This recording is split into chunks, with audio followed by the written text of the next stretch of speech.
Welcome to Starbound. My name is the Voice Ogre. I'll be your narrator today. But before we get started with the video, let me ask to see if you're subscribed real quick. If you're not, it's fine, but it's free, and it will let you know whenever we post new videos. Thank you. The private shuttle descended through wisps of rose-gold clouds, giving Brock Hansen his first glimpse of the Sunspire Academy, the most prestigious school in the galaxy, though he wondered why it was in the singular. Sprawling spires of copper and bronze stretched towards the sky, their surfaces catching the light of the system's ancient star and setting the entire cityscape ablaze in a metric brilliance. The sight might have taken his breath away if he wasn't so determined to hate everything about it. "Your residence is located in the western quarter, young master," the pilot announced in carefully practiced English. "Should I arrange for a guide to escort you to your first class?" "No thanks." Brock ran a hand through his brown hair, deliberately messing up the careful styling his father's servants had insisted on. "I got the nav system." The shuttle touched down on one of the countless landing pads dotting the university grounds. As the door slid open, Brock caught snippets of conversation in dozens of languages, all being simultaneously translated by the small device in his ear. Most of them seemed to be about him. "Is that really the human student? Gabriel Hansen's son?" Brock stepped out into the artificial sunlight, his boots clicking against the metal platform. The temperature was perfect, the gravity exactly Earth normal, and even the air had been carefully filtered to remove any trace of the native atmosphere. My father's influence at work, no doubt. The thought made his jaw clench. The gathered crowd of students gave him a wide berth as he strode past. Some of them were Aryans, their metallic skin glinting with complex facial patterns that marked their age and status.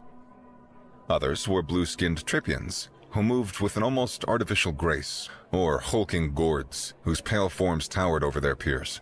Still, others belonged to species Brock couldn't even begin to identify, despite the crash course in xenobiology he'd been forced to take before arrival. He pulled up the campus map on his personal device, deliberately ignoring the countless eyes following his movement. The Sunspire might cover all of a small planet, but finding his first class wasn't exactly rocket science. Although, given where he was, that would probably be covered in the afternoon lesson. Human history. Of course, that would be his first class. He'd chosen it partly because it was one of the few courses still accepting transfers this late in the term, but mostly because he figured he would coast through it. After all, how hard could it be to learn about your own species?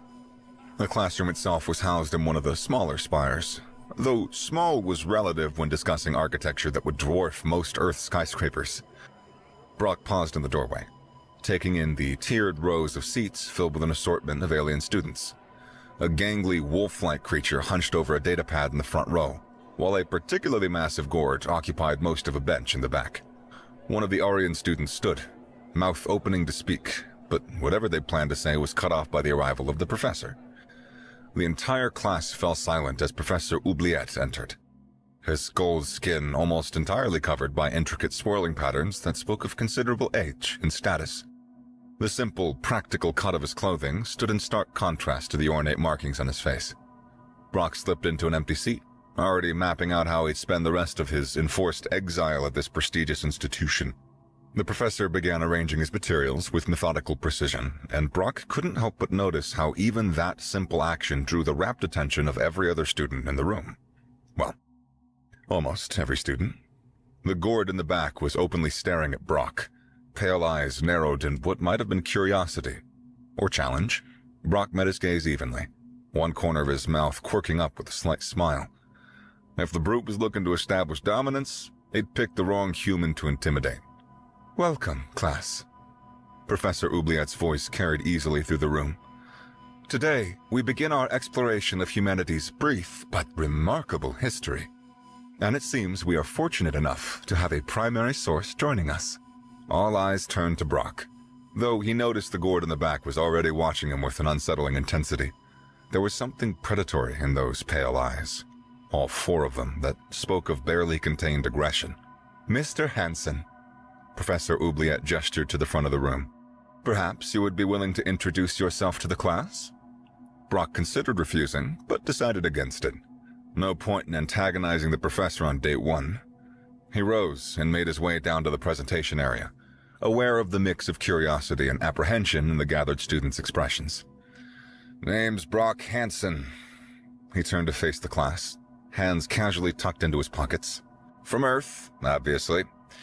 Probably the only student here who didn't actually apply to attend. A ripple of confused murmurs spread through the room. The wolf-like student in the front row, some species from the Porthian Combine, Brock guessed, looked up from his datapad for the first time, brown eyes studying Brock with unexpected intensity behind thick-rimmed glasses. "You didn't apply?" Professor Oubliette's face shifted to a curious look, causing the patterns on his skin to appear as if they move and shift. "Yet, you were accepted to the most prestigious university in known space?" "My father decided it'd be good for me," Brock shrugged. "Something about the historic significance of being the first human student here. I'm pretty sure he just wanted me out of the way for a while."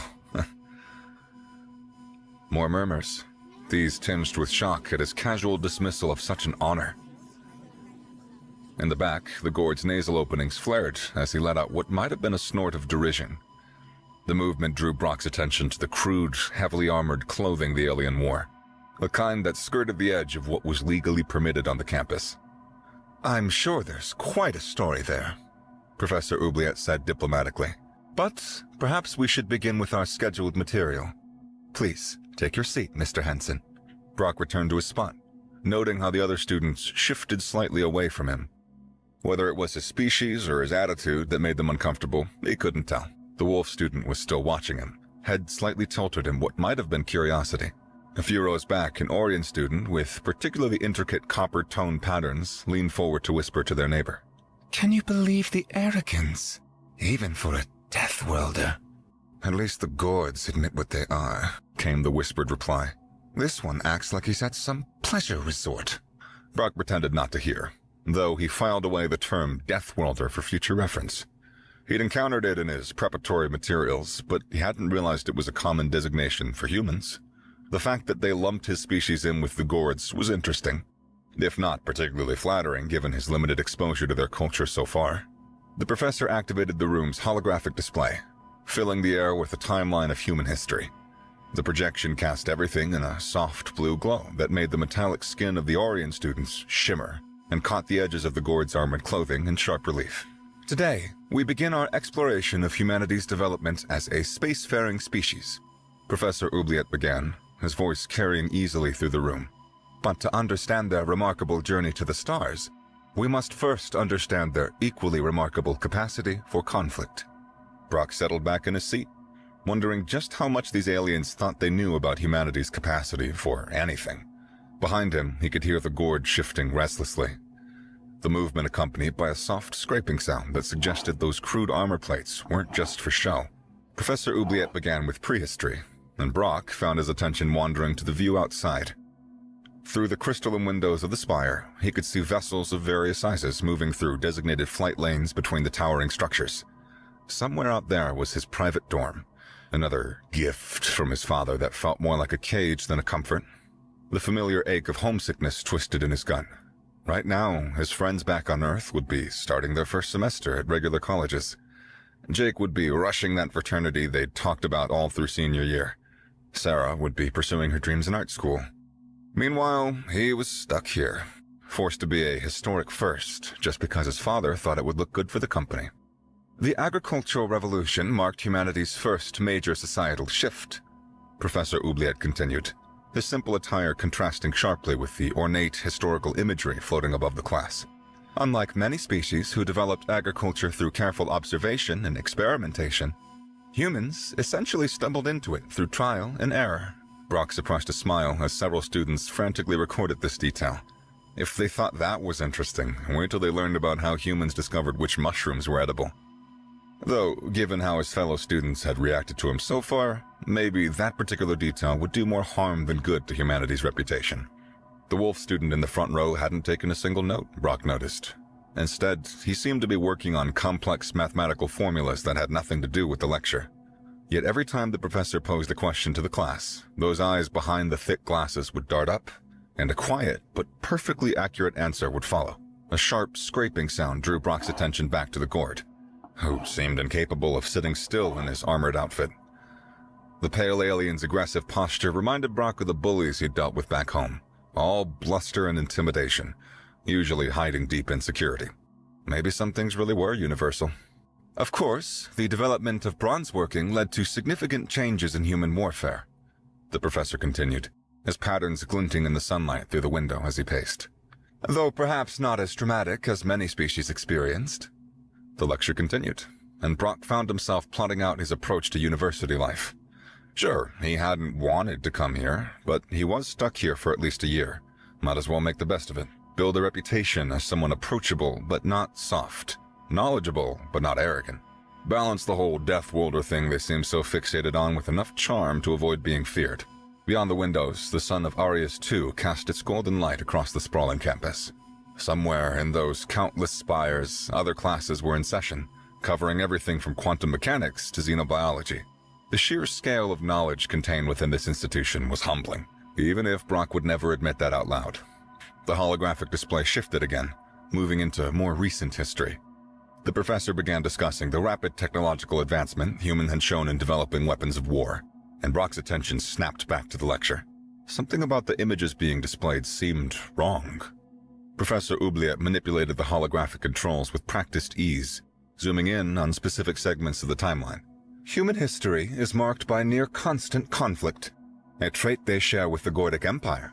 However, unlike the Gords, whose warfare is deeply ritualistic, human conflicts often arose from complex sociopolitical factors.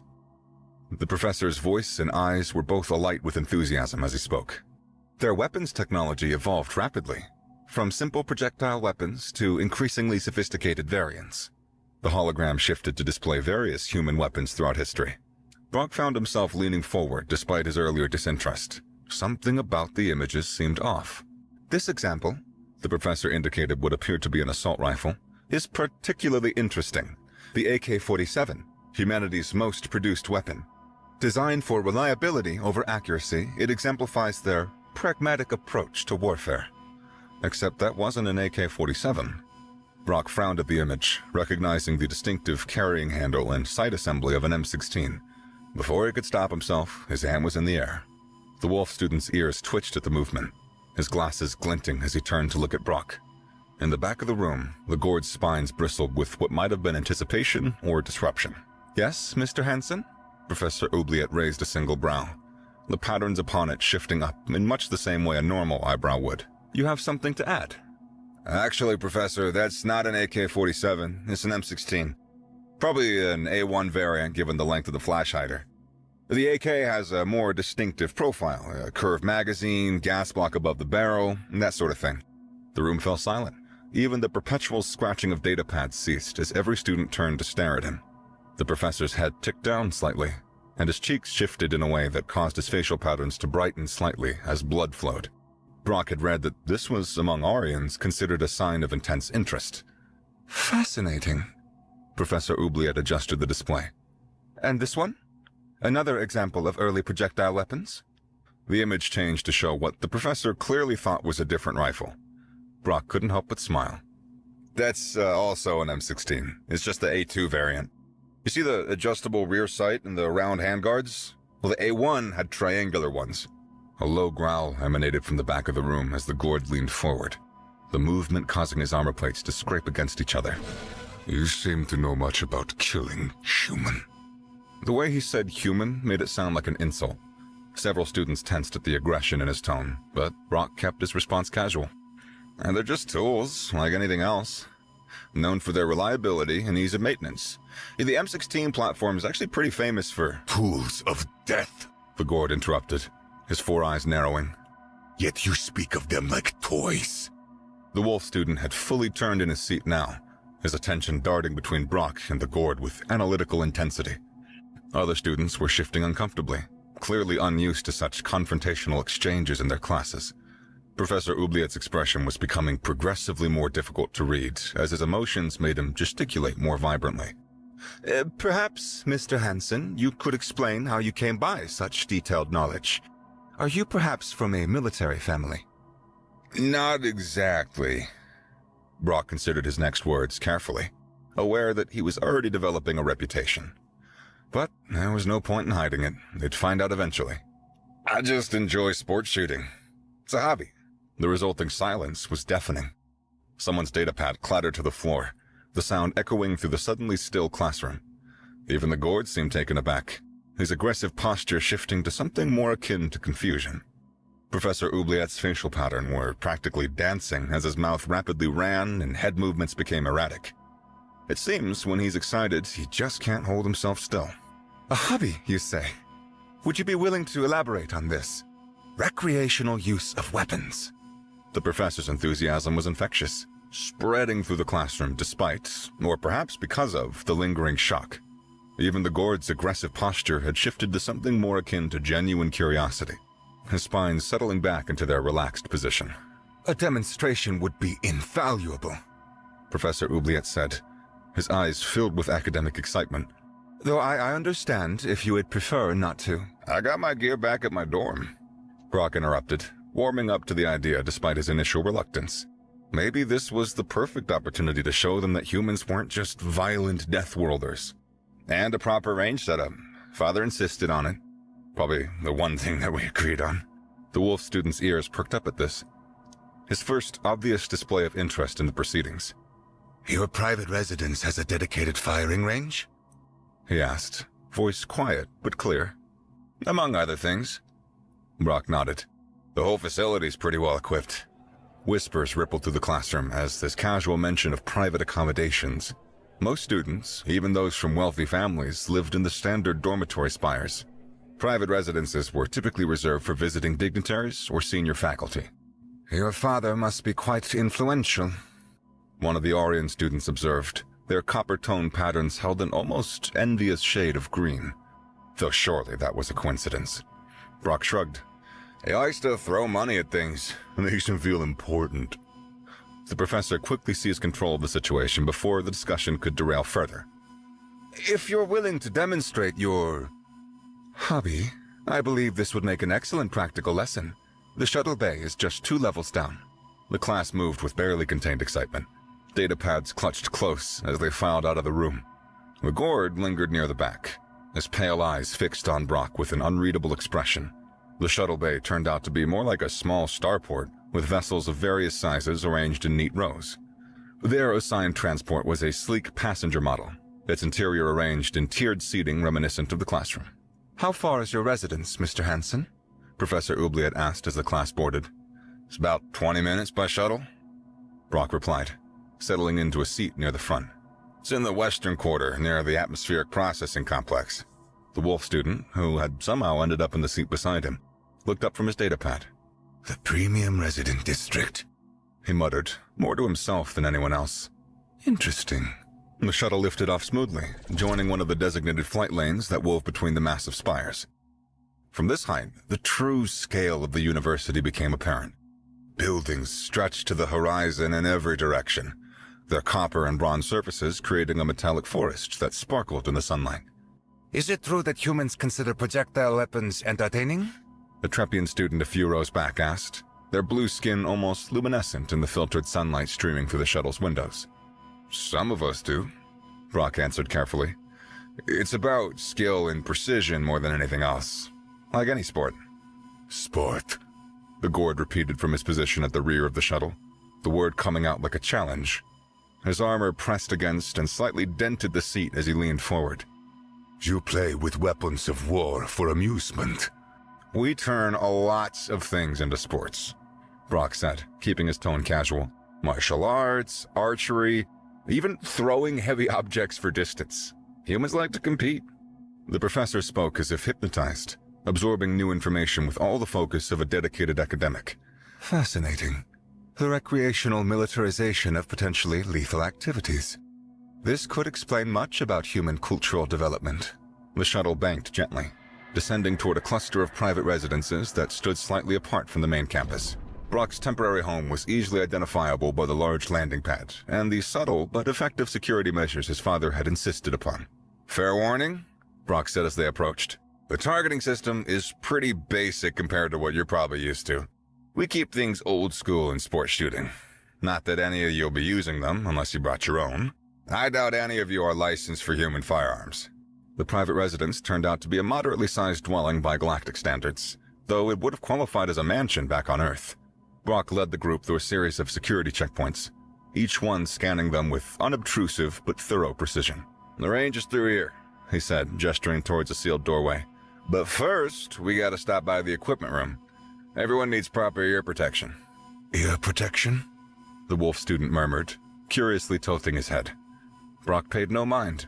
He figured the aliens just weren't used to bullets or something, especially if sport shooting is such a foreign concept to them. The equipment room was a testament to his father's thoroughness. Rows of protective gear lined the walls, each piece properly maintained and stored according to strict safety protocols. Brock began distributing hearing protection, taking care to find appropriate sizes for the various alien physiologies. "These were custom-made," the professor observed, examining one of the devices. "Your father anticipated visitors." "He likes to be prepared," Brock replied, helping one of the Orion students adjust their protection. "Though I doubt he expected the entire class to show up on day one." The Gord stood near the back, regarding the protective gear with obvious skepticism. His pale skin seemed almost luminescent under the room's lighting, and his spines had taken on a slight bristle that suggested uncertainty rather than aggression. "This seems excessive for simple sport," he rumbled, though he accepted the specially reinforced protection Brock offered him. Brock moved to a secure cabinet and pressed his hand against another scanner.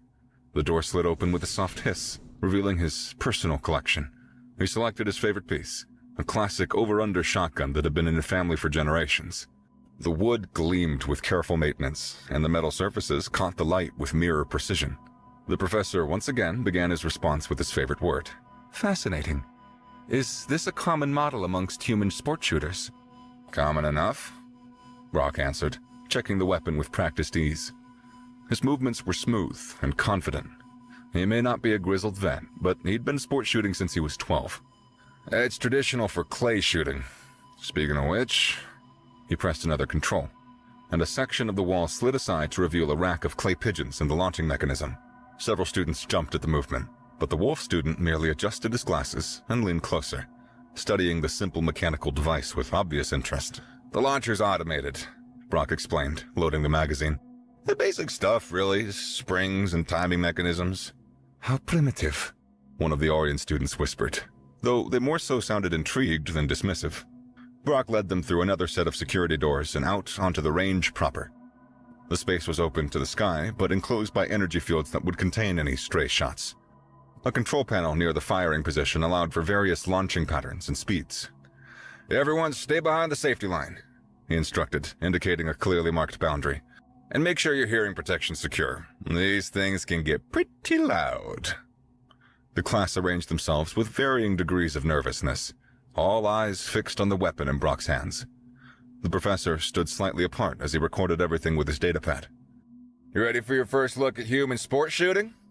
Brock asked, settling into position. He couldn't help but grin at their mix of anticipation and apprehension. If they were this nervous about what they assumed were practice rounds, this was gonna be interesting. Brock settled into his stance, the familiar weight of the shotgun comfortable against his shoulder. He'd done this thousands of times before. It's practically meditation at this point. "Pull!" he called out clearly. The launcher whirred to life, and the clay disc arced through the air on a perfect trajectory. Brock tracked it smoothly, his breathing steady as he led the target just so... Crack! The shot echoed across the range, and the clay disc shattered into a shower of fragments. For a moment, there was absolute silence, save for the tinkling of ceramic shards hitting the ground. Then, someone screamed. The class erupted into chaos. Several students scrambled backwards, nearly tripping over each other in their haste to get away. One of the Orion students actually fainted, their golden skin gone notably pale. The professor stood frozen, his eyes wide with a mix of terror and fascination. "Those are live rounds!" The Trepian student who had asked about entertainment earlier pressed themselves against the back wall, their blue skin taking on an almost ghostly pallor. "He's firing actual ammunition!" Brock lowered the shotgun immediately, making sure to keep it pointed downrange. Wait, hold on. Do you think these were blanks or something?" "Of course we did!" Another student called out from behind an equipment rack. "What kind of educational institution allows live weapons?" The wolf student hadn't moved from his position, though his ears were flat against his head and his tail completely rigid. His glasses had slipped down his nose, but he seemed too shocked to adjust them. "No one uses live ammunition for sport," the Gord growled, though Brock noticed he hadn't retreated like the others. If anything, he'd stepped forward, his four eyes intense with... Was that respect? Not even in the Empire. But how else would you hit the clays? Brock asked, genuinely confused. You need the shot to spread to... He cut himself off, suddenly realizing just how many of his classmates were genuinely frightened. Look, this is completely normal on Earth. Sports shooting is regulated, sure, but it's just a hobby, like archery or fencing. You consider weapons that can kill to be hobbies? One of the students who had taken cover called out. We consider lots of potentially dangerous things to be hobbies, Brock explained, carefully engaging the safety and lowering the shotgun to a rest position. Rock climbing, martial arts, racing vehicles. Humans enjoy testing ourselves against risk. Professor Oubliette had finally recovered enough to step forward, though he maintained a respectful distance from the weapon. You mentioned this was common on Earth? Sure. There's shooting ranges in most cities. Competition circuits, training programs, hunting clubs. It's a whole industry. Probably millions of people participate worldwide. This revelation seemed to shock them almost as much as the gunshot had. The wolf student's ears had perked up slightly, his scientific curiosity apparently overcoming his initial fear. Millions? The professor's voice cracked slightly. Participating in live fire exercises for entertainment? Well, when you say it like that, it does sound weird, Brock admitted. He gestured to the range. But look, everything here is completely safe. The containment fields, the safety protocols, the proper equipment. Nobody gets hurt because we take the proper precautions. The Gord moved closer, his pale skin seeming to gleam in the sunlight as he examined the shotgun with new interest. Your people train with real weapons. For fun? The tension in the air began to ease as the students realized Brock wasn't about to go on some kind of rampage. Several emerged from their hiding spots, though they maintained a healthy distance from both Brock and his weapon. Perhaps, Professor Oubliette ventured, his voice steady despite his lingering wariness. You could explain more about these safety protocols.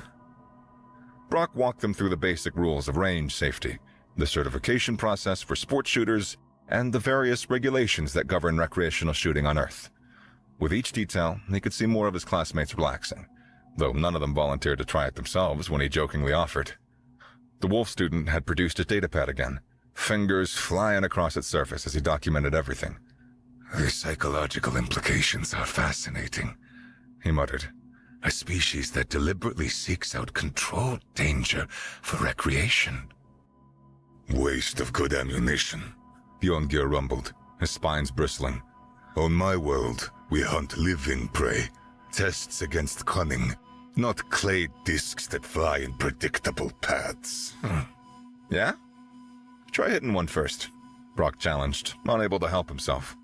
These trajectories might just be predictable, but that doesn't make them easy. The Gord's 4 eyes narrowed, but before he could respond, another student spoke up. Do many humans participate in such aggressive recreation? Atrapian asked, their blue skin still notably pale. Or is this something unique to your social class? It's pretty common among most levels of society, Brock explained. Though, yeah, having your own range is definitely a rich kid thing. Most people use public facilities. Professor Oubliette had regained his scholarly composure. This explains much about human integration into galactic society. Your species appears to have normalized activities that most civilizations reserve for military training. Or ritual combat, Bjorngir added, his pale skin catching the sunlight as he shifted his massive frame. Though, at least those serve a purpose. This is mere entertainment. The way he said it made it sound like an insult, but Brock could see the calculating look in those 4 eyes. The Gord was reassessing him, trying to square this new information with whatever preconceptions he'd held about humans. I got a whole collection of competition medals back home, Brock said casually, making sure to catch Bjorngir's gaze. Turns out, humans are pretty good at turning dangerous things into sports. We got the saying, practice makes perfect. Several students tensed at what they clearly interpreted as a challenge, but Bjorngir's response was unexpected. He laughed, a deep, resonating sound that made his spines quiver.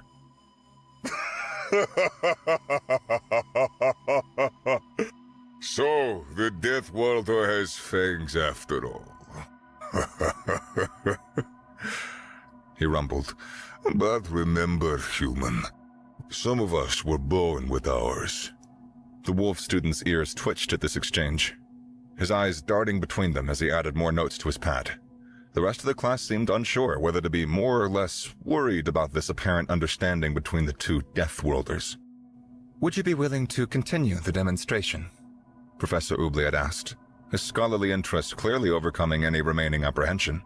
"This is precisely the kind of cultural insight our xenohistory studies require."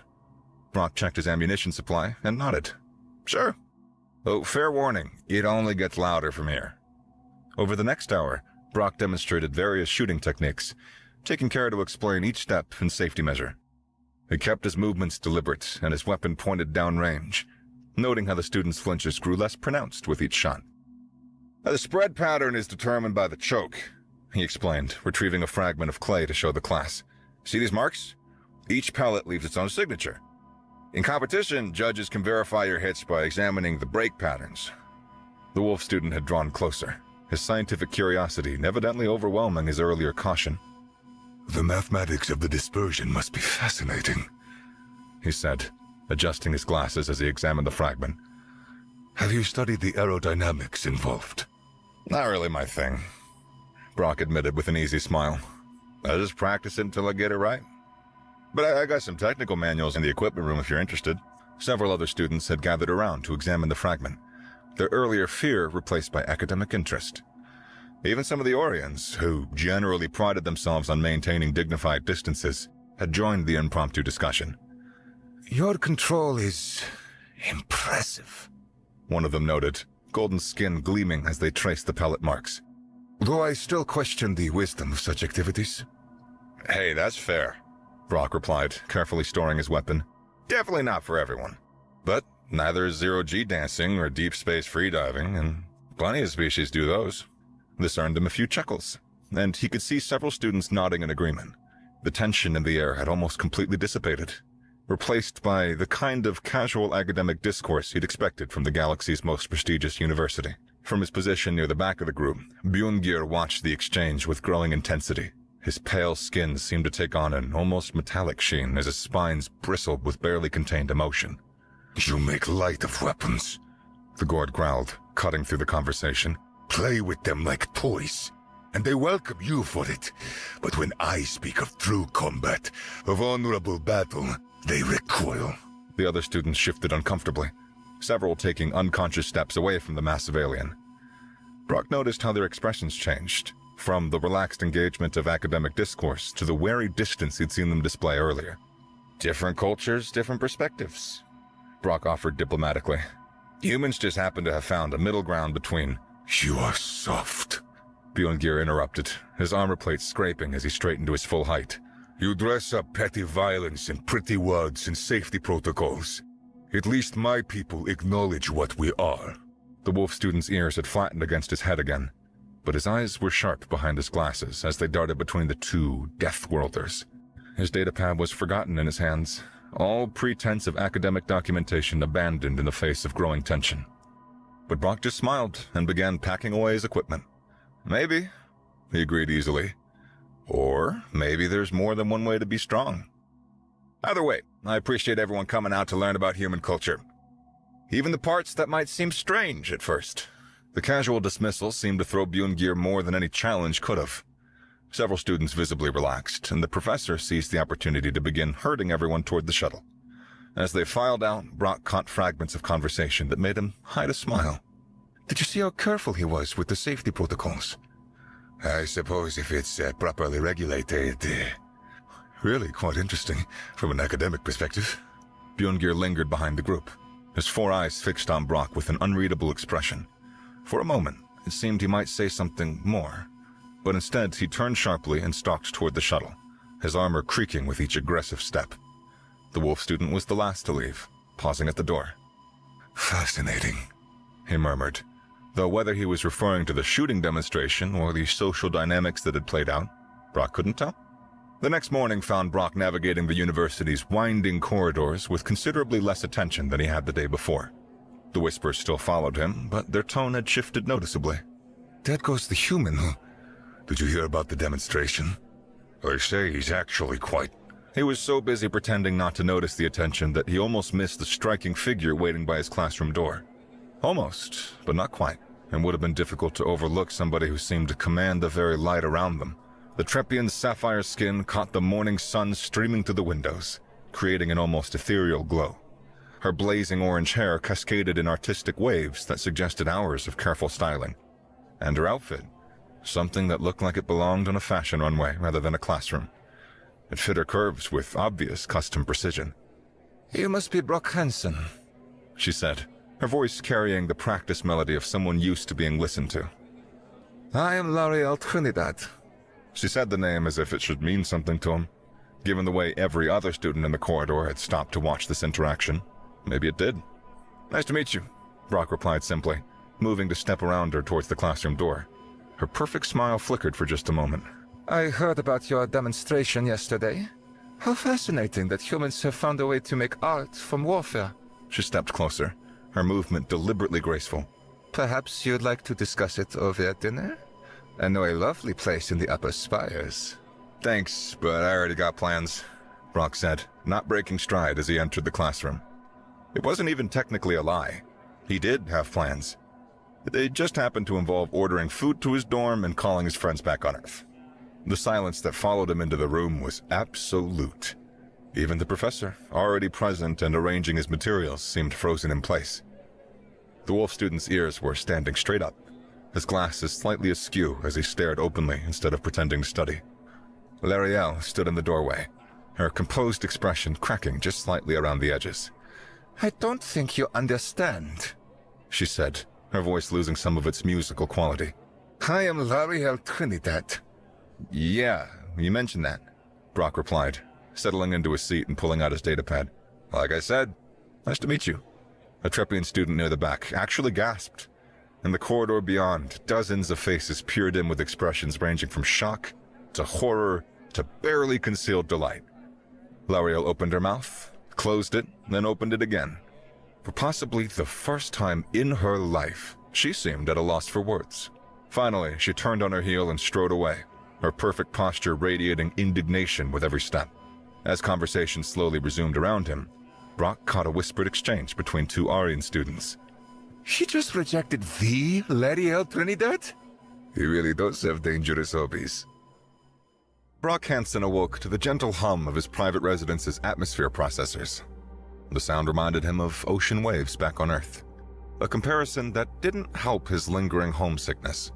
Neither did the knock at his door, which heralded the start of his morning routine. "Come in," he called out, already knowing what to expect. The door slid open to reveal Marcus, a member of the household staff his father had insisted on providing. The elderly man carried himself with the practiced efficiency of someone who had served wealthy families for decades. Good morning, young master, Marcus said, moving to the window controls. Shall I adjust the privacy settings? Please, Brock replied, sitting up in bed. And, Marcus, I've told you before, just Brock is fine. The older man's lips twitched in what might have been a smile as he adjusted the window's opacity, letting in the rose-gold light of Orius II's ancient star. As you wish, young Master Brock. Brock couldn't help but chuckle. It was their usual morning dance. His attempts to discourage formality met with Marcus's gentle insistence on maintaining proper service standards. The routine felt especially pointed here on Orius II, where everything about Brock's living situation screamed of his father's influence. Shannon has prepared your breakfast, Marcus continued, laying out Brock's clothes for the day. She's quite proud of mastering several traditional Earth recipes. Tell her I appreciate it, Brock said, genuinely meaning it. The staff might be here on Father's orders, but they were good people doing their best to make this gilded cage feel like home. Though she really doesn't need to go through so much trouble. Cooking for you is hardly trouble, young master, Marcus replied, his tone carrying just a hint of reproach. Shannon takes great pride in her work, as do we all. Brock felt a similar twinge of guilt. He knew his resentment of his father's controlling nature sometimes bled over into his interactions with the staff. They deserve better than that. "You're right," he admitted. "I'm lucky to have you all here." Marcus nodded approvingly as he finished laying out Brock's clothes, all perfectly tailored to Earth's fashion while still meeting Orion academic standards. Another reminder of how his father's influence reached even into the smallest details of his life. The breakfast that awaited him in the dining room was exactly as Marcus had described, a perfect recreation of Earth cuisine using imported ingredients. Shannon had outdone herself again, presenting a spread that would have been at home in any high-end Earth restaurant. "Is everything to your liking?" Shannon asked, hovering nearby with the professional anxiety of a chef awaiting review. "It's amazing," Brock assured her, sampling the perfectly cooked eggs. "Just like home." Shannon beamed with pride, her entire posture relaxing. "I've been studying Earth cooking techniques. The chemistry is fascinating. So many complex reactions just to produce simple flavors." Brock nodded, though he couldn't help wondering what the local food was like. Everything here was imported from Earth at great expense. Another golden chain his father had wrapped around him. Even his meals were carefully controlled, designed to remind him of his father's reach. After breakfast, Marcus escorted them to the private landing pad where his daily transport awaited. The sleek shuttle would carry him on his 20-minute commute to the central spire, burning more fuel in one trip than most students used in a month. As the shuttle lifted off from the private landing pad, Brock pressed his face against the window, watching the western quarter fall away beneath him. The true scale of Orius II's academic megalopolis revealed itself layer by layer as they gained altitude, each new perspective more breathtaking than the last.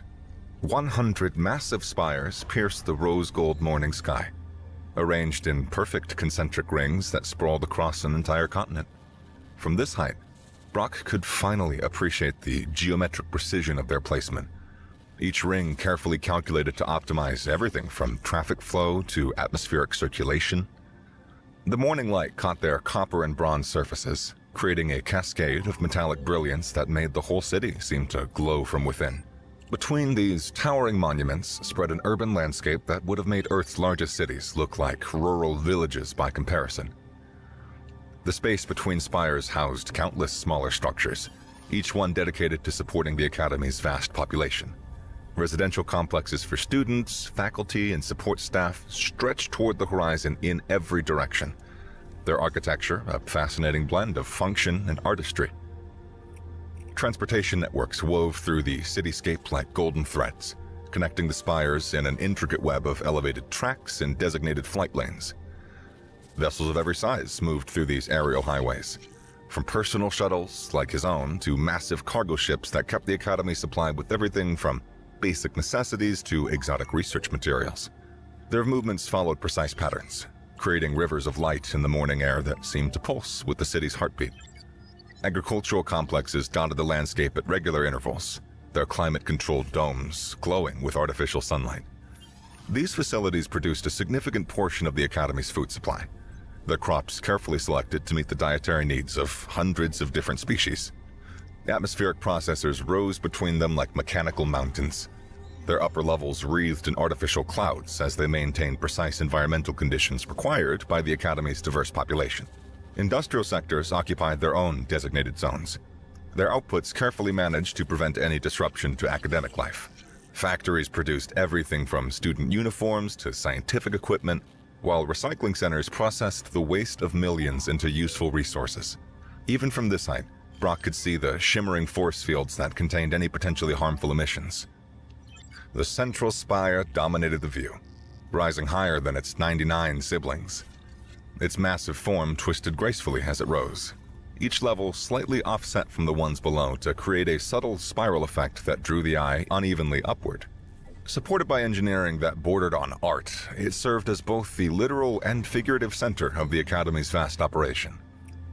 Streams of data flowed through their own invisible highways between the spires, carried by quantum entanglement relays that created faint distortions in the air, visible only during the dawn and dusk hours when the light hit them just right.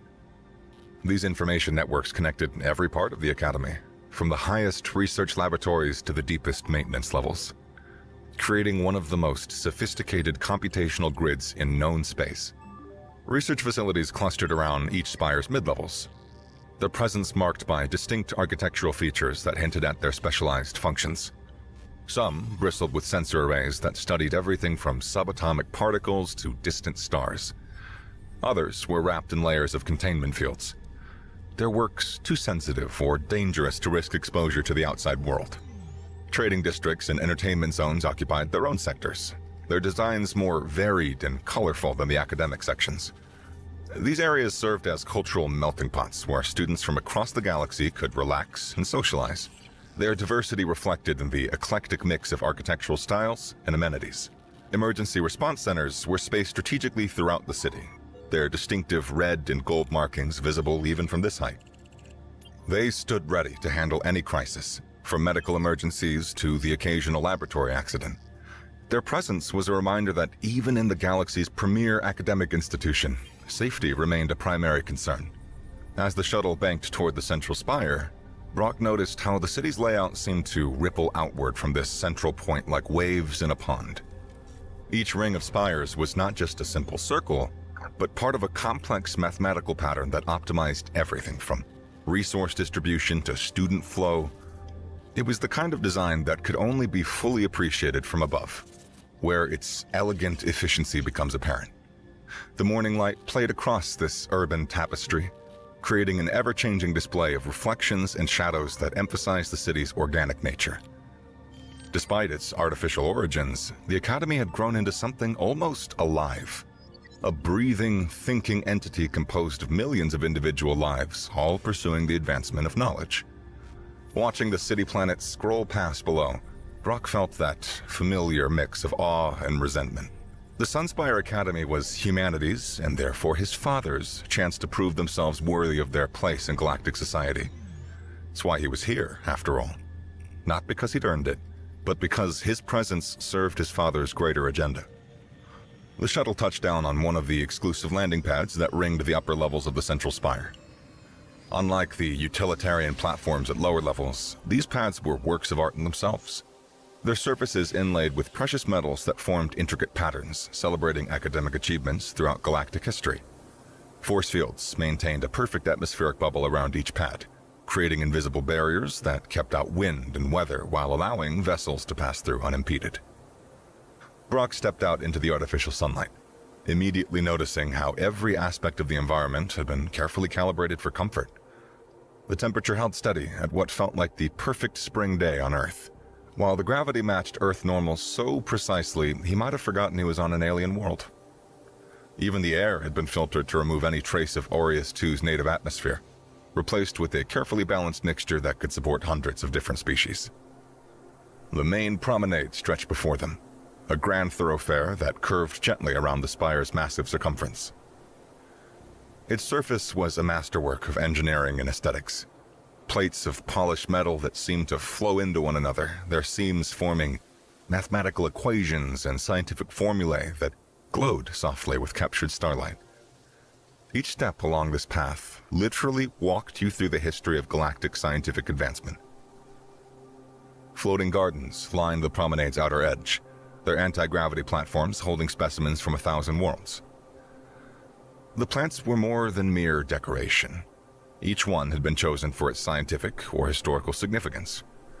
From the first flowering plants discovered on distant worlds to modern hybrids developed in the Academy's own laboratories. Plaques beside each specimen detailed their properties in multiple languages, turning even a casual stroll into an educational experience. Students of various species moved along the promenade with the easy confidence of those accustomed to such grandeur. Orions dominated the crowd, their metallic skin catching the light in complex patterns that spoke of age and status. Their traditional robes, ranging from simple academic garb to elaborate ceremonial dress, created a living tapestry of copper and gold tones that complemented the spire's architecture. Near one of the larger floating gardens, a group of Trapian students gathered around a glowing display, their blue skin luminescent in its light. Their perfectly tailored uniforms and graceful movements marked them as members of the merchant elite, likely here to study trade laws or economic theory. Among them, Brock spotted several wearing the distinctive insignia of the major trading houses. A cluster of gourd students commanded a wide berth from others as they strode past, their pale skin and black spine ridges creating a stark contrast to the promenade's metallic surfaces. Unlike most students who wore standard academic attire, the gourds favored clothing that bordered on armor, a cultural preference the Academy generally tolerated despite its militant implications. Members of the Porthian Combine added their own variety to the mix. Everything from wolf-like beings to avian creatures whose wings had been modified for tool use. Their diversity reflected the Combine's philosophical commitment to unity through difference, each species maintaining its unique traits while working together in harmony. The view beyond the promenade took Brock's breath away. From this height, he could see clear across to the other skies, their peaks piercing the rose-gold clouds like arrows aiming at the heavens. The morning light played across their surfaces in constantly shifting patterns, creating a symphony of reflected glory that almost hurt to look at. Between these magnificent towers, transport vessels moved in precise lanes, their paths forming an ever-changing dance of light and shadow. Holographic displays floated at regular intervals along the promenade, projecting information about ongoing research, academic achievements, and upcoming events. The images shifted and flowed in response to passing students, automatically adjusting their content based on individual fields of study. Some showed complex molecular structures rotating in 3 dimensions, while others displayed star charts or economic forecasts. Transparent sections of flooring revealed laboratories and lecture halls below, their occupants engaged in pursuits that would shape the future of galactic civilization. Through one such window, Brock watched a team of researchers manipulating what appeared to be a contained singularity, its dark mass suspended in a web of energy fields. Through another, he glimpsed students studying xenolinguistics, their bodies connected to devices that helped them produce sounds impossible for their native vocal organs. The promenade's curve prevented anyone from seeing too far ahead or behind, creating an ever-unfolding panorama of academic life.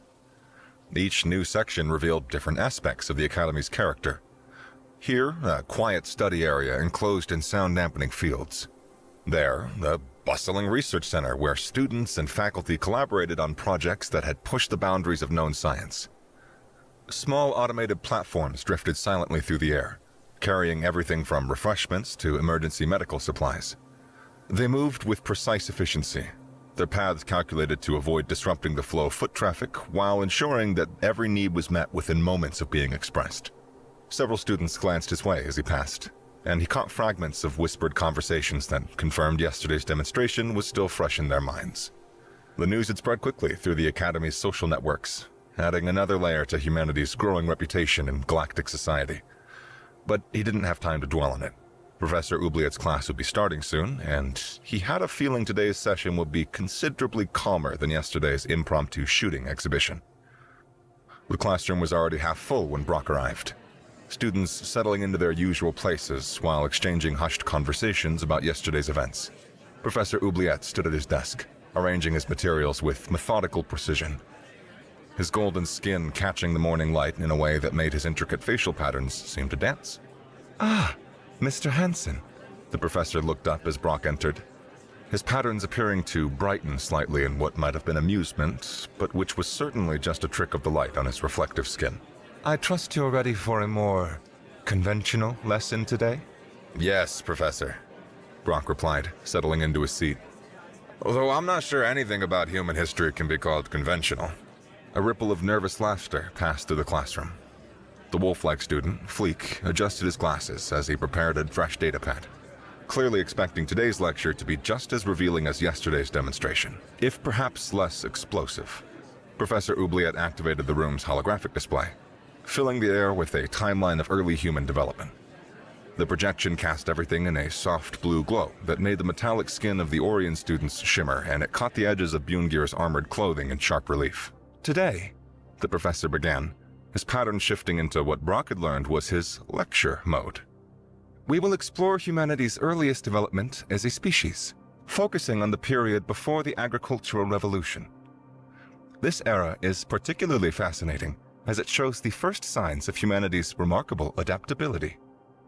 The professor manipulated the holographic controls with practiced ease, zooming in on a section of the timeline that showed various early human settlements. The images were remarkably accurate, Brock noticed. Someone had done their research. Unlike many species who evolved in relatively stable environments, Oubliette continued, his patterns brightening with scholarly enthusiasm, early humans faced rapidly changing conditions that forced constant adaptation.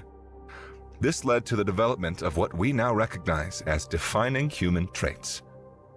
Fleek's datapad moved in a blur as he recorded every word. Near the front of the room, one of the Orion students raised a hand, their copper-tone patterns shifting with curiosity. "Professor," they asked, "how did humans survive these environmental changes when other species simply died out?" "An excellent question." Oubliette's patterns danced with approval. "Mr. Hansen, perhaps you could offer some insight from your species' perspective?" Brock considered for a moment, aware of the entire class's attention. After yesterday's revelation about human weapons, they seemed eager to learn about what other surprises his species might hold. "We learned to use tools," he said finally, "and to work together in groups. But mostly we learned to adapt our behavior instead of waiting for evolution to adapt our bodies." Professor Oubliette's patterns brightened considerably. "Precisely! This behavioral flexibility is key to understanding human development. For instance, when early humans encountered new food sources..." The class timer chimed 2 hours later, cutting off what had been an interesting discussion about human dietary habits. Several students made sounds of disappointment, clearly invested in the topic, despite, or perhaps because of, yesterday's excitement. The eternal enemy of academic discourse, time itself. Oubliette sighed, his patterns dimming slightly. "We'll continue this discussion next session. Please review the materials on the early human social structures for tomorrow." As the class began to pack up, Brock caught fragments of conversations that suggested today's relatively calm session had done little to diminish their fascination with humanity. "Did you hear what he said about behavioral adaptation?" Instead of waiting for evolution, they... I wonder what other surprises they have. Brock's stomach chose that moment to remind him that it was lunchtime.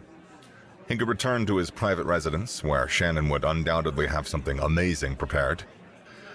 But the thought of another 20-minute commute just to maintain his privileged isolation didn't appeal to him. There has to be somewhere closer, he thought, watching his classmates file out. And maybe it's time I saw how the rest of the academy actually lives. Following the flow of students led Brock to what would be the most impressive dining facility that he had ever seen. The Sunspire Cafe occupied an entire level of the central spire. At this altitude, a space roughly the size of a large shopping center. The artificial sunlight streaming through the crystalline windows caught the metallic surfaces of support pillars and serving stations, creating an atmosphere that managed to be both grandiose and welcoming. The space was arranged like a massive food court, but any comparison to Earth's establishments ended there. Each of the major support pillars had been transformed into specialized cooking and serving stations, their surfaces gleaming with top-of-the-line food preparation technology. The stations were arranged in a precise pattern that Brock realized, after a moment's observation, mimicked the layout of the 100 spires themselves in miniature. "Welcome to Sunspire Cafe," a melodious voice greeted him from a nearby information terminal. The holographic assistant smiled, his form shifting to match his species. A neat trick that probably helped make all students feel welcome. "Would you like guidance to your designated dining section?"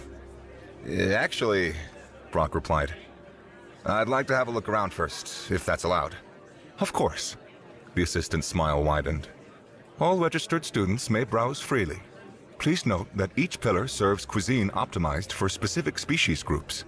Brock nodded his thanks and began exploring. The nearest pillar seemed to be dedicated to Orion cuisine, its cooking surfaces kept at temperatures that would have melted standard Earth equipment. The chefs, their intricate facial patterns marking them as highly trained specialists, manipulated molten materials with practiced ease. The light from their work made their metallic skin gleam, creating subtle shifts in how their patterns appeared.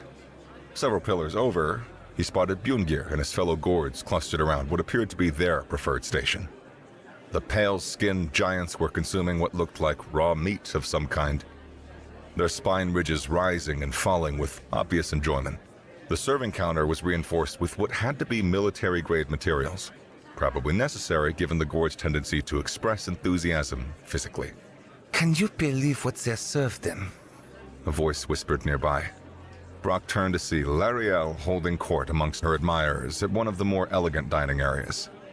The Trapian social queen reclined in what appeared to be a gravity-adjusted chair, her blue skin practically glowing as she sampled something bioluminescent. Raw flesh, barely even cleaned. Ugh, so uncivilized. Even Fleek was present, though the wolf-like student sat alone at a corner table. His datapad projected complex formulae above his meal, which seemed to consist entirely of carefully measured nutrient cubes. His glasses reflected the scrolling equations as he divided his attention between eating and what appeared to be advanced theoretical physics. The variety was staggering.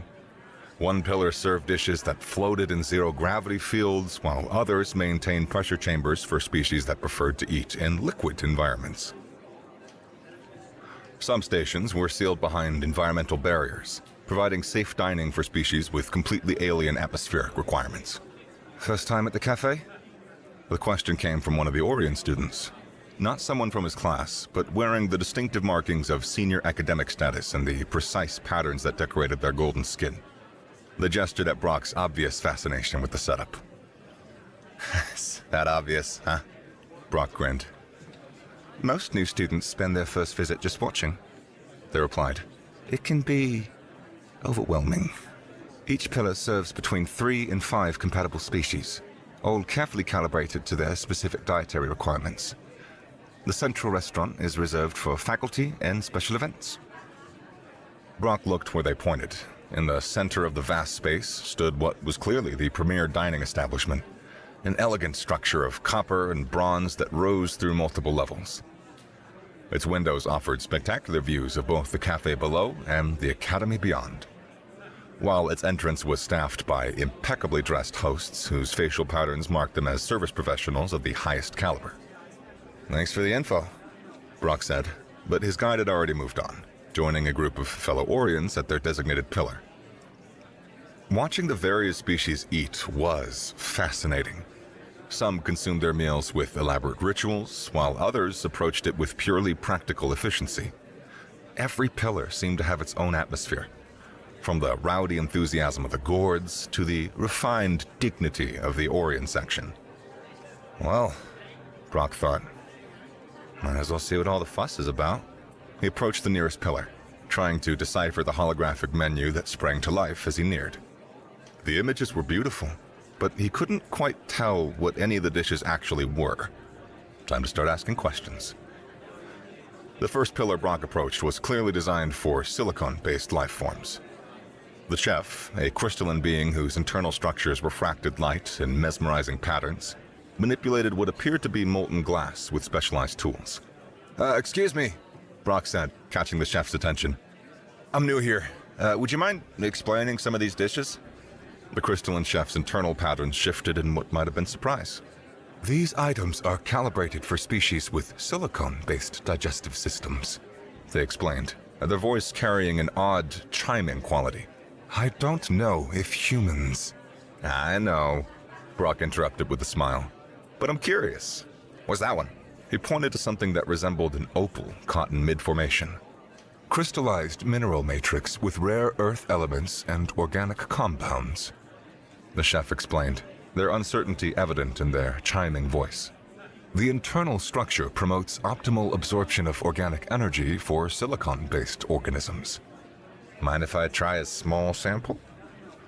The chef's crystalline form seemed to freeze entirely. I suppose? As long as there's no chemical incompatibility, they said finally. Though I can't imagine you'd find it pleasant, unless humans do eat crystal? Brock accepted the small portion they carefully prepared, examining it with genuine interest. The substance had a strange, smooth texture that reminded him of sea glass. He took a careful bite, considering the unusual sensation. Interesting, he said thoughtfully. It's kind of like rock candy, but like with an irony aftertaste. The chef's internal patterns flickered rapidly. You can eat that? Sure, Brock shrugged. It's not exactly tasty by human standards, but it's not harmful either. What else do you serve here? Before the still-stunned chef could respond, Brock had already spotted something intriguing at the next pillar. This station seemed to cater to species that required high-energy plasma states for sustenance. The chef here wore protective gear that would have looked at home in a fusion reactor. Is that contained plasma? Brock asked, fascination evident in his voice. The protected chef turned, their surprise hidden behind their protective visor. Yes, it's a specialized blend for energy-consuming species, but surely... Oh, I couldn't eat that. Brock laughed. But the containment field is fascinating. It's almost like a reverse of how we cook with heat. He moved on to the next pillar, leaving behind two very confused chefs who immediately began discussing this strange encounter in their native languages. The number of eyes following his progress was slowly increasing, though Brock seemed oblivious to the attention. The third pillar specialized in what appeared to be purely liquid nutrients. The chef here, a Trapian with deep blue skin and striking silver hair, was in the middle of preparing something that swirled with complex bioluminescent patterns. That looks amazing, Brock commented, genuinely impressed by the artistry involved. What is it? Liquid light, the chef explained, their voice carrying that musical quality typical of their species. The patterns are actually complex nutrient chains that... They paused, finally really looking at their audience. You're the human student, aren't you? Word travels fast. Brock grinned. I don't suppose I could try a sample? The Trapian chef glanced uncertainly at their creation and then back at Brock. As long as it is not toxic to your biology, they said slowly. But it is designed for species that absorb nutrients through photosynthetic processes. It would have no nutritional value for you. Unless humans... That's fine, Brock assured them. I'm more interested in the experience than the nutrition right now. Looking somewhat bemused, the chef prepared a small sample. The liquid seemed to dance in the container, its patterns shifting in response to nearby movement. Brock examined it carefully before taking a sip. Oh, wow, he exclaimed, genuinely delighted. It tingles, and the flavor changes depending on which pattern you're drinking. That is incredible. By now, a small crowd had begun to gather at a discreet distance. Lariel's followers were whispering amongst themselves, while Fleek had actually looked up from his datapad, ears perked with scientific curiosity. You can taste the patterns? The Trapian chef asked, their professional composure slipping slightly. And maybe not the way that you do, Brock admitted, but there is definitely a difference between the bright swirls and the darker ripples. The bright ones are almost, citrusy. He thanked the chef and he moved on, already eyeing the next pillar with interest. Behind him, he left a wake of confused conversations and interested stares. Near the gourd station, Bjorngir's spine ridges had risen to full extension as he watched the humans' unusual dining tour. Is he sampling from every pillar? Someone whispered, just loud enough for Brock to hear. But those are completely different digestive requirements. Another added. How is he not getting sick? Brock approached the fourth pillar. This one apparently specialized in high-pressure environment species. The chef wore what looked to be a deep-sea diving suit, working in a chamber that would have crushed most beings to paste. What's good here? He asked cheerfully, as if this were a perfectly normal lunch tour. The pressure-suited chef stared at him for a long moment before responding. You're either very brave or very foolish, human, though I'm beginning to wonder if there's a difference. Word of Brock's unusual dining habits spread to the Sunspire cafe with remarkable speed. By the time he reached the seventh pillar, he had acquired quite an audience, though most tried to maintain a pretense of disinterest. Fleek had abandoned any such pretense entirely, his datapad now dedicated to documenting every sample Brock consumed. The seventh pillar specialized in what appeared to be bacterial cultures, maintained in carefully regulated environmental chambers. The chef, a being composed primarily of transparent membranes, regarded Brock with what might have been concern. You're the human who's been sampling everything? They asked, their voice coming through a translator that rendered their chemical signals into sound. That's me, Brock smiled. What's the specialty here? Bacterial symbiote colonies, the chef replied. We culture specific strains for species that require external digestive assistance. But surely you didn't mean to. Actually, humans have a pretty complex relationship with bacteria, Brock said, examining the various cultures with interest. We've got entire ecosystems living in our digestive tracts. Some of these actually look pretty similar to Earth probiotics. The chef's membranes rippled in what might have been surprise. You deliberately maintain bacterial colonies in your body. We couldn't digest most foods without them, Brock explained. May I? He gestured to what looked like a particularly active culture. The chef hesitated, transparent tissues fluctuating with uncertainty. I suppose if you're certain it's safe.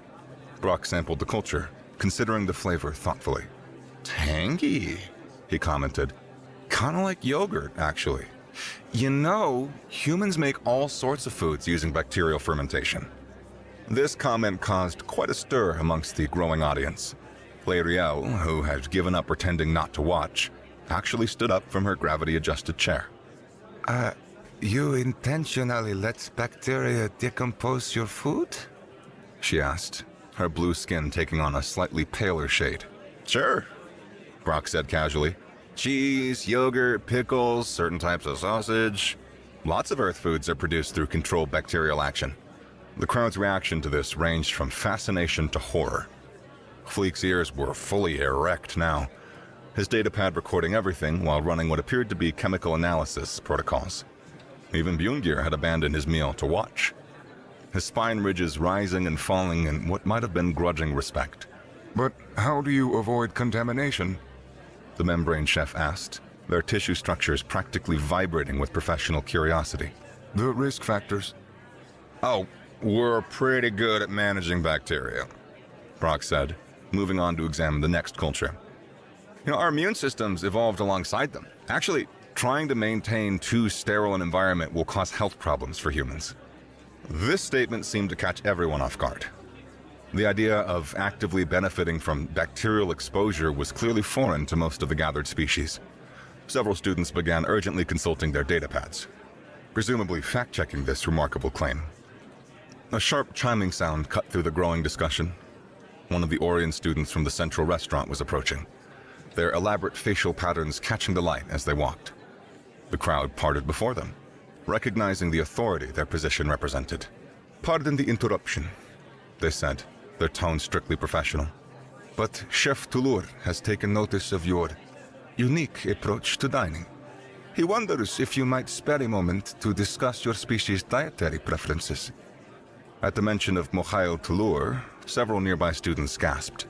Even L'Ariel looked impressed, her earlier disgust temporarily forgotten in the face of this development. Clearly, an invitation from the head chef of Sunspire Cafe was no small matter. Sure, Brock said easily, completely missing the significance of the moment. I was getting kind of hungry anyway. No offense to all these samples, but I really haven't found anything that hits the spot yet. The server's professional composure slipped just slightly at this casual response to what most would consider a great honor. Behind Brock, the crowd erupted into furious whispers as he followed the server toward the central restaurant. Did he say he's still hungry? After eating from 7 different species' food stations, And he called them samples. The membrane chef watched him go, their tissues still rippling with agitation. Fascinating, they muttered, but also somewhat terrifying. The central restaurant of the Sunspire Cafe was a masterpiece of design. Its copper and bronze surfaces worked into intricate patterns that celebrated culinary arts from across the galaxy. The lighting had been carefully calibrated to complement the natural sheen of Orion's skin, making the staff's metallic surfaces and their permanent facial patterns appear to glow with inner radiance. Mikhail Toulour cut an impressive figure even by Orion students. His golden skin bore elaborate patterns that spoke of his professional status, their precise geometric shapes marking him as a master of his craft. Unlike many Orions who favored elaborate clothing, he wore a simple but immaculately maintained chef's uniform. its clean lines emphasizing the intricate designs that decorated his face and hands. "Welcome," he said, his voice carrying that melody common to his species. "I am Mikhail Tulur, head chef of the Sunspire Cafe. I must say, you've caused quite a stir amongst my staff." Sorry about that, Brock replied, taking in the spectacular view from the restaurant's central platform. I was just curious about what everyone else eats. "Curious enough to sample dishes designed for silicon-based life forms?" The light caught Mikhail's face patterns as he tilted his head, creating an illusion of movement across the fixed designs. "Most species stick to their designated pillars. Even those with broad dietary tolerances typically prefer familiar nutrients." Humans like to try new things, Brock shrugged. Back on Earth, sampling different cuisines is considered a mark of cultural sophistication. The statement seemed to catch Mikhail's professional interest. The Orient chef gestured to a nearby table, its surface instantly configuring itself for human comfort specifications. "Please, sit," he said. "I find myself intensely curious about human dietary preferences. Your species is still quite new to the galactic society, and I pride myself on accommodating all palates." As they sat, Brock noticed their conversation had drawn an audience. Students at nearby tables were trying and largely failing to appear disinterested. Even the staff seemed to be finding excuses to work closer to their position. "Tell me," Mikhail continued, "what constitutes a typical human meal? I've had limited exposure to Earth cuisine, but the reports are inconsistent." That's probably because humans eat pretty much anything that isn't actively toxic to us, Brock explained. We're what you would call opportunistic omnivores. The light playing across Mikhail's facial patterns created a momentary illusion of surprise. "Anything? Surely there must be some restrictions." Well, yeah, Brock admitted. We can't eat things that are actually poisonous, and some humans have specific allergies or sensitivities. But in general, if it contains nutrients and we can process it, we can probably eat it. A slight tremor ran through the watching crowd. At nearly every table, Fleek's ears were fully erect as his datapad recorded every word. Even L'Ariel, who had somehow acquired a prime viewing position without seeming to have moved, was leaning forward slightly. "Fascinating," Mikhail said, his professional demeanor masking what might have been excitement. "And these nutrients come from any source? Animal, plant, mineral?" Pretty much, Brock nodded. We can digest most proteins regardless of their origin. Same thing with carbohydrates and fats. Minerals, well, we don't eat rocks, but we do put frankly disgusting amounts of salt on just about everything. Before we developed tools, our ancestors had to lick rocks for that. And there's also hard candy, which is basically just flavored sugar melted into large solid crystals. We've evolved to handle foods that would make other species sick. "Such as?" The question came not from Mikhail, but from Bjungir, who had apparently abandoned any pretense of disinterest. The gourd's spine ridges were fully extended, his four eyes fixed on Brock with predatory intensity. Well, take capsaicin, Brock said. It's a chemical that causes a burning sensation. Most Earth animals avoid it because it feels like actual fire to eat, but humans, he grinned, we put it in food on purpose. And some people can't get enough of it. This revelation caused such a stir that Mikhail had to raise a hand for quiet. The Orient chef's natural dignity commanded immediate respect, though the light still caught his facial patterns in ways that emphasized his growing fascination. "You deliberately consume substances that cause pain?" he asked carefully. For fun, Brock confirmed cheerfully. We have entire contests built around eating increasingly spicy foods. Some restaurants make customers sign waivers before serving their spiciest dishes. The silence that followed this statement was profound. Even the staff had stopped pretending to work, all attention focused on this remarkable conversation. In his corner, Fleek appeared to be running some kind of probability calculation, his datapad projecting complex equations above its surface. But why? The question came from one of the watching students, their voice carrying genuine bewilderment. Brock considered this for a second. I guess because we can? Humans push boundaries just to see what's possible, and food's no exception. Mohail's fingers traced thoughtful patterns on the table's surface. I begin to understand why your species has achieved so much in a short time, he said quietly. That this combination of capability and curiosity. The light caught his facial patterns in a shimmer of professional excitement. Tell me more about human cuisine. What other surprises does your species have in store? Well, Brock began, warming to the subject, humans don't just eat food, we transform it. Take grains, for example. Most species that can digest them just eat it as is, right? Correct, Mohail confirmed. Many of our client species consume various grains.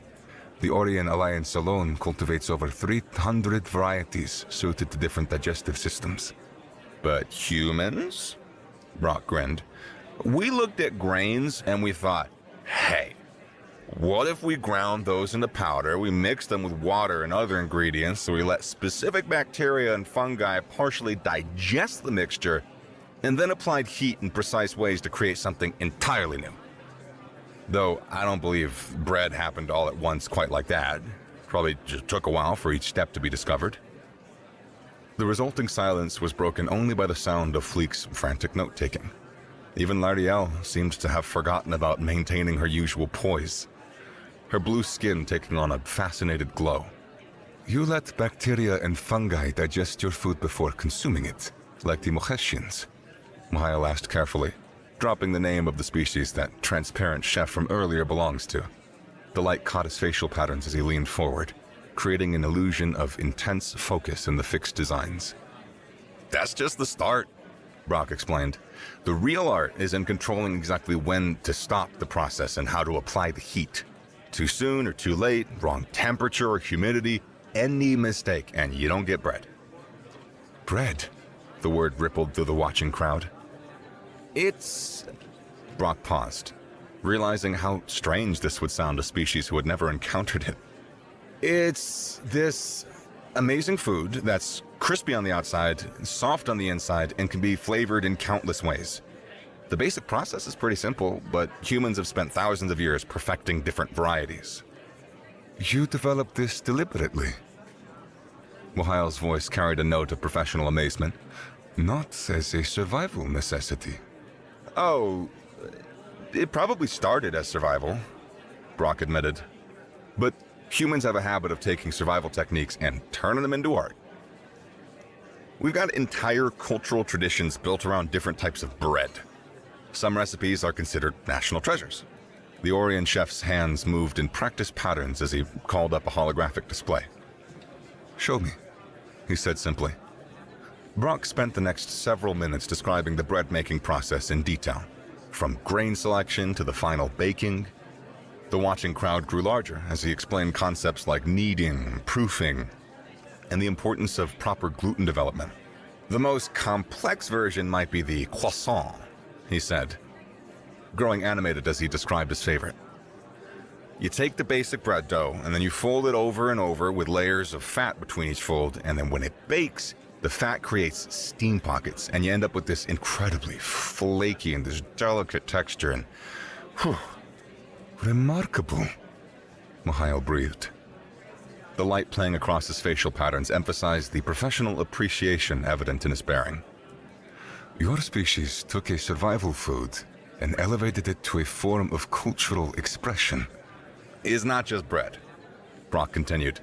Humans do this with all sorts of foods. We age cheeses to develop specific flavors, we ferment vegetables to preserve them, and we even intentionally grow specific molds on foods to enhance their taste. The last revelation caused several students to physically recoil. Even Bjorngir's spine ridges bristled slightly, although there was something like respect in his four-eyed gaze. Your species, the gourd rumbled, treats food as both challenge and art. Like combat, but with taste instead of weapons. That's actually a pretty good comparison, Brock laughed. We even have competition shows about cooking. Professional chefs battled to create the most impressive dishes. Mohail's professional demeanor cracked slightly at this. the light catching his facial patterns in a way that suggested sudden inspiration. You compete through food preparation. All the time, Brock confirmed. Everything from local cook-offs to international championships. Some chefs become as famous as movie stars. The Orient chef was quiet for a moment, the light playing across his facial patterns as he appeared to consider something. Finally, he spoke. Would you be willing to demonstrate? Mikhail's private kitchen was a marvel of culinary engineering. The equipment designed to prepare food for hundreds of different species lined the walls, their surfaces gleaming with the same careful maintenance that the head chef applied to his own uniform. His facial patterns flickered in the light as he moved through space with practiced grace, gathering supplies based on Brock's instructions. The grain selection will be critical, Mikhail said, presenting several options. These varieties are typically consumed by carbon-based herbivorous species. Their chemical composition should be compatible with human digestion. Brock examined each sample carefully. This one, he said finally, selecting a grain that resembled wheat. The protein content feels about right, though I know only what I can glean from my conversations with my personal chefs and from my own research and practice. Now we need something for the fat layers. Butter would be ideal, but any stable fat that stays solid at room temperature should work. The next hour was a crash course in human baking techniques. Brock talked Mikhail through the basics of dough preparation, explaining the importance of proper kneading to develop the gluten structure. The Orient chef's hands moved with incredible precision, his decades of experience with alien cuisines making up for his unfamiliarity with this specific process. The folding is the real trick, Brock explained as they began creating the layers. Each fold doubles the number of layers. Too few, lose a texture. Too many, they start to break down. A small crowd had gathered at the kitchen's observation window. Fleek's datapad whirred continuously as it recorded every detail of the process. Even Lyriel seemed genuinely fascinated, her usual affected boredom forgotten as she watched this piece of human culture unfold.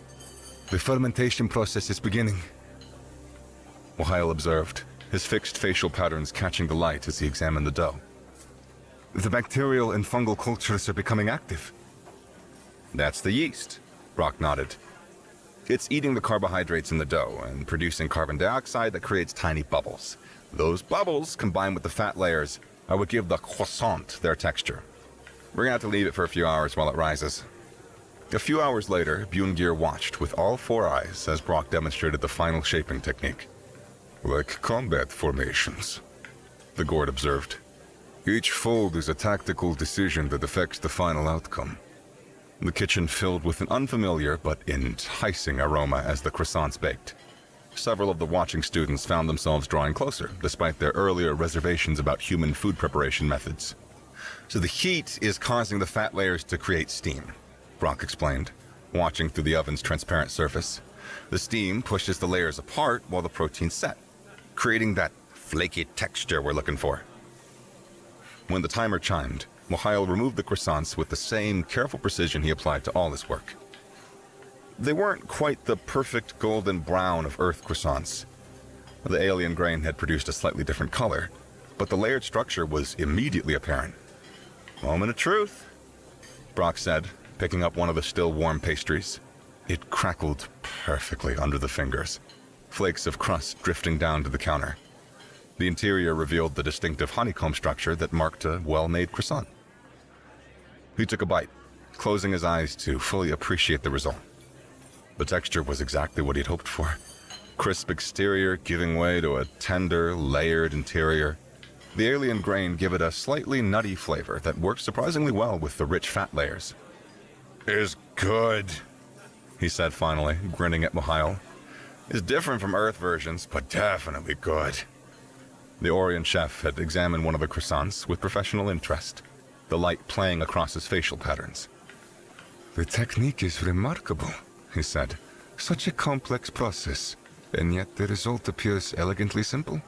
He paused thoughtfully. Would you be willing to share more human recipes? I find myself fascinated by your species' approach to cuisine. Absolutely, Brock replied. Though, fair warning, croissants aren't simple, but they're far from the most complicated. Wait till you hear about what we do with fermented grape juice. To everyone's surprise, several of the watching students asked to sample the croissants. Even more surprisingly, most of them could safely eat them. The basic ingredients were compatible with a wide range of digestive systems. Remarkable, Mihail said, watching as even Bjorngir carefully tried a piece. You've created something that multiple species can enjoy using techniques none of us had considered. His nod of professional satisfaction flashed in the light and reflected the same golden brown hues as a true croissant. I believe this calls for an addition to our regular menu. Really? Brock asked. Indeed. After all, finding the mind's desire often leads to discovering something entirely new. Mihail's expression grew thoughtful. Although, perhaps we should start with simpler bread varieties before attempting these croissants. The technique requires considerable skill. As Brock left the Sunspire cafe that afternoon, he could not help but smile. He'd come looking for his lunch and somehow ended up introducing an entirely new form of food to galactic society. His father might have forced him to attend the academy, but moments like this made him wonder if maybe, just maybe, something good could come from it. Behind him, he could hear Mihail already planning tomorrow's menu. The head chef's voice carried clearly through the busy cafe. Next, we shall try something called sourdough. Brock Hansen was beginning to have second thoughts about this whole academy business. On the one hand, he really wanted to hate it all. The only reason he's here is because his father wanted the clout of having his son be the first human to attend the most prestigious academy in the galaxy. But, on the other hand, Brock was starting to like this place. The morning commute is 20 minutes in a trans-atmospheric shuttle from his private dorm, but the minutes were short. Every last one of them was spent taking in an awe-inspiring view that he might never tire of. There's just something about the way the 100 spires of Sunspire Academy gleam in the light of Aureus. That's the name of the star here. It's a bright one, golden-hued from the atmosphere and hard to look at just like Sol, but a bit more on the golden side of things, especially when the dawnlight reflects off the cityscape that is Aureus 2. An entire planet in Ecumenopolis. The kind of thing fiction has only dreamed of, and there's a second one in the same system. Too far to see from here, of course, but Aureus Prime is even more heavily encased in shiny metal alloys than the second planet is. Capital of the Orion Alliance and homeworld of the Orions themselves. You know, ever since coming here, Brock really hasn't gotten much of a break. There is, of course, his time at his private dorm, but a lot of that is just spent crashing out or studying. He's been so surrounded by the cavalcade of species and other students and how quickly everything moves that he really hasn't taken the time to consider what he's even looking at. But here, in this shuttle, these 20 minutes, he has nothing to do but consider things. As his eyes took in the kaleidoscopic view of the academy, his thoughts finally wandered to the Orions themselves. They had a funny look to them. Not freaky per se, just a bit odd. They were tall, with pointed ears and somewhat longer-lived than humans, sort of like elves. But their heads had no hair, and they came up to a rounded point, sort of like the Green Goblin's helmet, if you've seen Spider-Man. Which Brock has. Of his many hobbies, most of which he earned from endless days of free time after his stellar academic performances and lack of needing a job, one of them is binge-watching really old movies. There's a charm about the old stuff. Simpler times. But back to the Orions, their skin is unlike anything Brock had ever seen. Apparently, at least according to what information he's gleaned from the local internet, their skin is metal. Not like super heavy I'll be back robo golem or whatever kind of metal, just a little bit thin, sort of like tinfoil. Crumples like it too, especially for the older ones. The older they get, the more crinkly they become until you get the ones like Professor Oubliette, who looks like a walking tube of really badly beaten up tinfoil. Not all of them are golden. Some Orions are silvery or coppery. Apparently there's even some dark black charcoal ones out there, but Brock hasn't seen any. Apparently it has mostly to do with their diet. So, of course, the better off they are, the more gold they are. And then there's their eyes. Also varied in the same color range, but huge and no pupils. Just solid silver or gold or even a fiery red. You can't really tell where they're looking, except by where their head's pointed. That at least is easy to tell. The most distinct features of Orions is their face markings. It looks shockingly like ancient Egyptian makeup, except you can clearly tell that this isn't just a paint job. They shine and sparkle in the light like those old holographic art cards. They get more complex as they age, so you can usually guess how old any Orion is by the crinkliness of their skin and the complexity of their face marks. They have a special word for it, but Brock cannot for the life of him pronounce most words in their language. He's just thankful the names aren't as punishing. Then there's those gourds. If you want to talk about skin, they are certainly special. Pale white, every one of them. So much so that you can see the blood in their veins near the surface. Like black etching all over their body. But that doesn't mean that their skin is thin, just transparent. And scaled thick ones too. Almost totally transparent like glass, so it's hard to see them from a side angle. Also makes them tough as nails. Their faces are flat, long openings between their eyes instead of a nose. Oh, and their eyes? 4 of them. All in binocular so that their depth perception is ridiculously good. Has to be anyways. Brock never exactly felt like asking. Another shining example of special skin. Brock isn't sure why his thoughts are focusing so much on that. Maybe it has to do with an excessive amount of skincare product that Marcus insists Brock uses every day. A rich kid has to maintain appearances, whether he wants to or not. Or maybe it's because he's got a really bad itch around his neck. Maybe he was allergic to one of those things he sampled yesterday at the cafe. Whatever, it's just an itch, so as long as he doesn't scratch it too bad, it won't mean a thing. Anyways, another shining example of special skin are the Trapians. They are classic aliens. They look exactly like humans in body paint and hair dye. Blue skin, mostly. Though Brock's seen lesser and greater shades trending toward green, yellow, and purple, but always some shade of blue. Indigos, sea greens, some are pale like clouds. Hair is always ginger, though. Also different shades, but never anything like brown or black. Red, orange, and some are even very yellow blonde. And platinum hair exists too, but Brock has only ever seen one of them with that, and she was a newscaster on one of the billboards his shuttle passes every day. While he's here monologuing about aliens to himself, he has to mention Fleek. One of a kind. Although, frankly, Sunspire seems to have a lot of one-of-a-kind students. Species from all over the galaxy, including the Combine way out on the other side with hundreds of different ones. But Fleek? Guy is an actual wolf man. Or wolf boy, wolf person? Actually, now that Brock thinks about it, he doesn't know if Fleek is a guy or a girl or whatever else.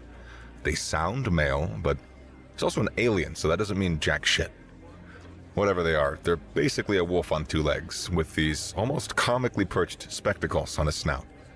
No idea how he keeps those balanced, or why he even has them in the first place when science has long since cured most eye diseases. Maybe it's species-specific? Chuckling a bit at the thought of an entire species of big bad wolves in granny outfits was also the mark of the end of the commune. The shuttle finally landed once again on that breathtaking vista. High up on the central spire, air breathable thanks only to artificial systems keeping it all together. Dawn sun washing over a wide open ring of activity that surrounded the entire diameter of the spire at this level. The very edge was a long series of shuttle drop-off parking, followed by a clearly intentionally designed project in architectural poetry. From up here, you get a direct look at everything the Sunspire represented. Every subject had some representation. Murals depicting its history, transparent floors looking in at the classes, the Great Wall of Poetry, as Brock likes to call it, in which sits the Greater Wall of exotic plants. Apparently, at least one specimen of every plant species known in the galaxy exists somewhere in the Sunspire on one of these walls. 100 spires, multiple levels, each with rings like this one. All of them designed just so. Though Brock also knew that of all of them, this was the most designed. It's the premier ring reserved only for honor students, which is the Sunspire equivalent to the rich kids. Brock hates that term. He never thought of himself as a rich kid. Everyone else has to take public transport to one of the lower rings or even from the sprawl at the base of the tower and then a very long elevator ride. And that's for students of this spire. There are 100 of them. Each of them equivalent to an Earth college, except with approximately the same surface area as a mountain. Tens of thousands of students, hundreds of professors, each of which teaches several classes across all of the Academy's various courses. Each spire offers a course on every subject in the known universe. That's one thing that's different about the Sunspire compared to Earth colleges. There are no degrees. Instead, you attend for as long as you like, or can for some. And when you're done, you get a digital certificate tied to your DNA that lists your qualifications based on what courses you completed. There are some who've taken it upon themselves to pass every single course on the Sunspire. All of them are professors themselves, splitting their time between studies and teaching. Brock was snapped out of his thoughts by the usual suspect. Once again, Lariel Trinidad is here to greet him. Day 3, and Brock can already tell this one is going to be a headache. He's no stranger to attention. He was popular back on Earth because of his father's shadow, so he knows the type. Gold digger through and through. The only thing she cares about is her image. And she's definitely the spoiled princess type too, given how flippant she becomes when Brock politely declines her requests. The idea of not having her way must be like poison. Good. Brock hates being seen as a rich kid, so if he can make it clear that he isn't chasing clout, all the better. "Hello, Brock. How was your commute?" she says, with all the practiced, disingenuous grace of a pop star. Brock was not keen on letting her in that angle. "The same as yesterday and the day before. 20 minutes of watching the Academy glitter like a jewel. The only sad thing about it is when it's over. Nothing else seems to glitter. It just doesn't compare." That one got under her skin. Not just not about her, but indirectly saying that she doesn't look like much. Subtle, indirect, polite. Most people would find it to be a wistful remark on the Academy's beauty. But to her, she knew exactly what Brock meant. She opened her mouth to retort, but Brock interrupted. "Oh, whoops. Looks like I left a bit late. It's almost time for Oubliette's morning lecture. Gotta run. See you there." And off he ran. A light jog. He wasn't actually late, but the last thing he wants was to get into a more direct confrontation with what amounted to an alien TikTok celeb. On the way there, he passed by Bjungir, a gourd that Brock didn't quite know what to make of yet. He's big, imposing, and the way he talks pens him as some kind of jock or bully, but he hasn't actually done anything in that vein that Brock's seen, so he isn't so hasty as to make a judgment on him. But he does seem aggressive, always looking at Brock like he's about to start a fight, but never does. He also brushed past Fleek, turning as he does so and actually stopping for a moment. "Oh, sorry, I didn't mean to bump into you. You okay?" The candid Canid readjusted his spectacles. He hadn't dropped anything, and he simply responded. Yes, I am fine. It was barely a brush against my fur, no actual impact. Brock was relieved. At least, he may not like Lariel, but there's no excuse to be rude to the other students. That's good to hear. Brock hatched an idea. He needs a way to avoid Lariel more effectively. He can't make up new reasons to ditch her forever, and he doesn't want to make an enemy of the entire school by directly opposing her. At least, not yet. Just like at the fancy schools his father sent him to back on Earth, he has to be careful who he angers. Everyone here is rich and influential in some way, which means it's much better to make friends than enemies. But even so, Brock isn't going to be friends with someone like Lariel. The first day he met her, he was very honest. He'd never heard of her, so all he gave her was a polite greeting before continuing on his way. It wasn't later until he overheard whispers from other students that he realized she was some kind of internet celebrity and he'd just rejected her.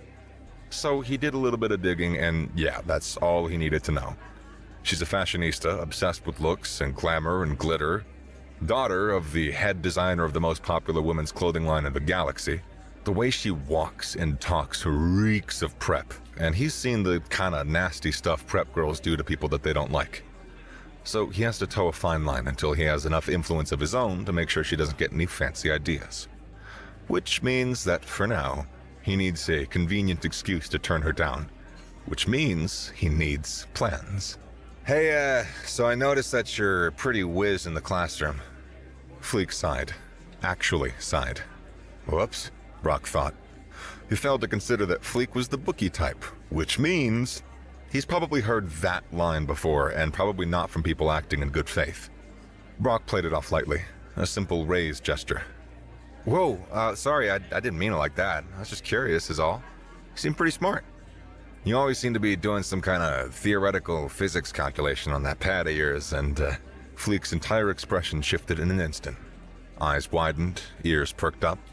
You can tell it's theoretical physics? Okay, bit of a weird question, but sure, let's roll with it, Brock. Yeah? I mean, it definitely doesn't look like algebra, and I don't see any molecular formulas, so when it comes to math and numbers, there isn't a whole ton left to guess.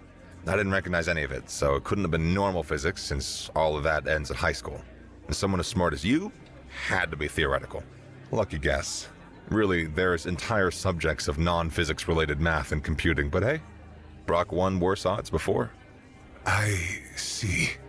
Yes, I suppose I am known for my calculations. But how did you know that it was... Are you okay? Does human skin normally... His entire head tilted in obvious confusion. Brock had to quell the intrusive thoughts likening the adult alien in front of him to a confused puppy. Brock looked down, but he couldn't quite see anything. Fleek clarified. No, on your neck? I believe that's what the anatomy is called. Your skin is... falling off? That's a horrifying image. Brock's hand shot to his neck, and sure enough, dead skin and a burning sensation. Felt like sunburn as soon as he touched it. Ow. Oh, well, I mean, yes and no, but that's not good. Sunburn? How? And on the front of my neck? How can that... I see. Of course, the altitude. The dawn sun is practically level with the ring Brock exits his shuttle on. The last 3 days he has spent no small amount of time admiring that view. So, sunburn. Right on his neck. He wears a jacket and jeans besides, so it's just his neck. Face has all that stupid skincare on it. Fleek interrupts his thoughts again. Sunburn? The atmospheric shield should be blocking all harmful radiation. No, they are. They do, I think. Humans are just a bit vulnerable. Even back on Earth, a fair bit of our star's light gets through the atmosphere, and if we're exposed too long, our skin dies. Then, well, this just kind of sheds. New skin underneath is brand new and raw, and it burns like hell. Fleek's head tilts the other direction. Humans shed? You shed skin? That is intriguing. I had thought it was only my people and the other furred races that shed. I suppose there is also reptilian species, but that doesn't look like a molt. Does it all come off? Is Professor Oubliette's lecture going to become derailed again into one on human musculature rather than history? Brock shook his head, which hurt because of the burn. Ow. Again, it bears repeating, ow. No. Well, I mean, I hope not. It shouldn't. It'll be fine. I'll just have to start wearing a scarf or using sunscreen or something. As far as derailing the class goes, I mean, I hope not. I don't exactly enjoy being the center of attention. Fleek nods sagely. Nor do I. Too much. Hassle? Brock finished. Fleek's mouth opened slightly, and the very edges of it seemed to tilt upwards, sort of like a grin. Yes, hassle. That's a good way of putting it. Is L'Ariel trying her luck again at the spaceport? Brock sighed, shoulders slumping as a tension he didn't know he was holding broke. Yeah, I've seen her type before. They don't really give up when they want something, and I have the unfortunate position of being the hot topic. New species on the block, and Dad is a tycoon that's intentionally making waves in the galactic scene.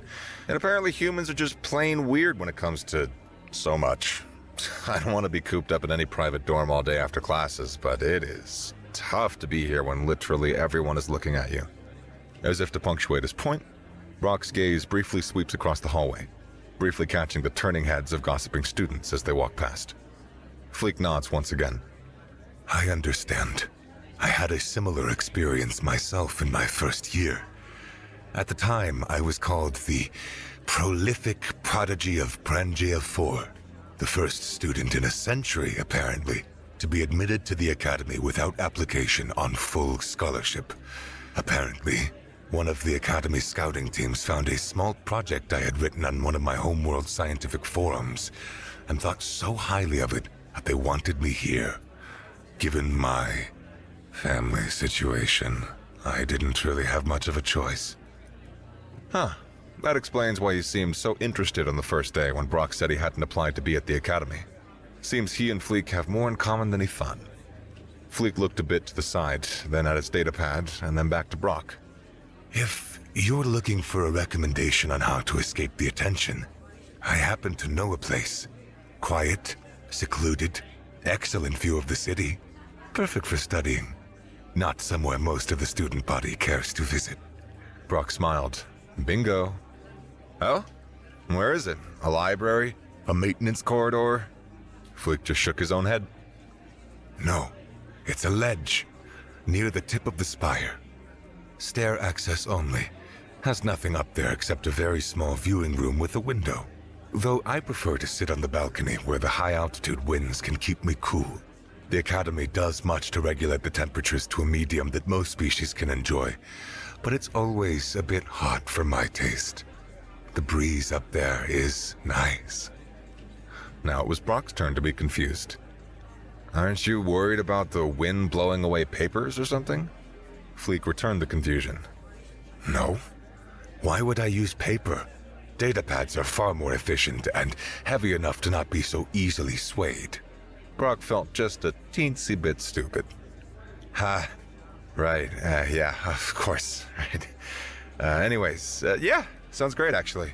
Been needing somewhere to get away from it all, you know. If you don't mind sharing. Fleek nodded this time. I don't mind. But, your skin is starting to bubble a little bit. Is that normal as well? Brock felt his neck again. Still ow, but yeah, it was blistering. Shit. He'll have to go to the nurse for some kind of ointment. Does the Academy have a nurse? It has to, right? Not a human one, but the Academy definitely has someone that knows how to nurse humans. For once in his life, Brock was actually hoping on his father's thoroughness. Indeed, the Academy had a nurse. It was as simple as asking one of the little drones that frequently buzzes by for directions, which then escalated into him getting a very small floating stretcher taking him directly to what was apparently an entire school hospital/medical research center a couple levels below, complete with little wee-woo noises and flashing lights. He thought it was a bit excessive, especially when one of the students that saw him pass by shouted and yelled, "His skin is falling off!" Like, seriously? Dramatic much? Once there, the scene was no less chaotic. He went through a dozen different nurses, all doing the same routine of check-in, panicking when they saw his red neck with flaking skin and bubble blisters, and then asking questions and so on. Eventually, a doctor came in and started asking questions. He was an Orion. Most of the people at this academy are, followed by Tripians, and then after that, anything goes. Tall, silver skin, and silver eyes both. His face marks are relatively complex, but got nothing on Oubliette's facial mural, so he must be the Orion equivalent of middle-aged. He spoke with the half-clinical, half-bedside manner of a professional doctor. The Academy was provided with an extensive databank containing human medical records, including yours in particular. However, I have not had the time to thoroughly read through it. It has been communicated to me that it is not urgent. It does look rather concerning, and I would like to run some tests, if that's all right. Brock just shrugged. Sure, I can get notes from one of the other students. Test away, Doc. But, could I get, like, some kind of ointment or something? Sunburn does hurt quite a bit, and the blisters are gonna sting if I don't get something to help cool it all down and keep it from getting infected. He nodded. Yes, the nurses did receive a request like that. I believe they are searching through the aforementioned databank for information on how to produce such medicine. This condition is rather unique. Most species have solutions for solar radiation that they employ preemptively, most of which is already employed by the atmospheric shields, so it is rather rare. You are certain that you are not suffering from some kind of radiation damage? Brock nodded somewhat flatly. Yeah, we have something called sunscreen, but it's not always needed. Our skin has something called melanin in it. That's where the color comes from. And that usually does a trick, but sometimes, especially for those of us with more lightly colored skin, it can get a bit bad if we don't do something. I didn't realize that the altitude up here was going to be a problem, but, I'll be fine. Like I said, just a bit of cream to keep things from getting out of hand, and I'll have some new layers in no time. Just be a bit pale for a while. This time, the doctor seemed seriously confused. New layers? Human skin can regenerate in layers? Brock nodded slowly this time. Yeah? Is that not common? I mean, what do you do if you get burned or end up scraping something real bad? Flatly, the doctor responded. Most species require chemical regeneration or grafts to recover from severe skin damage, such as what you have suffered here. Orions, for example, have only a thin sheen of metallo-organic skin protecting our interior anatomy. If it is torn, it requires heat treatment to reseal the breach. If the damage is too great, we have to grow a graft in a vat and replace it. In primitive times, before such technology, crude metal plates were used. Gourd scales are known for their durability, but they do have similar procedures for replacing ones that are too badly damaged. Trapian medical techniques often involve submerging the affected regions in a special fluid from their homeworld containing symbiotic flora that can replace the damaged sections. None of them can simply grow new layers. Brock nodded again, this time with understanding. Ah, another special human thing, I guess. I mean, I suppose I should mention that technically human skin is always shedding, just not so obviously as this. It constantly grows and dies and falls off and grows and yeah. The doctor's eyes widened. He quickly summons what appears to be some kind of scanning droid and immediately shouts something the translator bead Brock wears in his ears didn't catch. Brock then learned that apparently the entire hospital was supposed to be kept sterile. Something that is normally fairly easy as long as the patients are brought in on the floating stretchers and pass through decontamination, because very, very few species shed constantly, and the few that do are fairly obvious because they have fur and can be taken to special wings. Something Brock ruined by apparently being the only species in the galaxy that sheds skin and passing through the corridors. Faint particles of human skin dust now floating freely across many surfaces. Eventually, however, Brock made it out of the doctor's office and could finally return to school. Except Oubliette's morning lecture would already be over by now, and it's been at least 30 minutes since what Brock considered something of a lunchtime. So he decided to make his way to... Oh, damn it. He never actually got directions to that spot Fleek told him about. Nor did he get anything like contact info. All he knows is that it's stair access only, and he didn't like the idea of walking up every single staircase in the spire just to try to find the one. It's whatever. He didn't have that much time to kill before his next class, an actual biology class, not human-specific. But given how much this academy seems to like its gossip, Brock had a suspicion. It's bi-weekly, so this would be the first actual class for this course in the semester, and it lasts 3 hours. Brock chose it because the other options didn't really line up well with the other courses Brock wanted. That being Oubliette's human history course, a more generic xenocultural studies course, and of course, a galactic economics class. If Brock is going to learn anything here, it's going to be stuff that'll be useful once he's out, and his father starts insisting he get involved in the family business. As for the biology one, it's somewhat generic. Turns out when you live in a galaxy with hundreds of species, just biology ends up being a bit more than a simple high school class. The high school version of it is for your specific species, and then in college it becomes more generic about all of them. Naturally, he got looks the entire way there. Apparently word of his medical emergency has already spread, and given the hushed whispers of, "He doesn't look melted," and, "Are humans red after they molt?" they all heard about that one student's dramatic reaction. Ugh, this is gonna be another headache.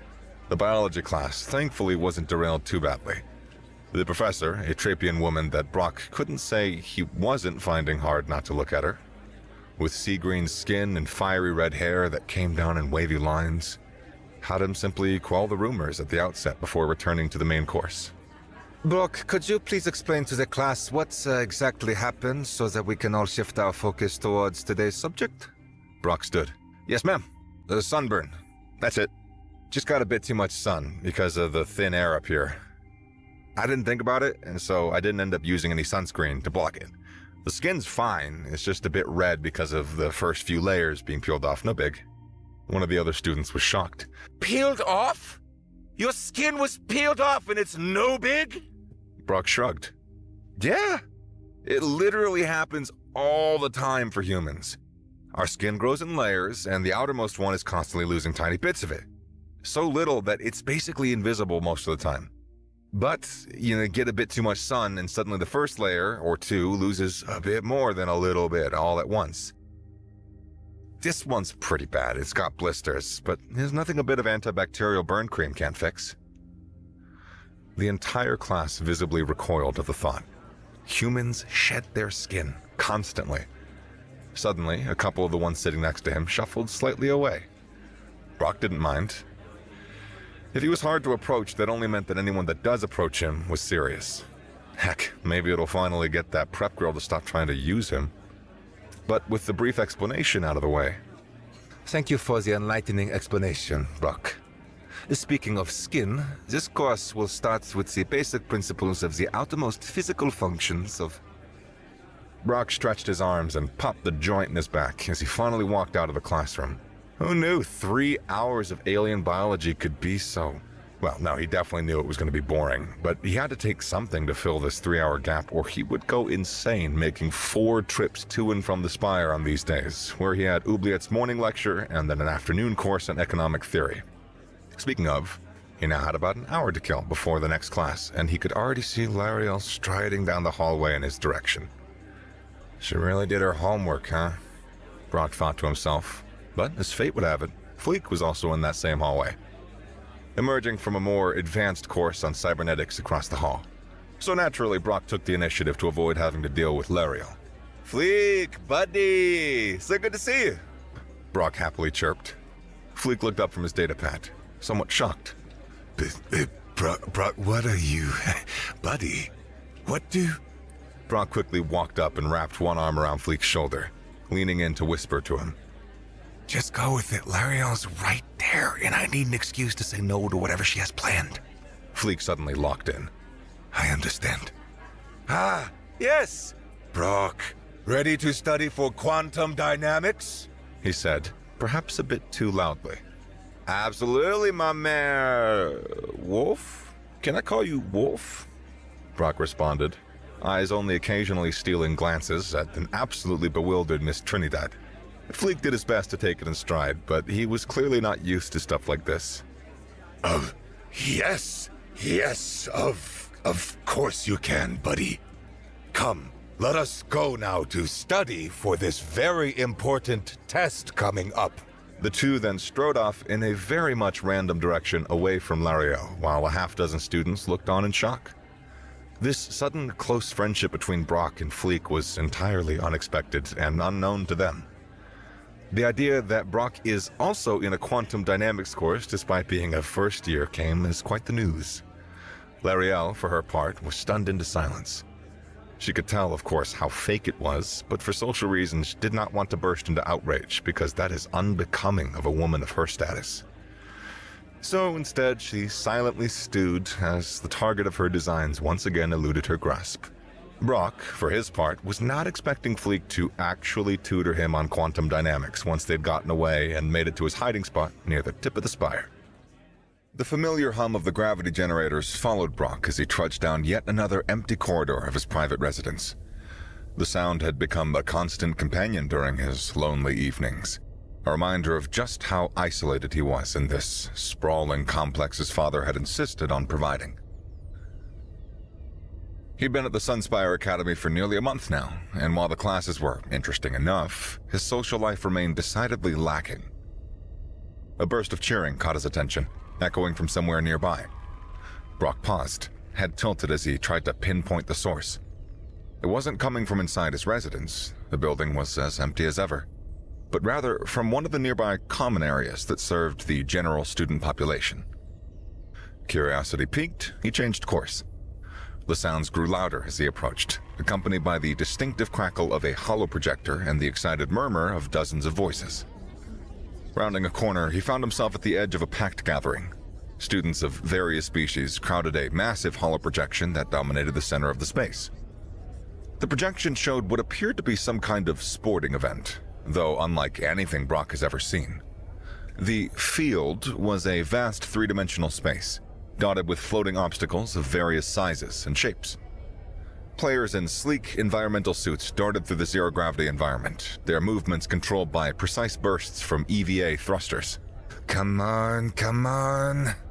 A Trampian student near Brock muttered, their blue skin flushed with excitement. The spiral spires are so close! In the projection, a gourd player, massive even in the form-fitting suit, rocketed past a cylindrical obstacle, using it as a pivot point to change direction with startling speed. They carried what appeared to be the focal point of the game, a glowing sphere that seemed to affect the movement of nearby players. Look at that control! Someone in the crowd exclaimed. Tucson's really earned his starting position this season. Brock's eyebrows rose as he recognized the name. Bjorngir Tucson, the same gourd who had been giving him grief in human history class. He had to admit, watching the alien's masterful navigation of the three-dimensional playing field, there was more to his rival than mere bullying swagger. The sphere in Bjorngir's possession suddenly pulsed, and Brock noticed how the other players' movements became more erratic as they were being pushed away from the ball. Bjorngir's grip on it visibly tightened as he fought against what appeared to be an increasing repulsive force. He's got to throw it, another student said, voice tense with anticipation. The field's almost at full reversal. As if on cue, Bjorngir launched the sphere toward a teammate who had positioned themselves near one of the larger obstacles. The pass was perfect, but a defender from the opposing team intercepted it with precise timing. The moment they caught it, the sphere's glow reset to its original state, and the cycle began again. The two teams repositioned facing one another along a large plane right where the ball was caught, just like a turnover and... That's game! The announcement rang through the projection as the timer hit 0. The Central Spire maintains their undefeated streak against the Spiral Spires, thanks to another stunning performance by the Tucson Vardek offensive line. The gathered students erupted in a mix of cheers and groans, credits clearly changing hands as bets were settled. But Brock barely noticed, his attention fixed on the replay showing Bjorngir's final defensive maneuver. The raw athleticism required to pull off those moves, the strategic positioning, the timing. A slow smile spread across his face. His evenings of solitary boredom might be coming to an end. After all, if there was one thing he knew how to do, it was sports. And this one looked like it might actually be a challenge worthy of his attention. Excuse me. He tapped the shoulder of the Trampian student who had been commenting on the game. What'd you say this was called? G-ball. Gravity ball. They replied, turning to face him. Their eyes widened slightly as they recognized him. The human student was still something of a celebrity on campus. So most people call it gold ball, since they're about the only ones that are tough enough to play it professionally. Brock's smile widened just a fraction. We'll see about that. Back in his private residence, Brock sprawled across his oversized couch, surrounded by hollow projections displaying various G-ball matches, rulebooks, and historical statistics. The more he discovered about the sport, the more intrigued he became. The basics seemed straightforward at first glance. 2 teams, 1 ball, and scoring zones at opposite ends of the field. Players could pass or carry the ball, and defensive players could intercept or tackle to gain possession. The initial possession was determined by a throw-off, where the starting quarterback simply began with the ball in hand. No ceremonial kicks needed in zero gravity. Computer, replay that last defensive formation, Brock commanded, focusing on a particularly aggressive play. The hologram shifted, showing a complex 3-dimensional arrangement of gourd players using the field's obstacles as anchor points. Those obstacles were what really set G-ball apart from anything he'd really played before. Massive cylinders, spheres, and abstract shapes dotted the playing field, creating a dynamic environment that clever players could use to their advantage. A properly executed push off one of those structures could generate far more speed than the EVA thrusters alone, and the obstacles provided crucial cover during defensive plays. Brock watched as a defender used a cylindrical obstacle to completely reverse direction, conserving momentum in a way that should have been impossible in open space. The move resulted in a perfectly timed interception that the attacking team never saw coming. "Pause playback," he said, standing to walk through the frozen hologram. Each obstacle cast its own subtle gravitational influence, creating dead zones and acceleration lanes that experienced players had to learn to navigate instinctively. The field wasn't just 3-dimensional, it was a constantly shifting maze of gravitational forces that had to be accounted for in every moment. Computer, show me the tracking data for the ball during that last play.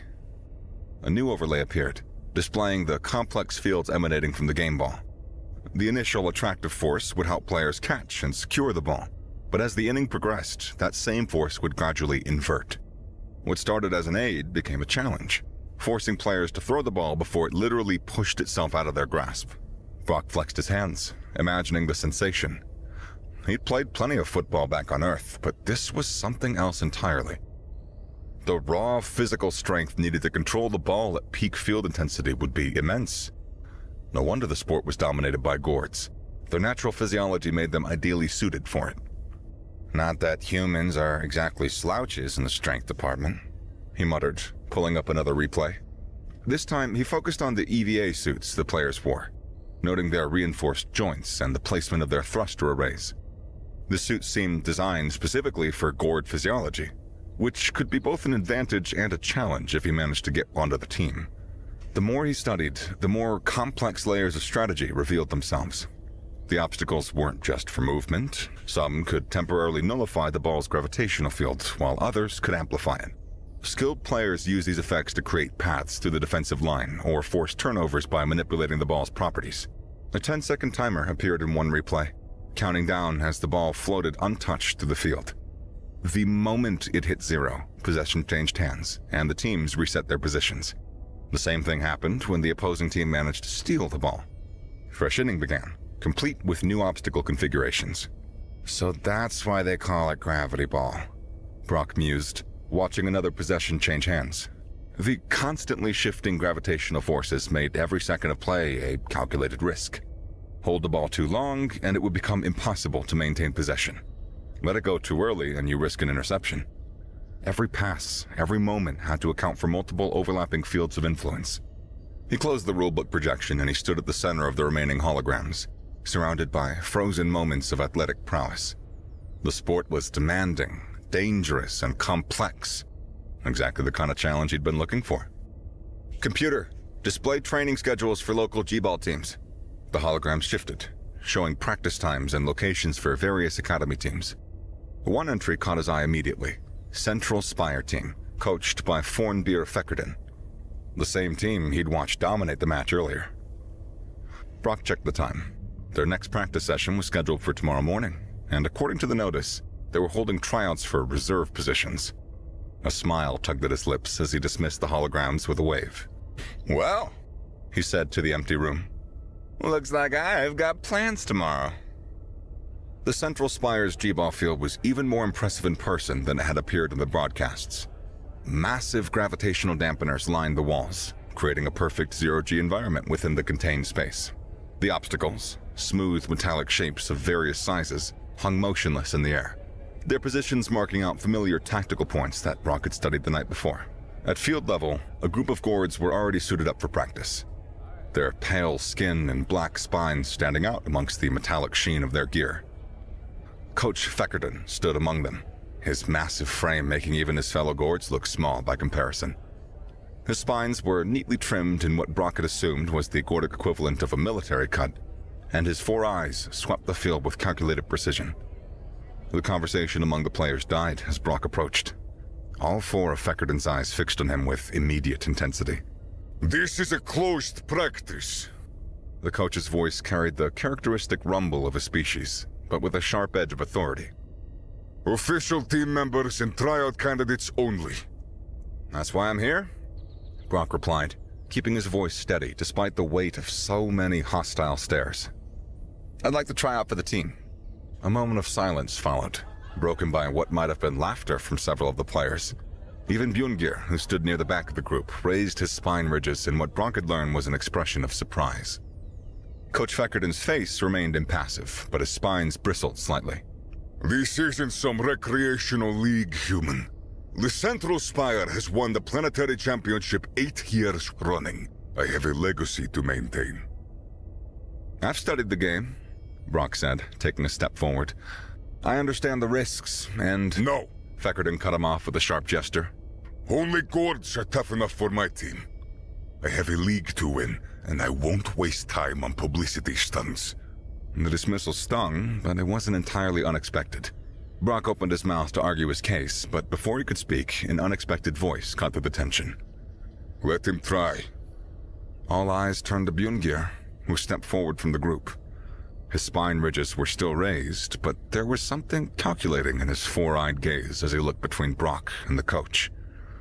You have seen him in weapons practice, Bjorngir continued, addressing Feckerson directly. He is stronger than he looks. Now it was Brock's turn to be surprised. The last thing he'd expected was support from the same Gord who'd been antagonizing him in the class. The coach's spines twitched as he looked between them, clearly weighing his star player's words against his own prejudices. You're vouching for him. Feckerden's voice carried a note of genuine curiosity now. You understand what that means, Juxon? I do. Bjorngir's eyes never left Brock as he spoke. He has earned a chance to prove himself. The other players shifted uncomfortably, their spine ridges rising and falling in waves of agitation. Coach Feckerden studied Brock for a long moment. All four eyes narrowed in consideration. Very well, he finally rumbled, though his tone suggested this was far from an acceptance. We'll give you the proper test, human. But I must warn you, this is not a game for the soft-spirited. I will not be responsible if you get hurt. I understand, Brock replied, trying not to show his surprise at Bjorngir's intervention. What's the test? Feckerden's mouth twisted in what might have been a smile, though it was hard to tell with Gordic facial features. Get him suited up, he ordered one of the nearby players. Trial by fire! The G-ball suit hung loosely on Brock's frame, clearly designed for the broader build of a Gord. The padding around his shoulders bunched uncomfortably, and the thruster controls felt awkwardly positioned for his fingers. Still, he managed to seal it properly, running through the basic system checks he'd studied in his research. The test is simple. Coach Feckerden's voice carried easily in the zero-G environment, his massive frame floating near one of the field's larger obstacles. You'll start with the ball, and my team will attempt to take it from you. Hold on to it for 2 minutes, and you pass. Brock's eyes narrowed as he processed the parameters. 2 minutes didn't sound like much, but he knew better. The ball's gravitational field will begin shifting almost immediately, growing stronger and eventually reversing polarity entirely. By the end of that time frame, it would be actively trying to push itself out of his grasp. The whole team? He asked, watching as the Gord players spread out around him. There had to be at least 15 of them, each one a seasoned veteran of the sport. Problem? Feckerden's spines bristled slightly. Something almost predatory in his four-eyed gaze. I thought humans were supposed to be resilient. From his position near the coach, Bjorngir watched silently, his own spine ridges raised in what might have been anticipation. The other players were less subtle in their reactions, several openly snickering at what they clearly saw as an impossible task. No problem, Brock replied, keeping his voice steady despite the growing realization of just how brutal this test would be. Just wanted to be clear on the rules. Then you understand, Feckerden rumbled, that this isn't just about holding the ball. You will need to evade my entire team while fighting against the ball. A single touch from any player, and you fail. Brock nodded, his mind already racing through potential strategies. The obstacles provided cover and momentum opportunities, but they also created choke points that his opponents could use to trap him. And with so many experienced players working together, his options for escape would be severely limited. One more thing, the coach added, his tone carrying a hint of what might have been amusement. The field gravitational dampeners have been calibrated for Gord physiology. Your suit's thrusters are set to our standard power output. I trust that this won't be an issue. The implied challenge was clear. Everything about this test had been designed to favor the Gord players, from the equipment to the environmental settings, even the basic premise. Maintaining possession against superior numbers played directly into their natural strengths.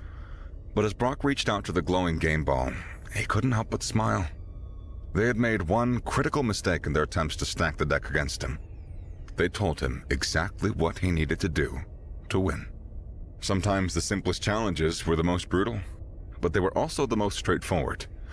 No complex scoring rules, no strategic objectives, just hold on to the ball and survive. He could work with that. I'm ready, he said, gripping the ball firmly as its initial attractive field helped secure his hold.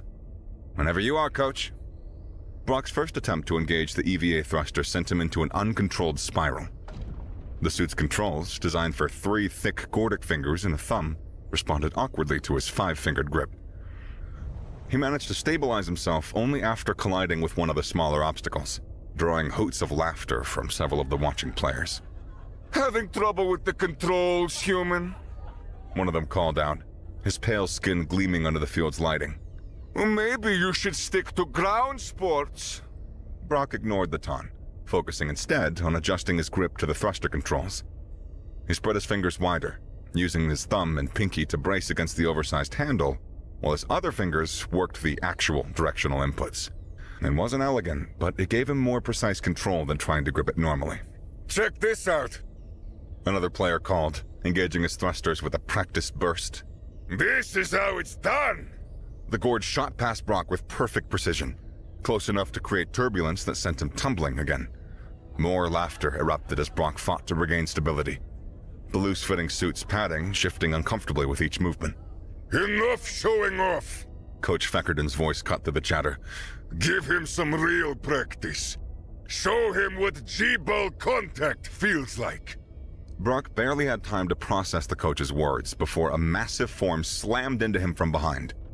The impact sent him careening towards one of the larger obstacles, the awkward grip on the controls making it nearly impossible to correct his course. Too slow, his attacker called out, already lining up another pass. In a real game, you'd have lost the ball 3 times over by now. Gritting his teeth, Brock managed to angle his trajectory so that instead of colliding with the obstacle, he could use it to arrest his momentum. His shoulder scraped against the metallic surface as he grabbed hold, the contact sending vibrations through his ill-fitting suit. He is learning, Bjorngir observed from his position near the coach, his tone neutral, but his spine ridges still raised in that predatory way. Already figured out how to use the obstacles for control. Lucky grab. Another player scoffed, moving in for his own practice hit. Let's see how he handles. The gourd's taunt cut off in surprise as Brock suddenly pushed off from the obstacle, using the momentum to shoot past his would-be attacker. The movement was not graceful. The loose suit and awkward controls made sure of that. But it was effective enough to draw a few murmurs from the watching team. Interesting, Coach Feckerden rumbled. Again! 2 more players moved in, coordinating their approach to cut off Brock's escape routes. He could see them calculating his trajectory, probably assuming his poor control would make his path predictable. Instead, he deliberately overcorrected with the thrusters, using the suit's poor fit to his advantage as he tumbled in an apparently uncontrolled spin. The first player missed entirely, thrown off by the erratic movement. The second managed to clip Brock's leg, but the loose suit actually worked in his favor. The padding shifted with the impact, dispersing much of the force instead of transferring it directly. He's doing it on purpose. Bjorngir's voice carried a note of recognition. Using the poor suit's fit to make his movements unpredictable. Sloppy technique. One of the other players spat, though there was an edge of uncertainty in his voice now.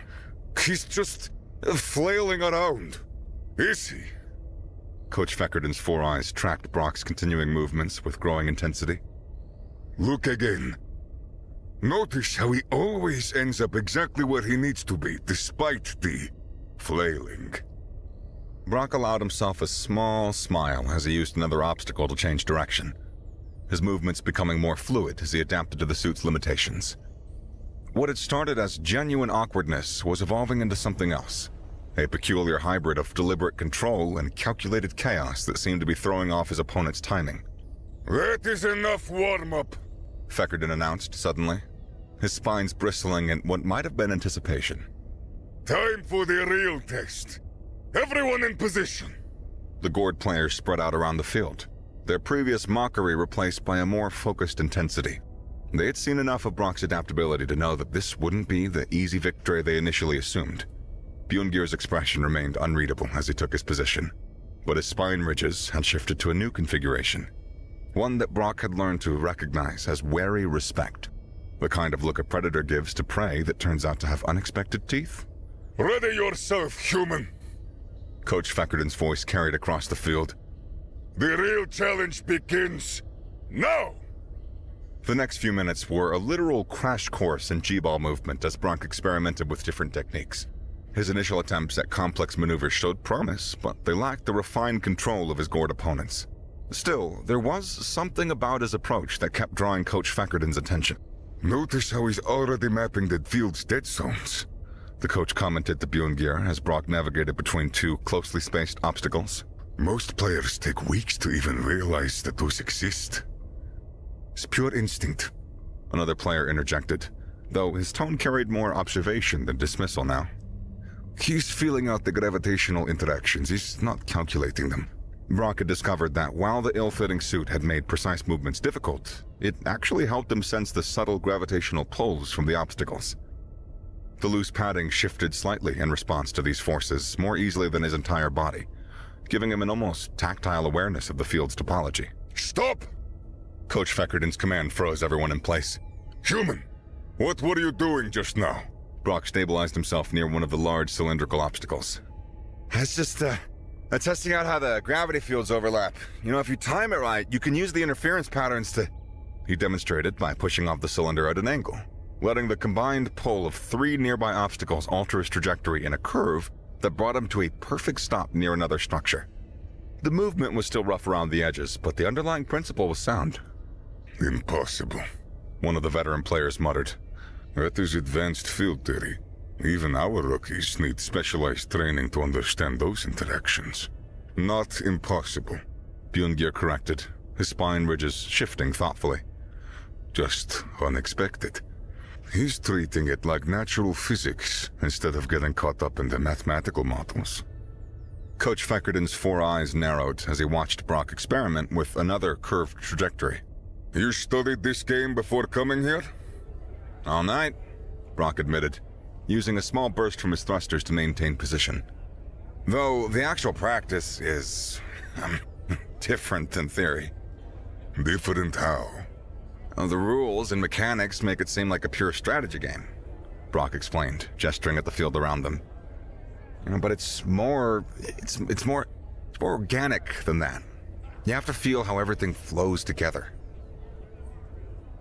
A ripple of surprise passed through the watching players, their spine ridges rising and falling in waves. That wasn't the kind of insight they expected from someone who had never played before, let alone from a non-Gord.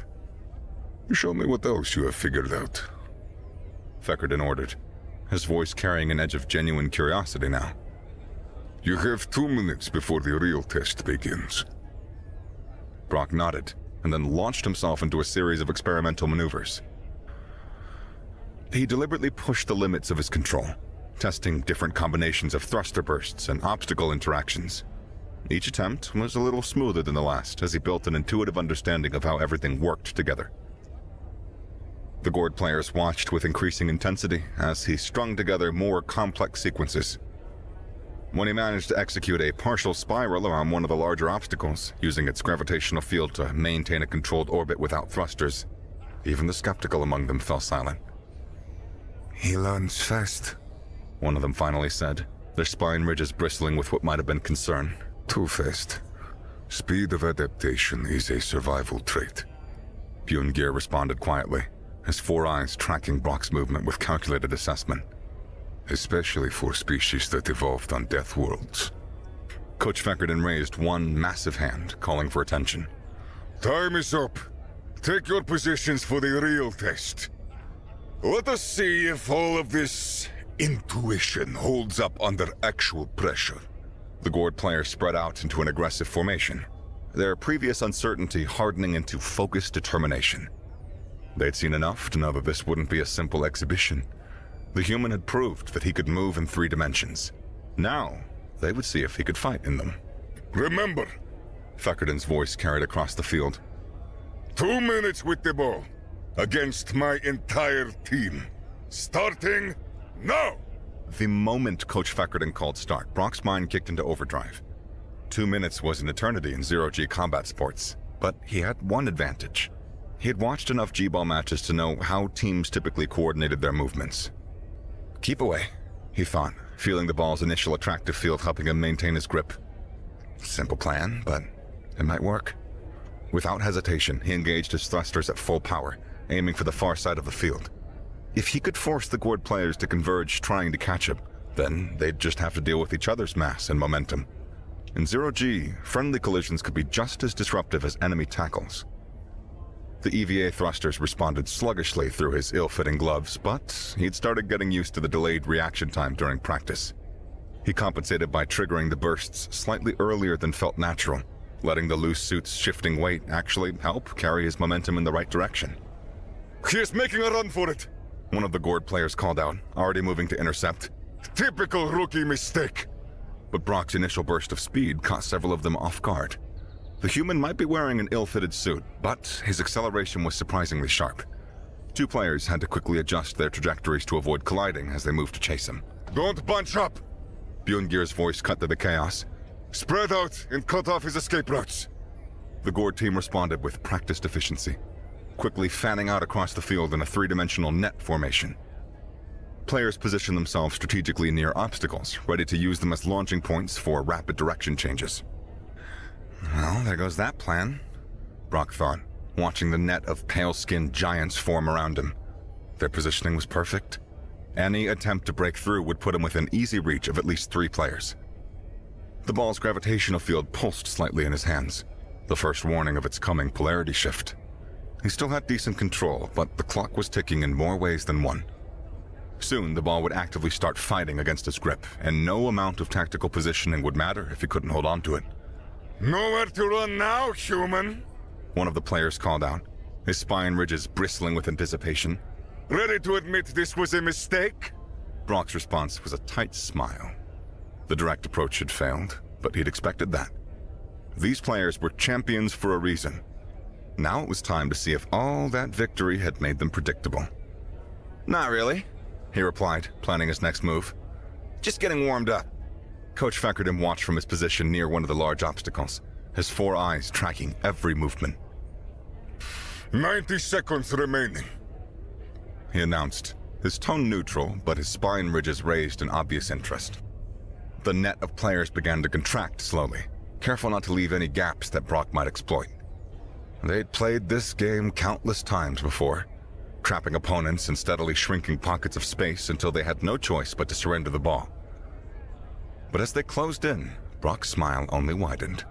They were professionals, executing a perfect standard tactic. But sometimes, being perfect to the standard approach was exactly the wrong strategy. After all, he hadn't spent all night studying G-ball just to try the obvious moves. Brock eyed the steadily contracting net of Gord players, his mind racing through the physics he'd just studied. If he couldn't outrun them, he would have to outmaneuver them, and he had just the right crazy idea for that. If they're not stacked up, they can't gang up on me, he thought, already angling himself toward one of the larger cylindrical obstacles. The timing would have to be perfect, but he'd noticed something during his practice that might give him an edge. He's planning something! Bjorngir called out, his 4 eyes narrowing as he recognized Brock's shift in posture. Watch the obstacles! But Brock was already in motion. He engaged his thrusters in a precise sequence, using the loose suit's tendency to lag behind his movements to build up rotational momentum. As he approached the cylinder, he reached out with his free hand. Fingers spread to catch the surface at exactly the right angle. What's he doing? One of the players asked, spine ridges bristling in confusion. That approach speed is way too fast for the redirect. Brock's hand caught the cylinder surface and he pulled. The combination of his built-up rotation, the obstacle's natural gravitational field, and his carefully timed thruster burst created something entirely new. A slingshot maneuver that sent him rocketing through space at nearly twice the speed his thrusters alone could manage. Impossible! Someone shouted, but Brock was already blasting through their carefully arranged formation. The Gord players scrambled to adjust their positions, but their very preparation worked against them. They'd spread out to prevent exactly this kind of breakthrough, but the gaps between them were calculated based on known, reliable speeds of the potential opposite. Not something as fast as Brock is moving now, which left each of them too far apart to effectively intercept. He's going to hit the barrier! Coach Feckerden's voice carried a note of genuine concern. The field's containment wall was approaching fast, and at Brock's current speed. But Brock had already killed his thrusters, letting momentum carry him while he concentrated on the ball. The gravitational field was definitely stronger now, starting to shift toward repulsion. That was going to make this next part interesting. Head him off! Bjorngir ordered, already moving to intercept. Don't let him reach the far side! The team's coordination was impressive. Even caught off guard, they were already reforming their net, adjusting to cut off Brock's new trajectory, They'd lost precious seconds to surprise, and Brock had built up more speed than any of them had thought possible. He shot past the first line of defenders before they could properly react. The second line managed to angle themselves better, but they were still too spread out to create an effective barrier. One player made a desperate grab for him, spine ridges fully extended in concentration, but the loose suit actually helped again. The Gord's fingers slipped right off the baggy material. 1 minute! Coach Feckerton called out, his own spine ridges raised in what might have been excitement now. Maintain formation! Brock reached the far side of the field, his momentum finally bleeding off as he approached another obstacle. The ball's field was definitely fighting him now, trying to push itself out of his grasp. He could feel the strain in his arms as he fought to maintain his grip. But he'd achieved what he wanted. The entire team was behind him now, having to traverse the full length of the field to reach him. More importantly, they were all moving in the same direction, which meant they're bunching up, he muttered with a grim smile. Just as planned. The ball's repulsive field was growing at full speed now, pushing against Brock's grip with steadily increasing force. Every G-Ball player knew this moment.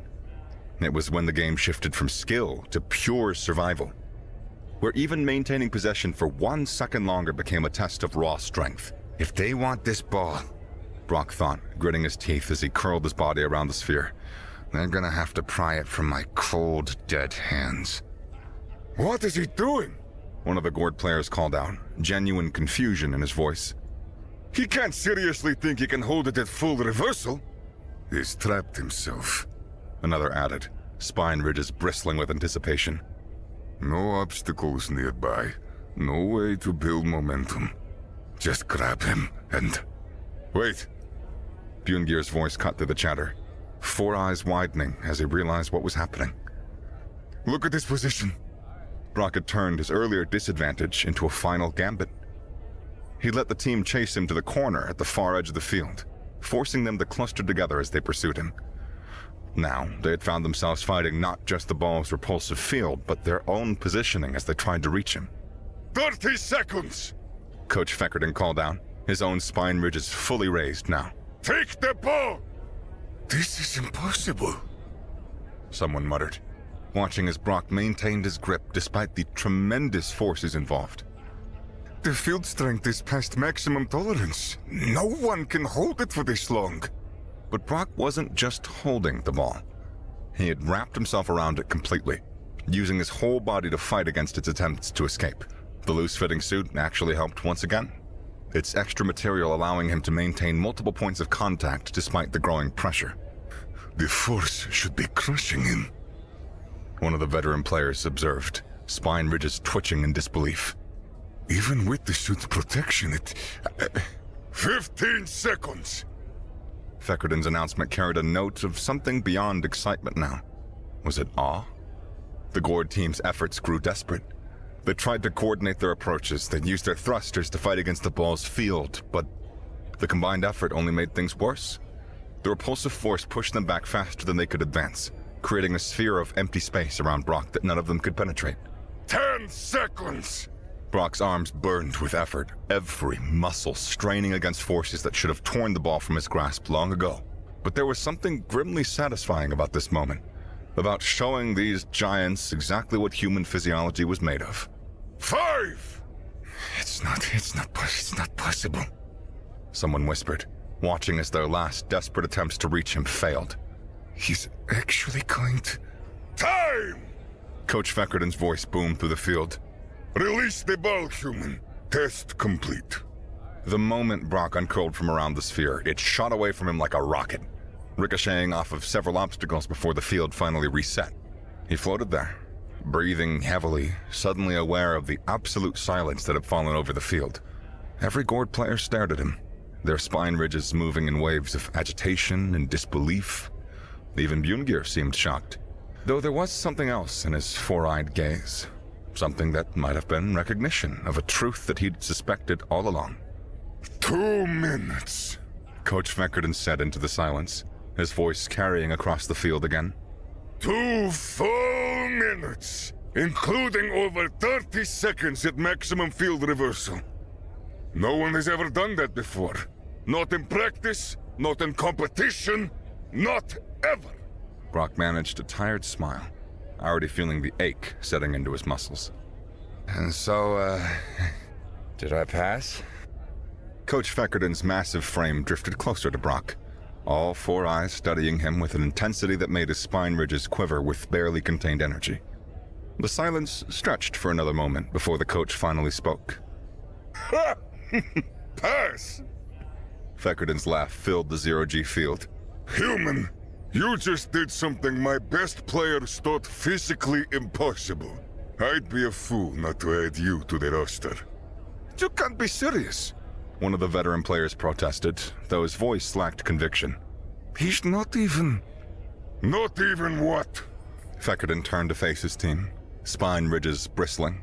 Not even a gourd? Tell me, how many of you could maintain grip to a full field reversal? How many of you would even attempt it? The silence that followed was answer enough. Even Bjorngir, floating near the back of the group, remained quiet, though his expression suggested he'd expected something like this all along. I want him in full practice by tomorrow, Feckerden continued, his tone shifting to pure coach mode. Get him a properly fitted suit, run him through standard drills, and for the love of the cosmic tree, someone teach him proper obstacle navigation. Raw strength is good, but I want the technique to match. The team's reaction was mixed. Some nodded in acceptance, their professional respect for achievement overriding any species bias. Others clustered together, spine ridges twitching as they whispered amongst themselves. What happens if more humans join the sport? One of them finally asked, voicing the concern that had begun rippling through the group. If they can all do what he just did, then G-Ball evolves. Bjorngir spoke up, pushing off from a nearby obstacle to drift closer. Just like everything else in the galaxy. He turned to face Brock directly, all four eyes focused with predatory intensity. I knew you were dangerous from the moment I saw you handle live ammunition like it was a toy. That's why I vouched for you. The team needed to see what humanity is truly capable of. The implications of his words settled over the field like a heavy blanket. These Gords, many of them born outside the Empire's influence, had just witnessed firsthand the physical capabilities that humanity had kept relatively quiet since joining the galactic community. We're not dangerous. Brock started to protest, but Bjorngir cut him off with a gesture. You are, he said simply. But dangerous isn't always bad. The Empire is dangerous. The Orion Alliance is dangerous. Even the Combine, for all their democratic ideals, can be dangerous when pushed. The question isn't whether humanity is a threat. The question is what kind. Coach Feckerden cleared his throat, breaking the tension. Philosophy later. Right now, we have a new player to integrate into our formations. Jackson, since you seem to understand our human friends so well, you'll be responsible for his training. Bjorngir's spine ridges twitched in what might have been amusement. Of course, Coach. As the team began dispersing for their regular practice, Brock caught fragments of conversation that made him smile. Did you see how he used the suit's poor fit to his advantage? The way he calculated that slingshot maneuver. Maybe we should try some of his techniques. The fear wasn't gone, not entirely, but it was being tempered by something else. Recognition. Respect. Maybe even a hint of anticipation for what the future might bring. Welcome to the team, Schumann. Coach Feckerden's voice carried its usual gruff authority, but there was something else there too. Pride, maybe. Or excitement at the possibilities ahead. Try not to break any more records on your first day of practice. Brock grinned as he engaged his thrusters, following his new teammates toward the practice area. His evenings of solitary boredom were definitely over, replaced by something far more interesting. The chance to show the galaxy exactly what humanity could do, even if that occasionally meant scaring them a little. Another beautiful day at Sunspire Academy concludes as I step out of my afternoon class with Miss Vorsch after her somewhat interesting lecture on gourd physiology. Somewhat interesting because just a few weeks ago, I passed Coach Feckerden's rigged tryout and I got on the Central Spire's G-Ball team. A team that is, besides me, made up entirely of Gourds. The Gords are an interesting race. I think in many ways they're just like humans, and in many ways they aren't. I mean, honestly, most alien species could be described that way. Turns out, intelligent thinking is fairly similar across most worlds. A lot of differences boil down to just cultural ones. One alien species might be no different from me than someone born in Japan is, or India, or Mars, though it might be a while before that colony has anything like a unique culture. There are the biological ones, of course, and those do definitely have an effect. Orions, for example, are practically immune to most high temperatures. They can exist comfortably at the same temperature ranges as I can, with one exception being cold. Their biological reliance on liquid metals means that they do not tolerate much of anything below the freezing point of mercury. Thank God their blood isn't poisonous. The mercury in it is tied up in all sorts of other compounds. That first day of Miss Force's class was enlightening on that front. Gords, on the other hand, are just the opposite. They aren't, made of ice or anything, but their blood is basically antifreeze, and they start experiencing heat stroke around 85 degrees Fahrenheit. It's a stroke of cosmic luck, honestly, that the 60 to 70 range is comfortable for basically all species. Just hot enough for most of the important organic stuff to be liquid, and just cold enough for it not to be gas. With some variance, of course. There are exceptions. There are always exceptions, such as the Fargonauts, who spend their entire lives in suits, except for when on their home planet. It's a literal gas giant. I always wondered what it would be like to talk to a cloud, but the one single Fargonaut I've seen doesn't share any classes with me. And their spot at Sunspire Cafe is a totally enclosed, high-pressure environment that would kill me. The Trapians are another mildly interesting one. As far as aliens go, they're about as plain as it gets. Literally, human butt. The skin is various shades of blue or blue-adjacent colors, and the hair is the same but with red. They're also somewhat amphibious. Their homeworld is something of an overgrown ocean with land masses made of ancient bacterial colonies, funguses, and plants. Its skies have permanent cloud cover and lock the entire world in various types of storm systems. Unlike us, though, they didn't come from monkeys. They're much closer to their ancient fish ancestors than we are. So, they have both lungs and gills, and their hands are slightly webbed and limbs kind of flat-ish. Not egregiously so or anything. It's very subtle, and, so I'm told, largely different from their natural appearance. They do no small amount of genetic engineering to make themselves more presentable to the other races. Prep Queen Lariel is walking proof of that. There ain't no way those are natural. Another thing the Gords are opposite of, apparently gene modding is banned entirely in Gord space and largely frowned upon by those few Gord communities that exist outside their empire. They have something of a cultural pride in their natural biology. Makes sense, considering most species are so fragile compared to them. They probably thought of themselves as something of a superior race. Until us, anyways. Their world was the only death world in the galaxy to have given rise to sapient species until Earth came around. But if Bjorngir has any resentment over that, he does a great job of hiding it. Not because he doesn't seem to, but because he totally does, but then at times oddly doesn't. Sometimes he's clearly looking down on me, and other times he's begrudgingly respectful. I definitely wasn't expecting him to defend me when I was asking Coach to let me try out. And then barely a few minutes later, he had it out for me like he wanted me to fail. I can't get a read on that guy. Which is the problem I'm currently faced with. After my afternoon biology class, it's off to the G-Bow field for practice. These guys are dedicated. By the time that I get there, they're always already doing drills and practicing formations. I've never seen what their warm-ups look like, and we never do anything like focused exercises. I figure we're just meant to handle that stuff on our own time. At the field, we play ball. My inability to read Bjorngir is what makes him the best captain for the practice games. Him and his best versus me and the other new guys on the team. Oh, they hated it. And me at first. They came around pretty fast after I gave them a first-hand demonstration of a loop-de-loop. I can't believe none of them thought about trying something like that to maintain possession.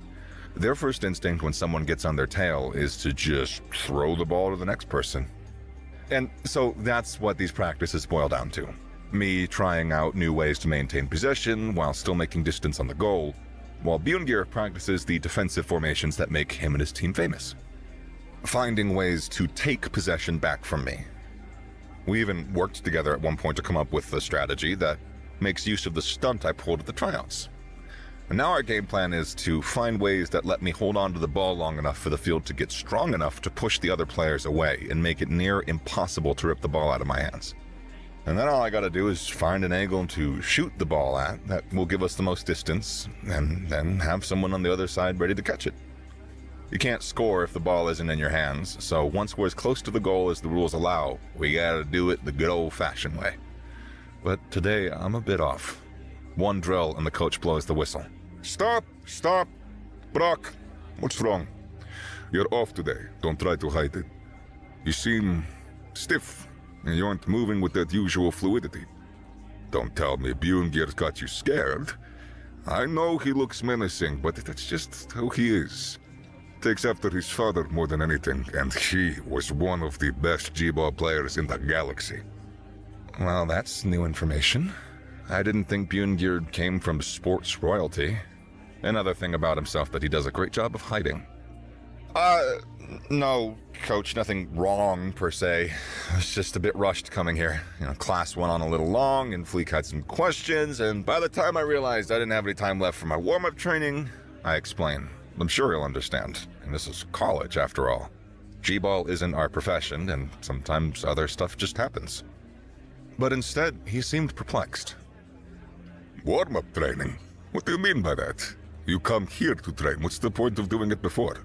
I realize all too quickly that this is going to turn into another humans do what exercise, but hopeful that it might not be, I explain a little further. Maybe it's just a case of minced words. I mutter. I also mutter something else, but not loud enough for the others to hear before continuing. Warm-up training? Just to get the muscles and joints a bit loose. Sitting down for hours at a time can be a real pain, and I gotta unstiffen those joints. Besides, the workout helps to get my blood pumping and keep me in shape. He shakes his head. No, I don't know. You have to keep your shape? I was under the impression that humans did not need suits like the Fargonauts. Am I mistaken? Are the humans made of slime or gas? I sigh. This really is another special thing about humans, huh?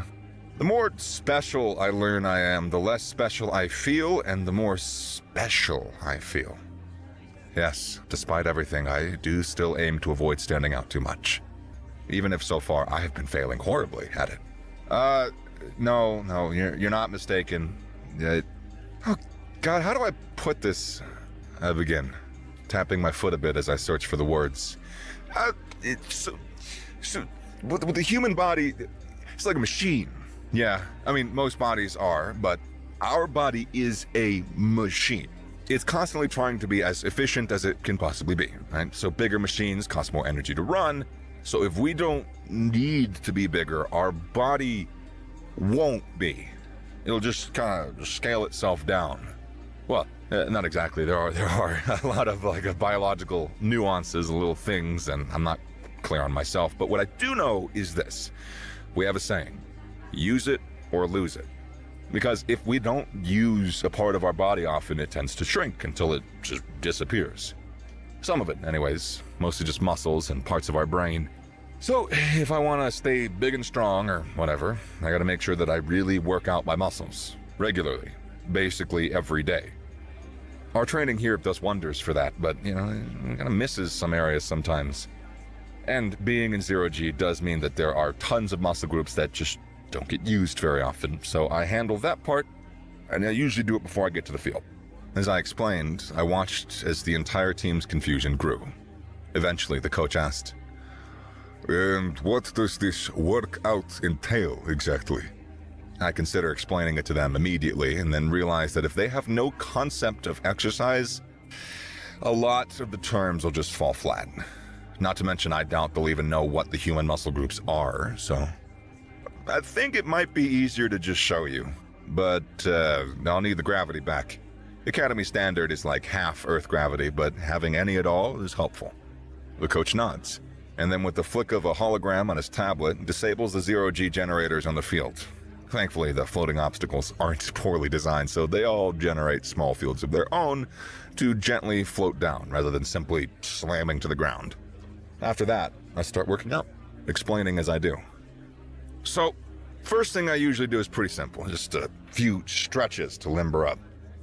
And I do so, leaning down to touch my toes, which somehow stretches my calves and not my back. I don't really get how that one works. I just know that when I lean down to touch my toes, I feel it in the tendons behind my knees and running down the back of my shin. I do some long leg stretches, first to one side and then the other, until my knee kisses the ground just to get my thighs and feet tendons nice and soft. Twists to actually stretch my back, joint pops, the whole 9 yards. No part of my body is left unstretched. The looks on their faces as I did all this was somewhat amusing. A few of them seemed to struggle to understand how I even did some of these stretches. A couple imitated, and I had to stop myself laughing as they could barely even reach their own shins, let alone their toes. The coach simply continued with a question. And this helps you retain your fluid movements? I nod. Yeah, pretty much. Though like I said, that's just the first thing I do. Most of these stretches don't actually have anything to do with the G-ball movements, they just help with the exercises. He nods, seeming to understand, if only slightly. I see. And the exercises themselves? I'll do them now? I chirp and get right to the first one. Push-ups are pretty simple. Get on the ground, tippy toes, and straighten. Doesn't do anything for you if you aren't keeping your back straight. That's the entire point, in fact. Push-ups don't really work the arms so much as they do your shoulder and back. For the arms, you want pull-ups. I don't have a bar here, and the lower gravity would sort of make it pointless, so I skip those.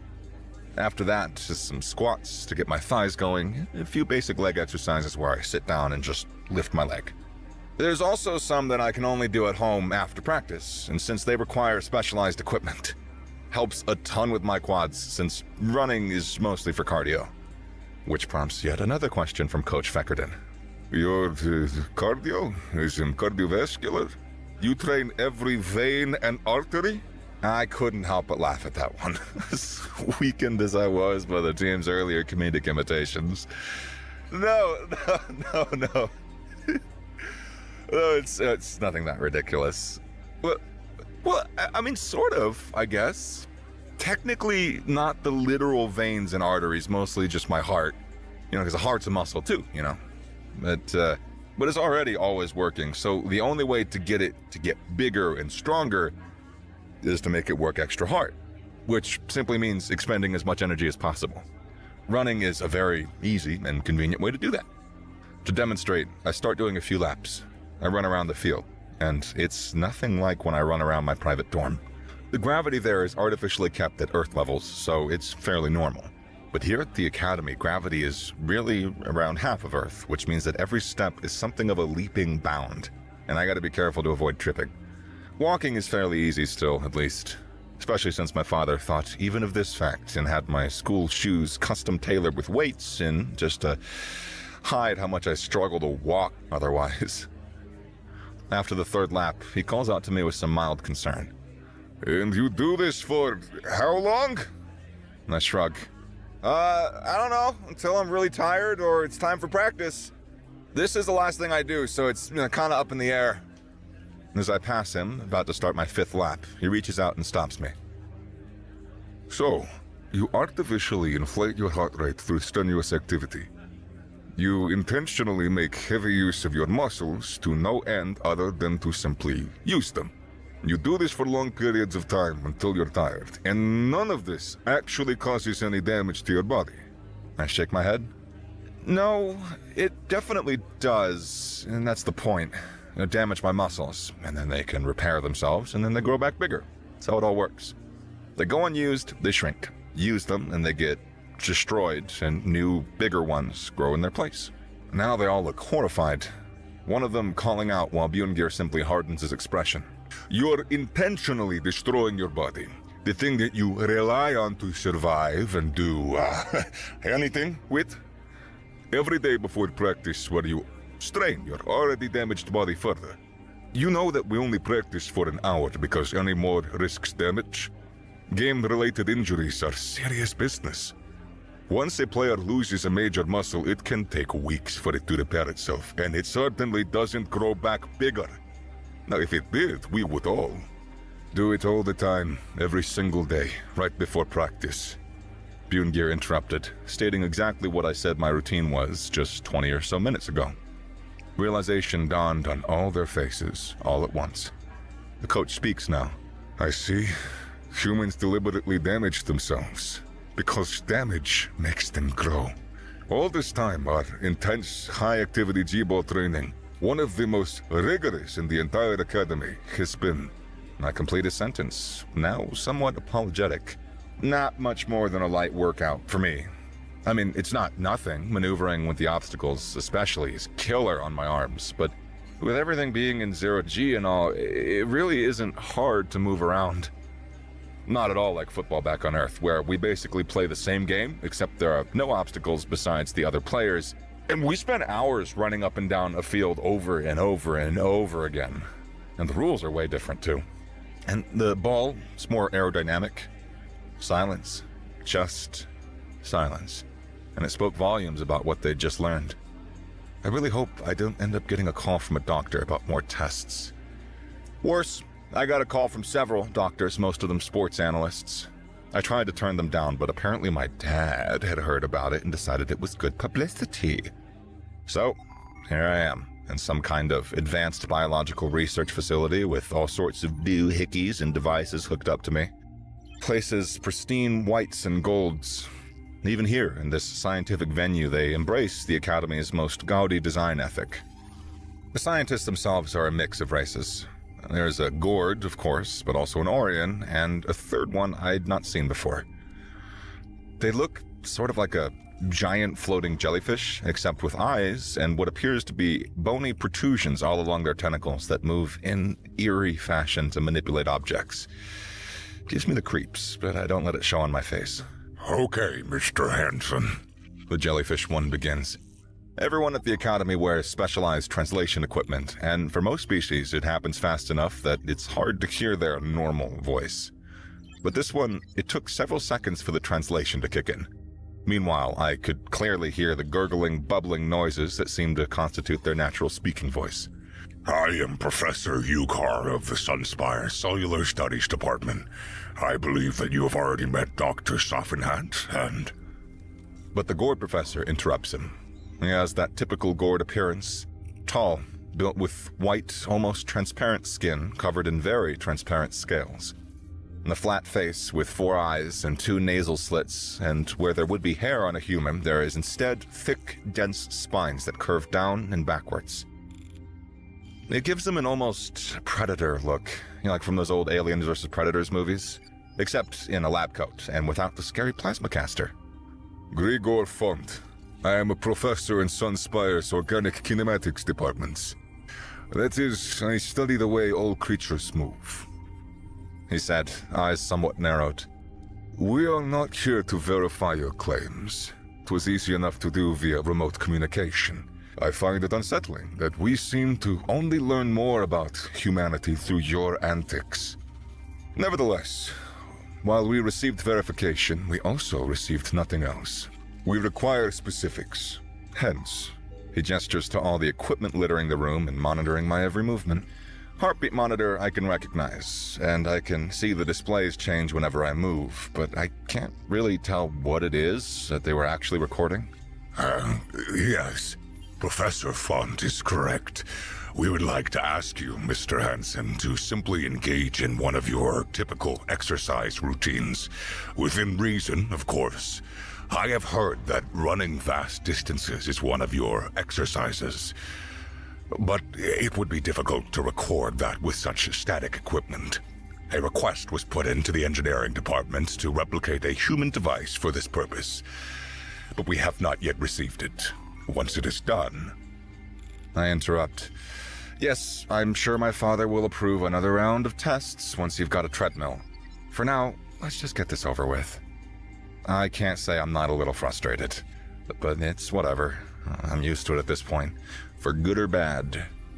start with my usual stretches, but Dr. Suffenhat and Professor Yughar immediately start examining and studying the machines.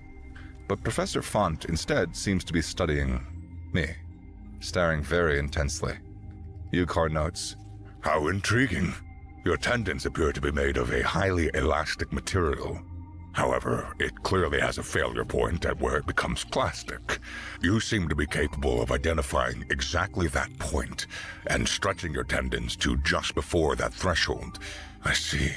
Elasticity is the key in how your body moves. Suffenhat seems to elaborate. More importantly, before he began the stretches, the tendons seemed to exhibit some kind of complex folding in their structure. But as they stretched to their limits, the folds worked out like kinks in a rope, then remained gone after returning. This explains why the stretches aid him.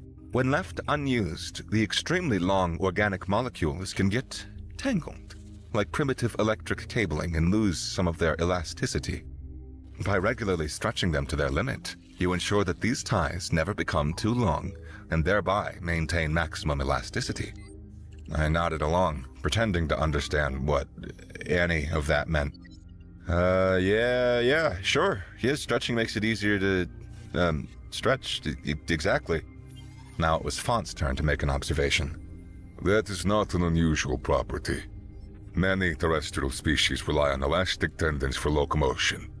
Although your range of motion is unusually high for those of the typical body structure. I couldn't help but respond. Oh, this is nothing, really. You should see our gymnasts. They can do some wild stuff. There's even a whole physical profession for those with especially mobile joints. We call them contortionists because they contort. I think there was one that called themselves the human pretzel. The various scientists merely gave one another a quizzical look, as if silently agreeing upon something, before Yughar spoke. We will have to request more information on that from Earth. For now, let us move on to the muscular stress tests. I sighed, always with the oddly specific phrases. Exercise. On to the exercises. Okay. I guess I'll start with push-ups. Right. As I got into position, Font spoke. That is an interesting position. Is it meant to mimic some method of getting oneself off the ground and into a standing position? No, I answer. It's meant to put all my upper body weight onto my hands so that I can push with my triceps, pecs, and deltoids. Those are the... Safin had interrupted this time.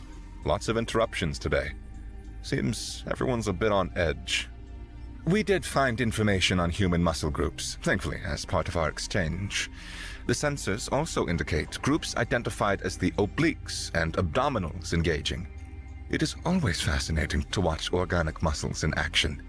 Especially yours, it seems, Mr. Hansen. Okay, can I start? A curt nod from Font signals me to begin. As I performed the very first push-up, many of the machines began making noises that urged me to stop. What is that, and why? What's happening? The two more scientisty ones were scrambling to deduce why the warnings were appearing. Meanwhile, Font answered. These warnings are indicators for structural damage. They detected tearing in the proteins of your muscles as soon as you began to seriously stress them. Small amounts of tearing are to be expected with any movement, but it is often small enough that it makes no time at all to be repaired. These warnings are for when larger tears begin to form, and it happened the moment you began the exercise. Yughar turns towards me. Are you okay? You do not experience severe pain. No, I don't. I feel fine. One push-up is hardly enough to really hurt. But, I mean, the entire point is to damage them, right? That's how exercise works? I ask, doubting for a moment if I even know myself. Suffenhat speaks now, the patterns on his face reflecting the flashing warning lights of the machines in a display that warranted its own epilepsy warning. That is what was reported, but for this level of damage to occur at so little activity, human muscles must be especially fragile. But these readings also indicate that the actual integrity of your muscle cells is far from compromised. In fact, the damage is already being repaired. Your cells appear to be designed to constantly shift weight to account for damage. The moment some cells ruptured, the others expanded to carry their load. This explains your report about how long you spend exercising. Your muscles are designed to fail. and to still operate despite. But it makes no sense. Why not simply have stronger muscles to begin with? What kind of evolution could have driven this type of adaptation? I can't answer that one. I might not be totally ignorant about our biology, but I am not a scientist either. I can't speak to stuff like that. No clue, Doc. You want me to keep going? Yukar's bony tentacles seem to shiver. Only if you are willing. We would not wish to drive you to dangerous amounts of self-harm for the sake of our research. It's really not a big deal, Doc. I work out to failure all the time. As long as I take rests as needed, it all works out. I reassure. The rest of my time there went much the same. I worked out, the machines whined about the damage I was suffering, and they constantly double-checked to make sure I wasn't somehow hiding agony. They seemed to watch in growing horror as I reached failure for some workouts, muscles just not working anymore.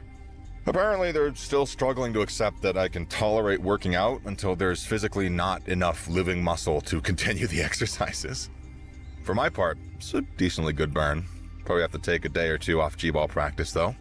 Trying to play that sport while badly sore is like asking to tear a muscle in the bad way. A few days later, they called me back. They got the treadmill, and it was time for the running tests. Same song and dance. They confirmed much of what they learned yesterday. Human muscles are actually very fragile compared to most species, but are specifically adapted to fail and make up for the muscle cells around them. And then they heal back bigger so that they can support the older cells around them when they fail. Now it is time for our cardio test, as you put it, Savanhat explains. We are intrigued to learn how your heart manages to emulate this process when it is not in position to tolerate failure. Unless you're about to explain how humans can survive without a heartbeat. I shake my head at that. No, not at all. To be honest, I'm a bit curious too. I don't really know much of the science behind it. I just know that when I do cardio, my heart rate elevates, and if I keep it there a while, I get tired. And eventually my heart's just bigger, slower too. The strong hearts beat less often than weak ones. They nod, understanding at least basic curiosity. Professor Font is there too, and asks, I am interested in learning more about the human gait. Every species has a unique manner of movement. You can tell much about a person by how they walk, and even more about their species by how they run. Man, this dude is really into the whole kinematics thing. Whatever, their treadmill they got seems pretty good. I mean, treadmills aren't exactly complicated devices. It's basically just a wide belt with 2 spinning motors on each end, but you gotta make them pretty sturdy since they exist to be run on. Gotta survive those heavy footfalls. I don't know why, but for this one, they even bothered to give it that classic Sunspire flair with curved handrails and gold etchings in the actual casing. The belt itself even has the school logo on it. A gold circle with a single spire poking out from it, and a cheesy star glint at the tip. Everything about this academy is some kind of message. I don't know whether to hate it because of how bourgeois it is, or admire the effort they put in. For now, I decided to focus on running. I start, but Font stops me. Walk first, then run. Oh, right, yeah, gait, yeah.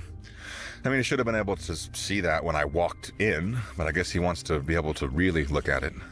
Whatever, I oblige. Intriguing. Are your shoes weighted? Whoa, you're a sharp one, Doc.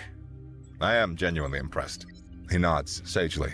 I had a suspicion when I saw you walk in here 2 days ago and a few minutes ago, but now I am certain. You move too carefully. You're clearly putting more conscious effort into the way you lift your legs than normal. As if you're trying not to hit something. Yeah, pretty much. The shoes are weighted, but at half Earth's gravity, it's still pretty easy to accidentally lift too hard. Gotta fight years of muscle memory just to walk around. I see. Let us step out of the chamber, then. It has a specialized dial for its artificial gravity, explicitly so we can test this. Remove the shoes. He nods to the other two, who begin moving some of the machines out of the room so the change in gravity doesn't crush them. The bigger machines are a bit more durable than that, of course, and remain. Treadmill included, naturally. I hear Font again, but this time over a speaker and with no face to tie the voice to. Really hammers home the feeling of being a test subject. I am increasing the gravity now. You said the Academy's default is half of Earth's. Very well. I shall double it. Then, as if by magic, I suddenly feel my natural weight return to me. just like when my commute shuttle enters the influence of my private dorm's generator as it lands. Feels just like an elevator when it goes up. Just sort of compresses. My whole body dips down, but it feels better. Constantly existing at lower gravity is uncomfortable.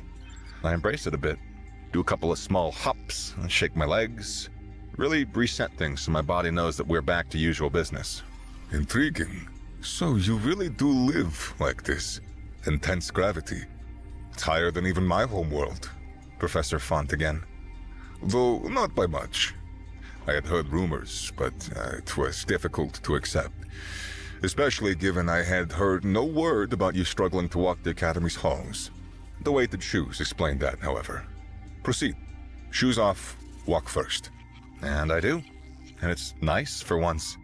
I don't have to carefully lift each foot. I can really just walk. Naturally, I hardly have to think about it. You can almost hear the nod in Font's voice.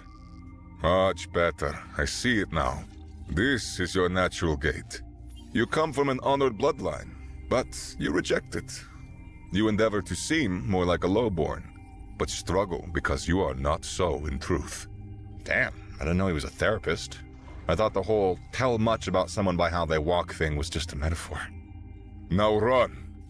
And I do, shifting from my relaxed walk into a genuine jog. Yugar's voice now. Heart rate elevating. No signs of damage yet. The structure becomes more apparent as it stresses. I see. Your heart's tissue is largely involuntary and automated. Not uncommon, but the mechanism is intriguing. It's less of a cellular action and more of a genuine mechanical device. Regular electrical impulses endlessly triggering an organic contraction with a handful of receptors for modulating the impulse. As your blood becomes more deprived of oxygen due to demand, the impulse quickens. The very act of taking oxygen out of your blood triggers your heart to beat faster, in essence powered by its own constant need for it. Wow. How intriguing. Font speaks again. Your species has mastered the use of your natural gravity. Highly efficient mechanism that allows falling to do most of the work. Unlike my own people who had to fight constant winds. You might not know this for the magnetic footwear we use on most off-world stations, but our feet are sharp and pointed, designed to dig into deep layers of snow to anchor us. We push more so than fall. But your people do not. You simply roll. Endurance hunting, most likely. Man, once he's in his element, Font has some incredible insights. Wow, I didn't know that. Anyways, you need me to keep going? I finished recovering from that first round of tests, and I got my first genuine G-ball game in just a few hours here.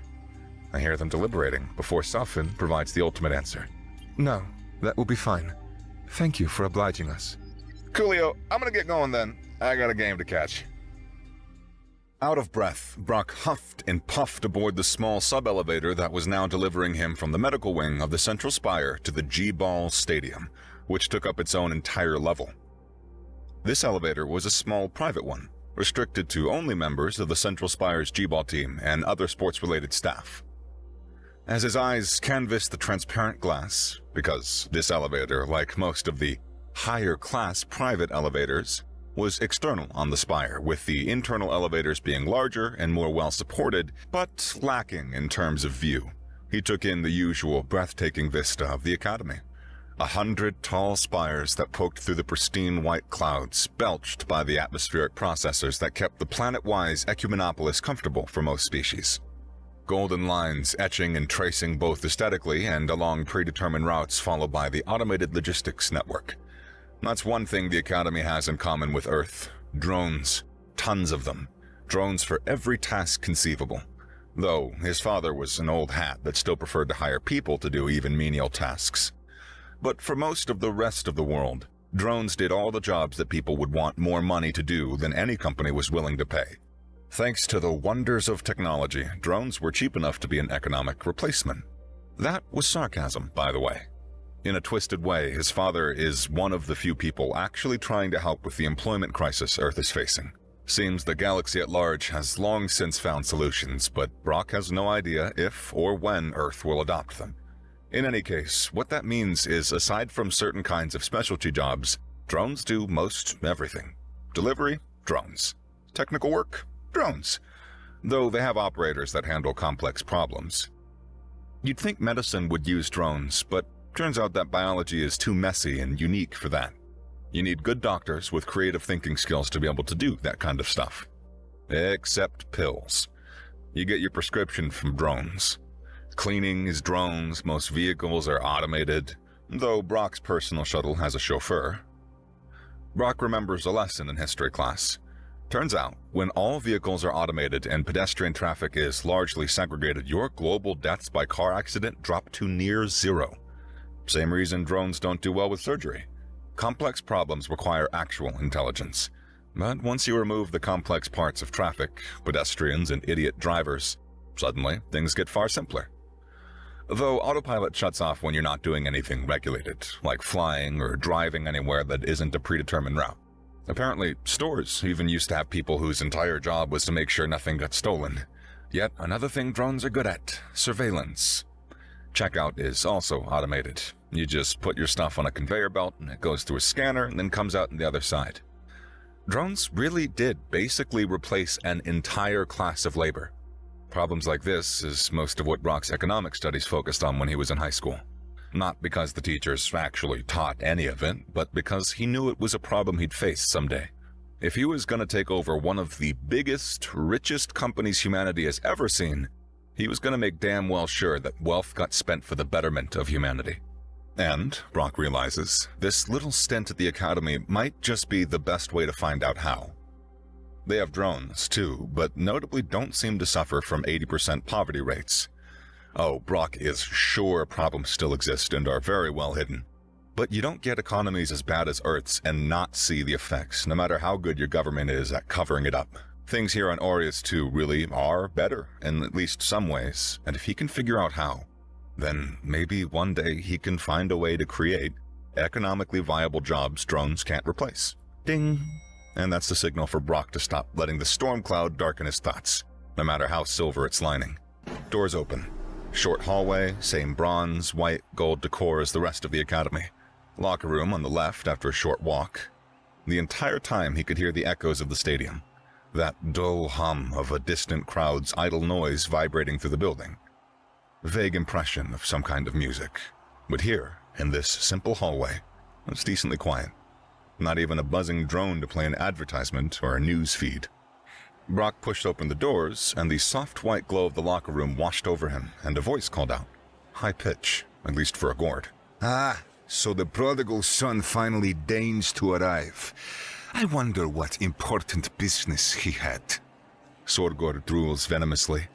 He and a few others on the team are still bitter about the tryouts, and especially about how quickly Brock ended up as one of the core members of the team. Ah, come on, Sorgor, don't be so icy. We all know how harsh Coach Feckerden is. Brock wouldn't be here if he wasn't good at it. Yugar, another one of the more sympathetic team members that seems to actually have a respect for Brock and his skills. Though to call him, or them, friends would still be a bit of a stretch.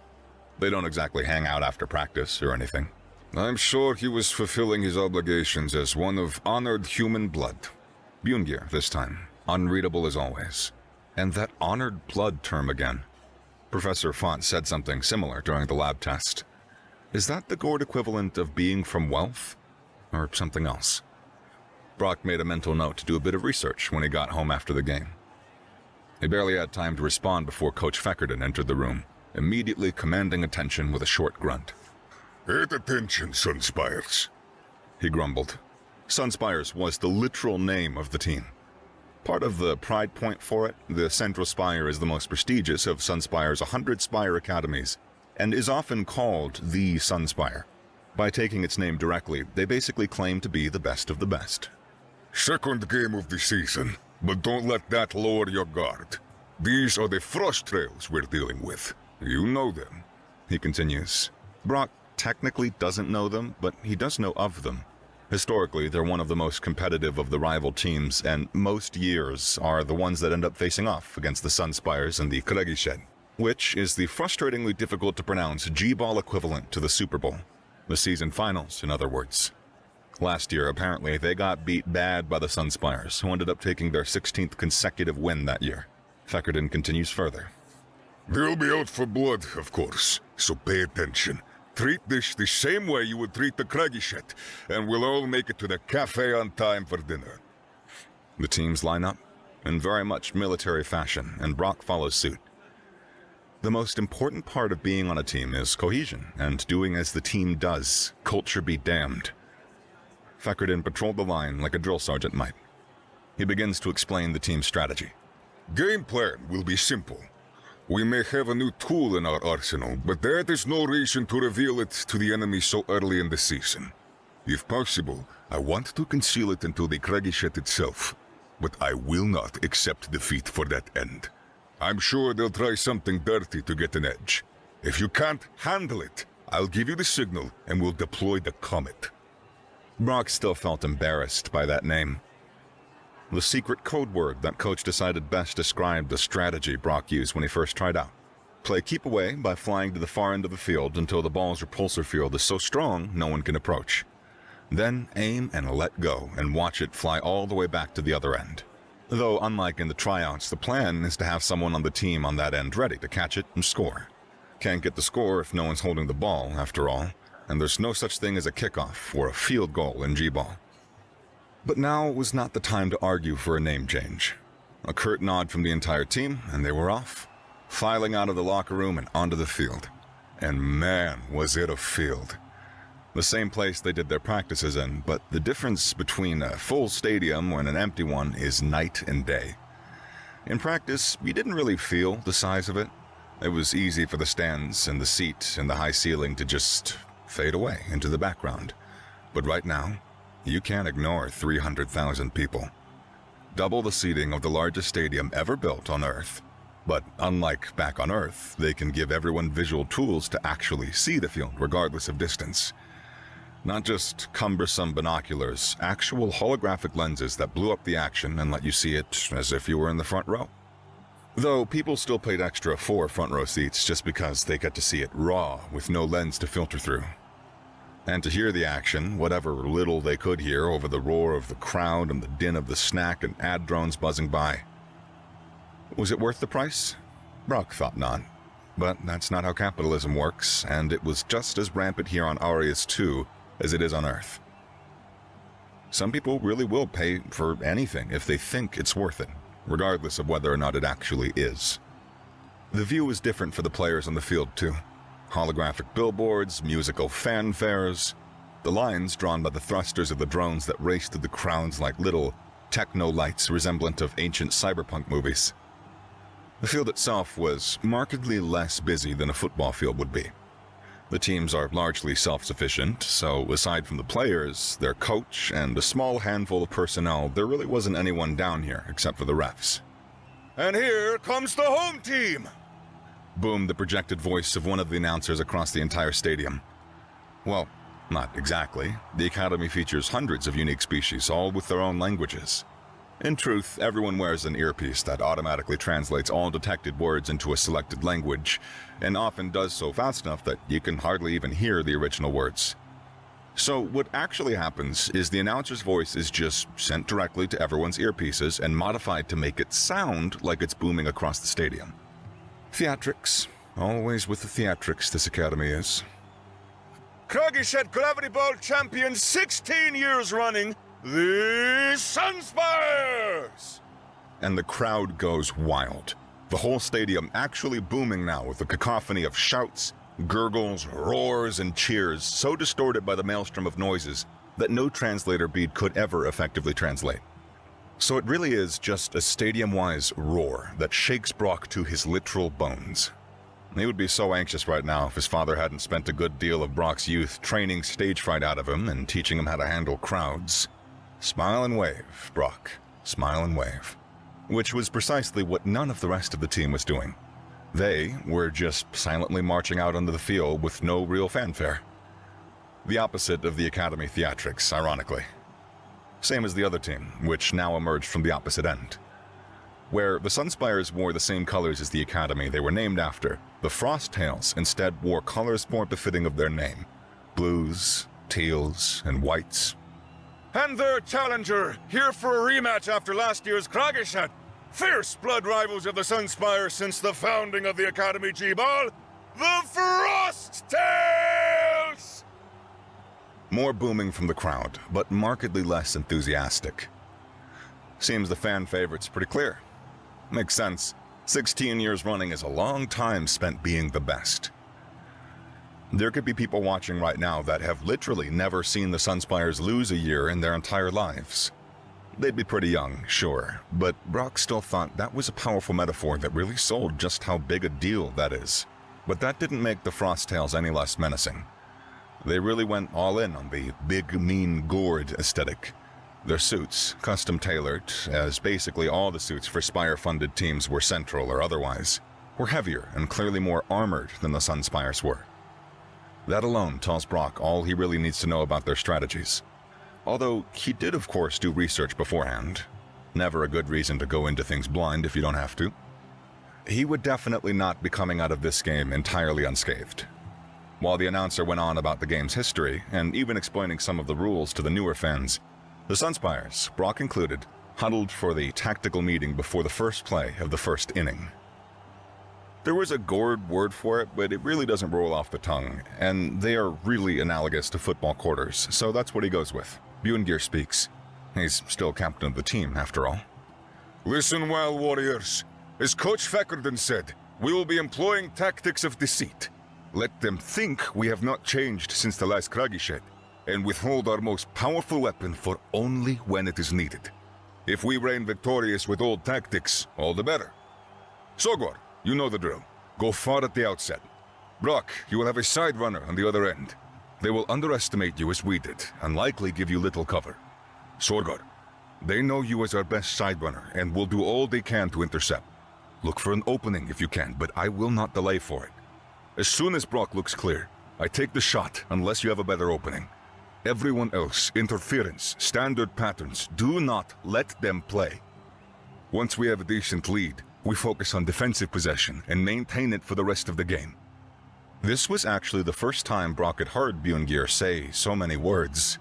In the practices, Brock was always on the other side of the skirmish, so he never got to hear Bjorngir's huddles.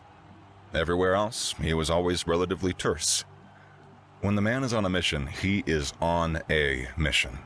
Respect where it's due. Brock took his place as a side runner, basically the G-ball equivalent of a running back. Side runners do all they can to find an angle and receive a throw, and then get as far as they possibly can before tossing it to the next player. In G-ball, a play keeps going until the ball changes possessions or one team scores. Tackling is just a very convenient way to get someone to let go of the ball so someone else on your team can get it. And once they do, that's the end of play. Everyone resets position and goes again. But that's enough thinking. It's time to play. Each team lines up. Well, not really a line, and more of a two-dimensional plane. Or a wall? It feels kind of weird to say planes up, so whatever. Each team gets into position, and immediately they start talking shit to each other. Like no-holds-barred, clear blood feud type of stuff. Stuff Brock doesn't really care to repeat, even in his mind's eye. But a few of the less salty phrases do actually translate correctly and bear repeating in Brock's thoughts. I see the Sunspires have gone soft, inviting weaklings into your ranks, Bjorngir. Perhaps they felt bad for it. Or maybe the Academy forced them to take the thing because it's honored blood. If that's what honor is to the Academy, maybe we should have stayed in the Empire? At least there it is true strength that talks. Speaking of, how's your mother, Bjorngir? That last one practically oozed with venom and vitriol. Brock has no idea what Bjorngir's family life is like, but if they're gonna use someone's mom as an insult, that is more than enough to earn Brock's ire. He opens his mouth to retort, but is immediately headed off by a different player on the team. Sorgor, in fact. Better than yours, soft blood. Which brothel did yours work at again? I will kill you, bastard scale! I'd like to see you try Fugenberg! Brock silently chuckled to himself. What was he thinking? Bjorngir didn't need his help. He's got friends to do it for him already. Friends. Damn it. Last thing Brock wants to think about right now is how few of those he's made so far. The whistle sounds, and the play begins. Immediately, everything goes to chaos. Each player finds another, or two others, and starts engaging in what Brock could only describe as close to actual fistfighting as the law permits. Tackles, grabs, spins. At many points, there's something of a soft punch or a clothesline, but nothing so direct that it catches the eye of one of the refs. Brock, for his part, was only very lightly guarded. They assigned one player to him, but that's not even close to enough. Even his own team struggled to stop Brock with 3 players bearing down on him, and they were way faster than these Frosttail guys are. Definitely the bulky, grab and hold you until you stop moving type. In seconds, he was far and away from the core of the fighting, with the chasing Frosttail lagging way behind. And in some seconds more, he had a clear shot from Bjorngeir. He was already looking for it, and didn't even hesitate for a second. As soon as that gap opens, the ball is away and the stadium watches as Brock catches what is probably one of the longest throws Bjorngeir has ever made, entirely uncontested. The catch was easy, rehearsed and practiced every single day since Brock joined the team, and was already a good catch from his time with high school football. The run to the goal zone was even easier. The one guy the Frosttails assigned to him was the closest on the team, and the gap was only getting bigger. It became immediately obvious to every single spectator and player in the game it was a free goal. As the buzzer sounds and the repulsion field, which barely even had time to activate, flicks off, the stadium is silent for just a moment. Then all hell breaks loose as it erupts into an even louder cacophony than before. The human did it! He caught a record-breaking throw from Bjorngeir and ran it all the way home! The Frosttails were caught off guard and had no response! Did you see the sheer speed of him? A different voice this time, a co-host clearly. Some things are universal, chimes in. I did, Halcyon, I sure did. Brock Hansen, son of that tech mogul from Earth who's been on the airs of nearly every world in recent weeks, has demonstrated here today a speed that is unprecedented in G-Ball history. The Frosttails only put 1 player on him, and it was not even close to enough. They're gonna have to start taking the Sunspire's newest member a bit more seriously if they want to have a shot at winning this rematch. The crowd's buzz is still a roar even as a turnover happens and it becomes the Frosttails' turn to run the ball back to the other end of the field. But defense is exactly what Bjorngeir and the Sunspires have been famous for the last few years, and it takes all of 1 play for possession to turn over with a godly intercept from Sorgor, supported by Bjorngeir's perfect positioning. In the next play, they assign 2 players to Brock, but it's still not enough. Though they do get closer this time. Possession turns over, and then it turns again, and Brock secures a 3rd goal with no less than 3 Frosttail blockers trying to pen him in. But he got on the Sunspires by evading an entire team for 2 minutes straight. It's going to take a hell of a lot more to catch him in the less than 1 minute or so it takes to flag the entire length of the field. The next turnover doesn't go as well. Brock is fast and strong, but he isn't nearly as heavy as the Gord players are, and in 0G, weight tends to matter a lot more. He isn't a good blocker and never will be, so it's all he can do to run a bit of interference and threaten intercepts on the throws with his speed. The Frosttails finally get their act together and pull over a point after 6 long plays. But once the Sunspires have possession again, it takes all of 2 plays of Brock making the first half of the field before a tackle to get the ball in for another point, making the score by the end of the first quarter 4-1. As they line up for the first play of the second quarter, this time with Frosttails in possession, Brock notes that all the seemingly excited shit talk from earlier has ceased. All that exists between the teams now is dead air, so cold it could give you frostbite, and glares sharper than daggers, many of which were now directed at Brock. They're clearly upping their aggression, especially towards Brock, who now has several players seemingly dedicated to just cutting off his routes. Several of which are ones he invented during his practices and heavily abused here to slip between the cracks the Frosttails didn't even know they had. As the play begins, he can tell they're just using this to find ways to stop him, since technically he isn't the thing they need to worry about while they have the ball. Which of course immediately bites them in the ass as Bjorngeir suffers less pressure for the attention Brock is getting, which enables him to make another crucial intercept and almost immediately cause turnover. But before the teams can line up for the next play, the Frosttail coach calls for a timeout, and both teams return to the sidelines. Immediately, the other players on the Sunspires are all over Brock. Frost's teeth, Brock, where was that during practice? Oh, you missed that day, didn't you, Yugar? When I first saw it, I couldn't believe it myself either. Speak for all of us. Brock has always been as fast as a comet. Hey, maybe that's what we should call you, eh? Not just the, well, you know, it could be your sports name. He did come out of nowhere, just like the real thing, yeah? About as fast as one, too. Although I hope he doesn't leave like one. And several of them laugh at the joke, as most of the team offers pats on the back, or, in more Gordic fashion, chest bumps and friendly shoves. Even Sorgor offers his begrudging respect, despite clinging to bitterness earlier. You did fine, human. Just make sure you keep it that way. Bjorngir, for his part, didn't have many words to offer. Just a curt nod of acknowledgement before he turned his gaze to the other team's huddle. They're planning something, just like Coach said.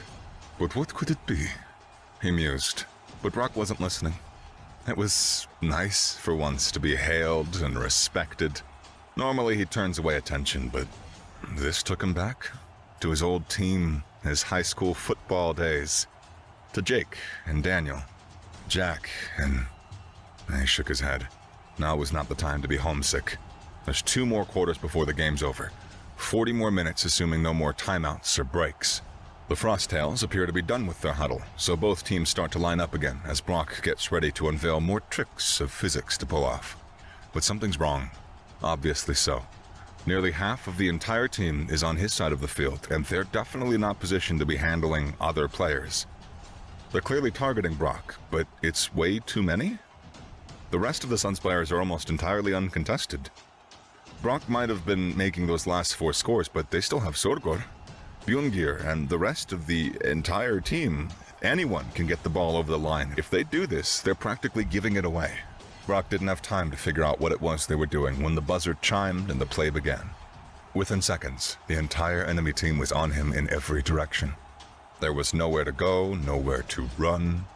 Literally, every angle was covered, and in moments, Brock was buried under a literal ton of gored scale and bone. The pain was something else, as they dogpiled him with the force of a semi-truck.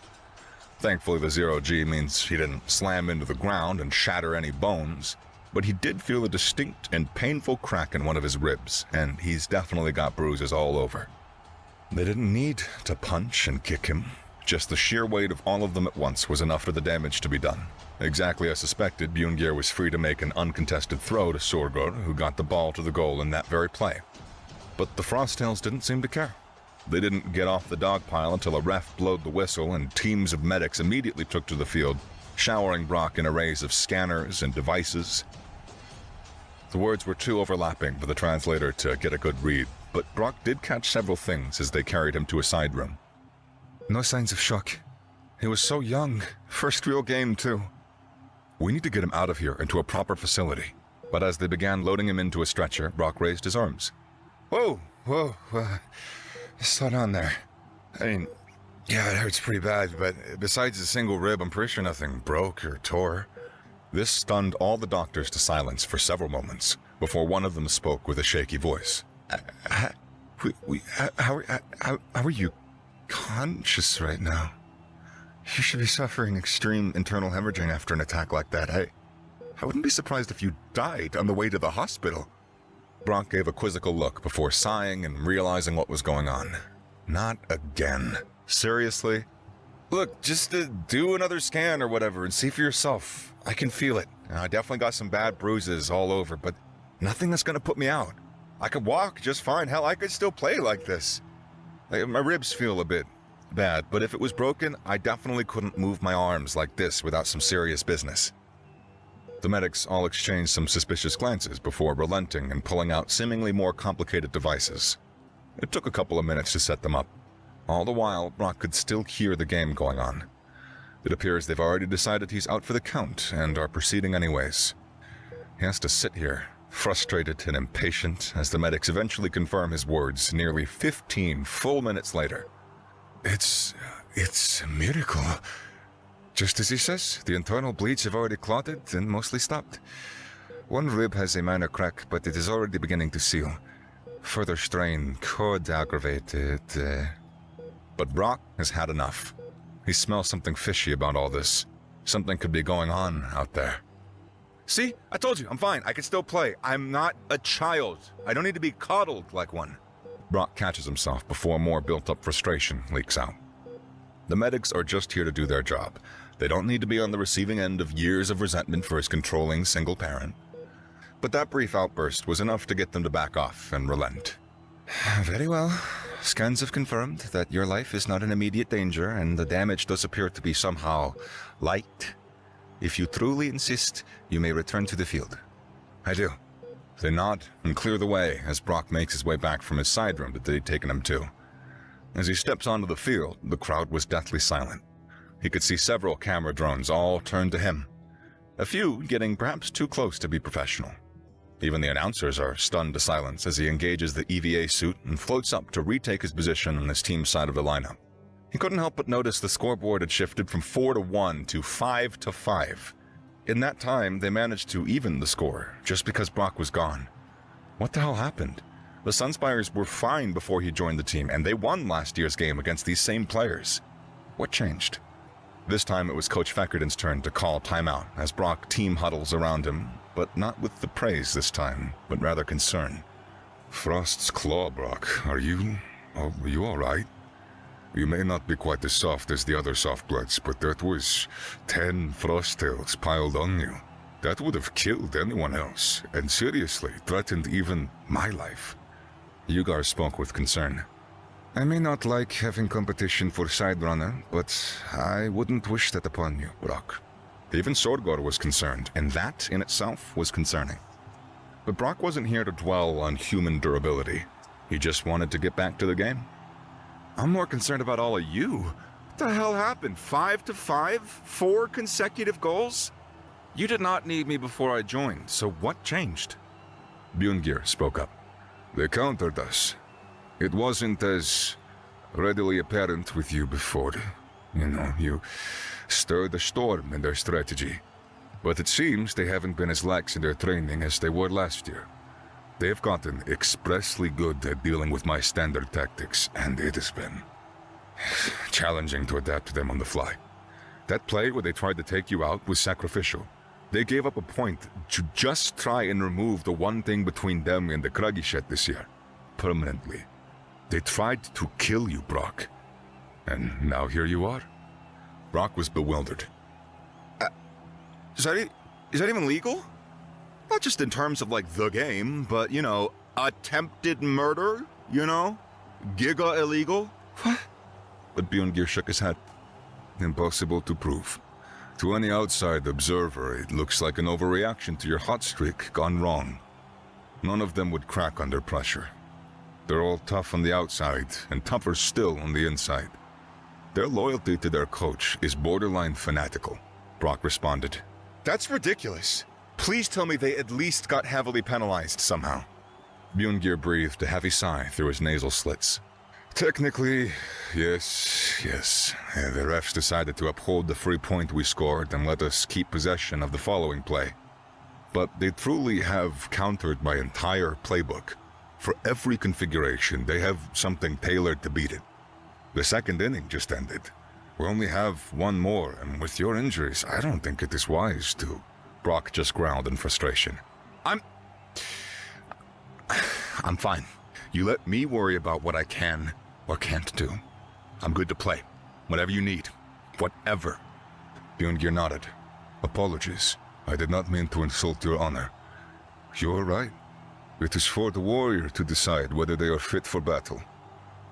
He leaned up from the huddle and looked to Coach Feckerden with a knowing glance, and the coach just offered a single, slow nod.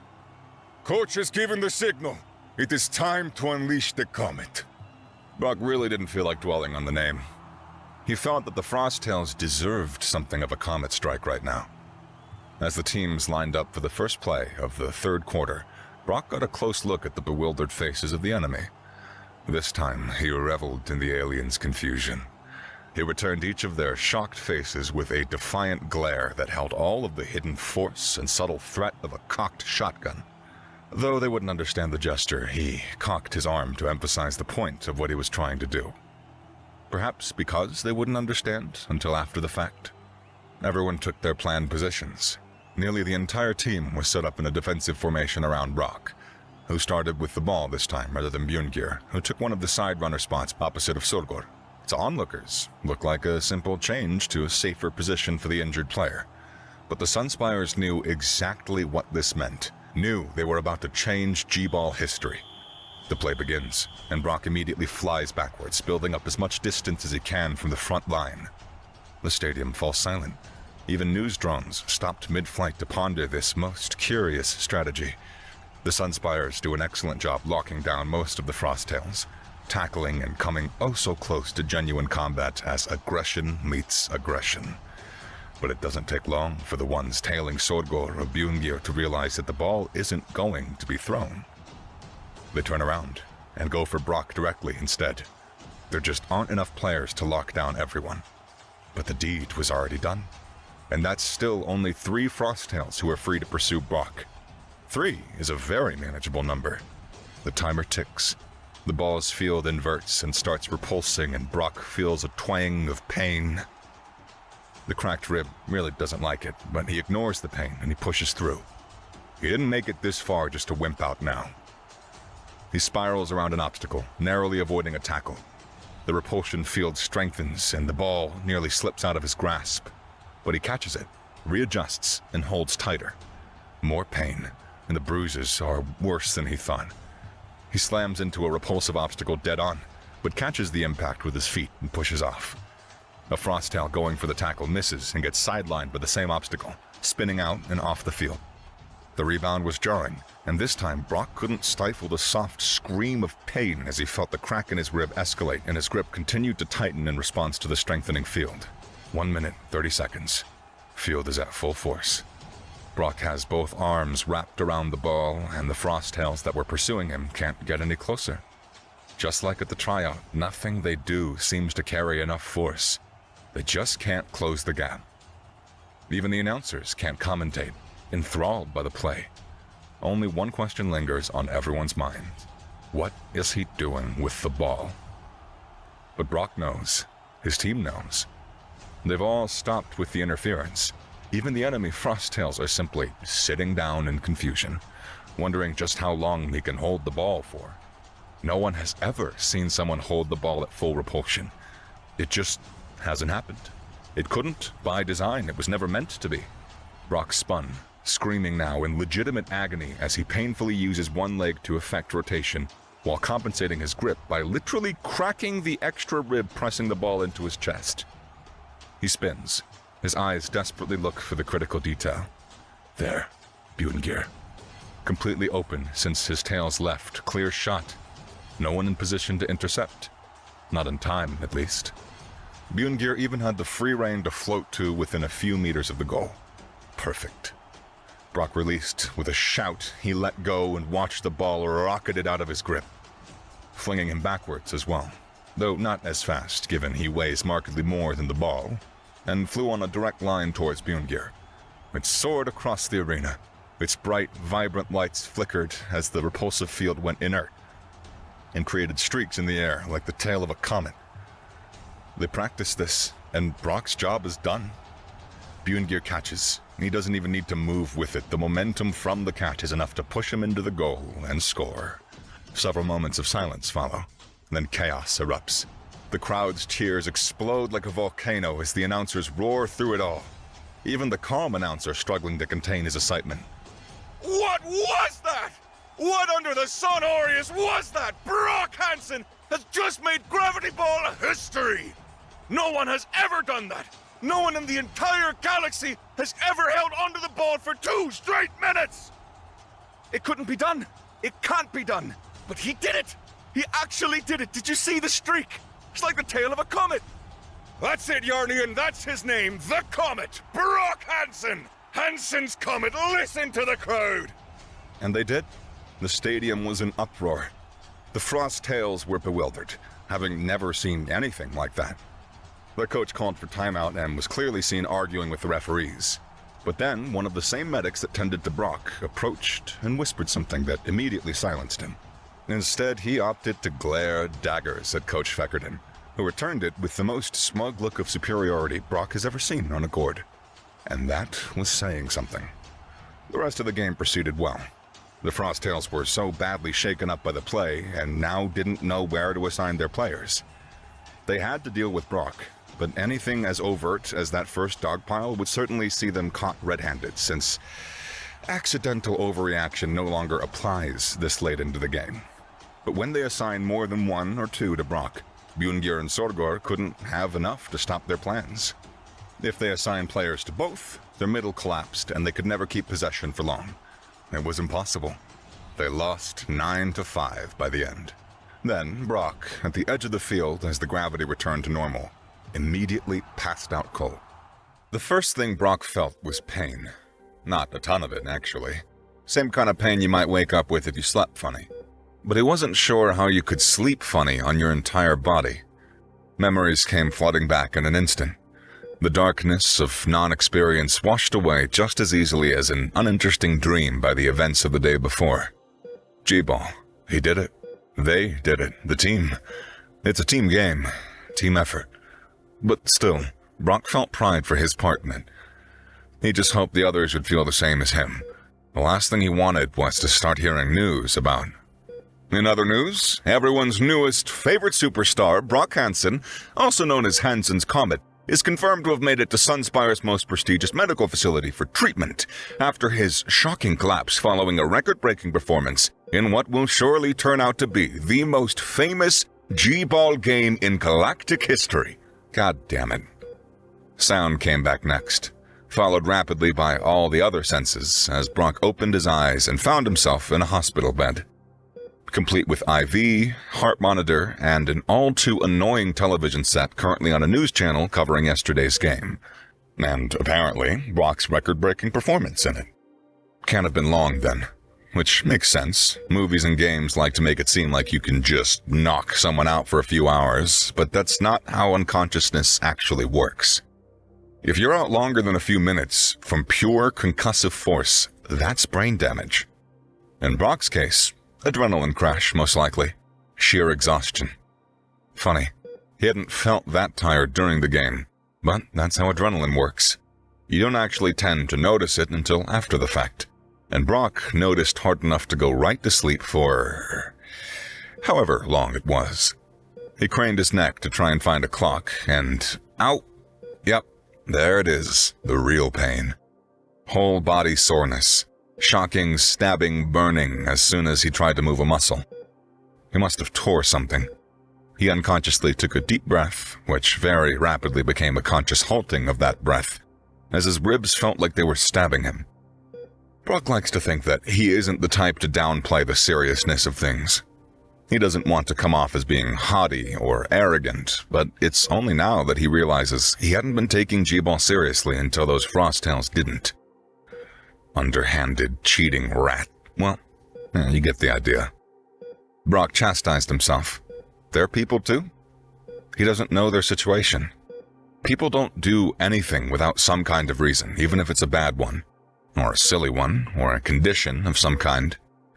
Trying to kill someone doesn't seem like something you do for a silly reason or because of a condition, but he can't be hasty in judging their reason bad. The players themselves might have been forced into it somehow by external reasons. As much as Brock wanted to hate them for what they tried to do, he knew that he couldn't let himself do so. That would make him no better. Brock's brooding was interrupted by a doctor coming in. Dr. Safenhat, to be specific. Same one that saw him when he got sunburnt, and one of the 3 that there was to record data on Brock's exercise routine. He had a suspicion before, but this seals the deal in confirming that Safenhat must be one of the medical bigwigs. Probably assigned to Brock personally, despite not being a personal doctor. Probably because his father paid big bucks for the privilege, as usual.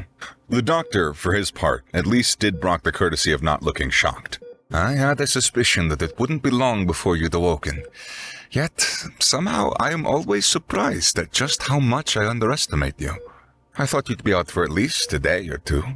It's barely been an hour since you were admitted. Thanks to the tests you allowed us to run, I was able to calibrate the medical equipment to account for human resilience. It shouldn't be sending any false alarms, but just in case, I will be close by to monitor your status personally and make sure that the machines didn't miss anything vital. Brock tried to nod, but immediately regretted it, followed by the doctor chastising him. Now, you may be a good deal more durable than most species, but you are still Mortal. You should refrain from movement of any kind until your body's natural healing capabilities have done their work. There were many who advocated for immediately placing you in a rejuvenation tank, but it was I who informed them of the very recent discoveries in the field of human regeneration. When they pressed for it anyways, I warned that we have no idea how the human body might respond to the procedure, and your life was not truly in danger. That helped them to understand the needlessness of that risk. Brock settled for speech, only to find that even talking moved his chest enough for dull pain. Okay.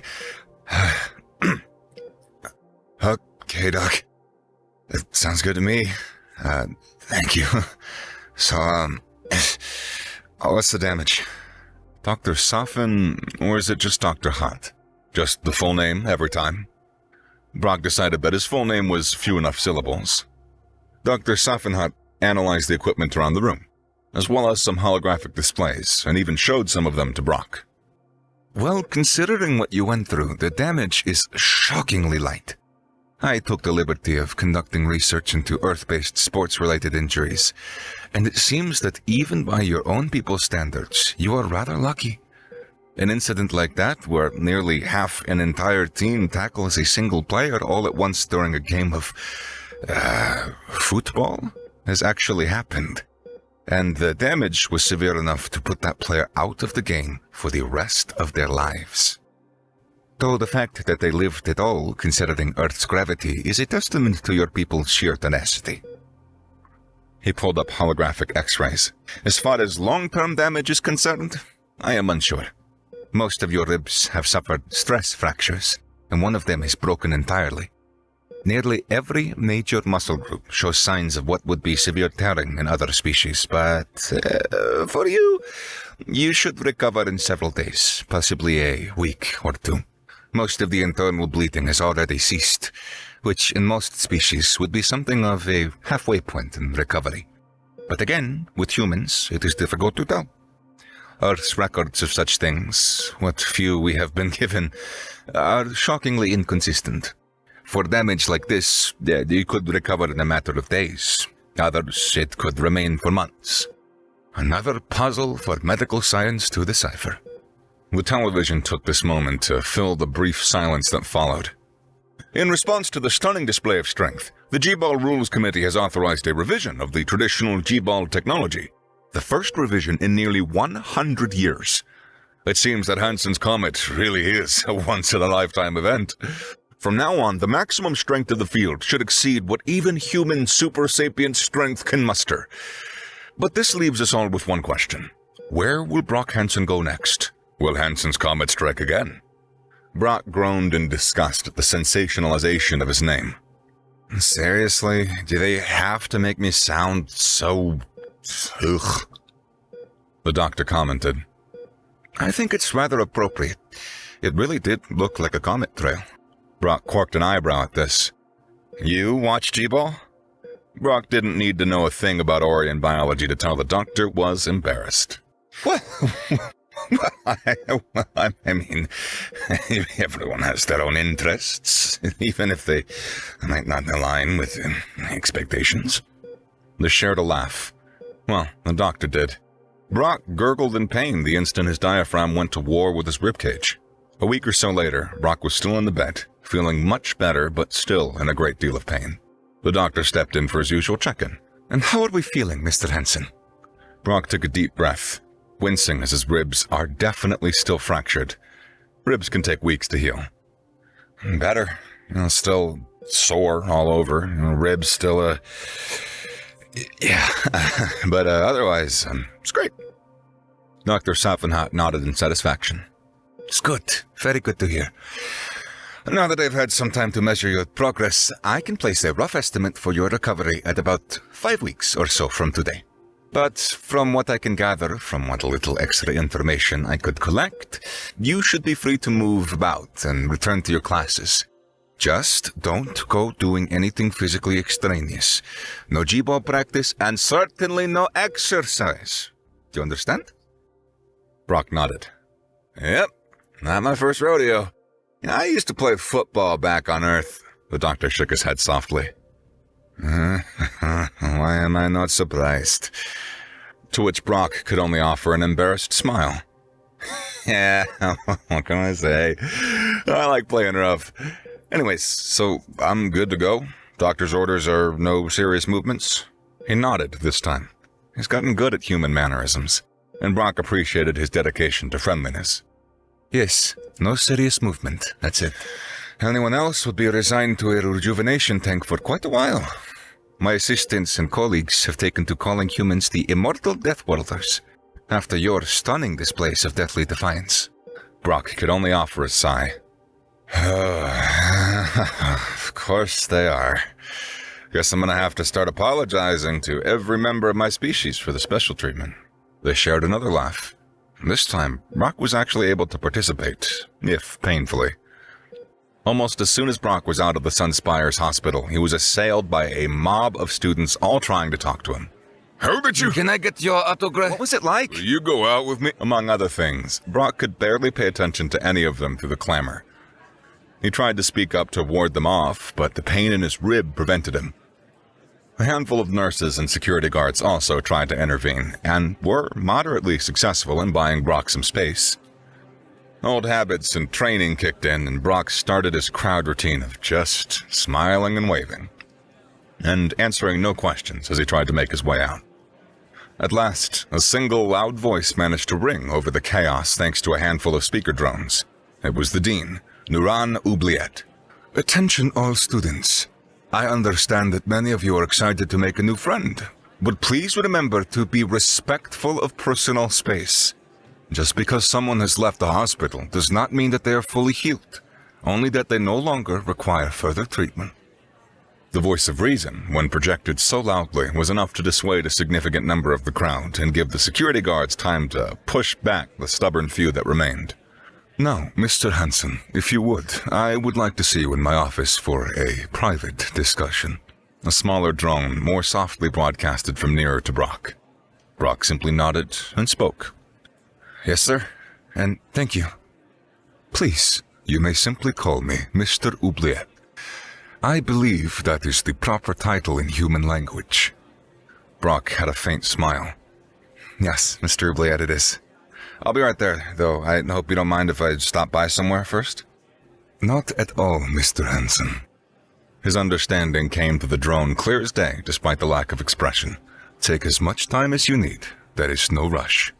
Brock sighed in relief. Great. Perfect. No offense, but hospital food on any planet sucks. I really need to hit the cafe. Brock could almost hear the smile of mutual understanding. I understand. See you soon. His walk to the cafe was, unfortunately, eventful, despite the dean's stern reminder to the students. But at least it wasn't so bad that he couldn't walk. On his first days here at the Sunspire, it was a hot topic. Someone people were talking about, but in hush whispers or typical gossip circuits. Now, he was famous. Nearly everyone he passed in the hallway stopped to greet him, or ask him a question, or otherwise try something. No, I'm not indestructible. I'm still hurt. Actually, just not bad enough that I can't walk. Yes, it was on purpose. The first time I did was actually during the tryout for the team, yeah. Oh, absolutely. They really had it out for me. No, I don't molt. It all passed in a blur. Names, faces, only some of which he might remember. Not even L'Oreal could penetrate the crowd to get to him, despite her own popularity. Every cloud has a silver lining, Brock thought. He couldn't even take the time to appreciate the Academy's usual stunning scenery and architecture. Gold trims, transparent panes, holographic art pieces. All of it obscured by the tide of onlookers and curious students. It was only when he'd made it to the elevator that he could get one bit of breathing space.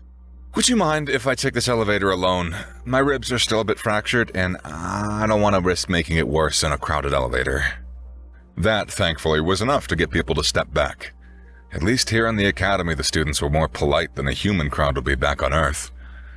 And as the elevator lifted him up towards the top of the spire, where the more prestigious parts of the Academy were such as the cafe and the museum, which Brock actually has yet to visit, he finally had some time to appreciate the vista.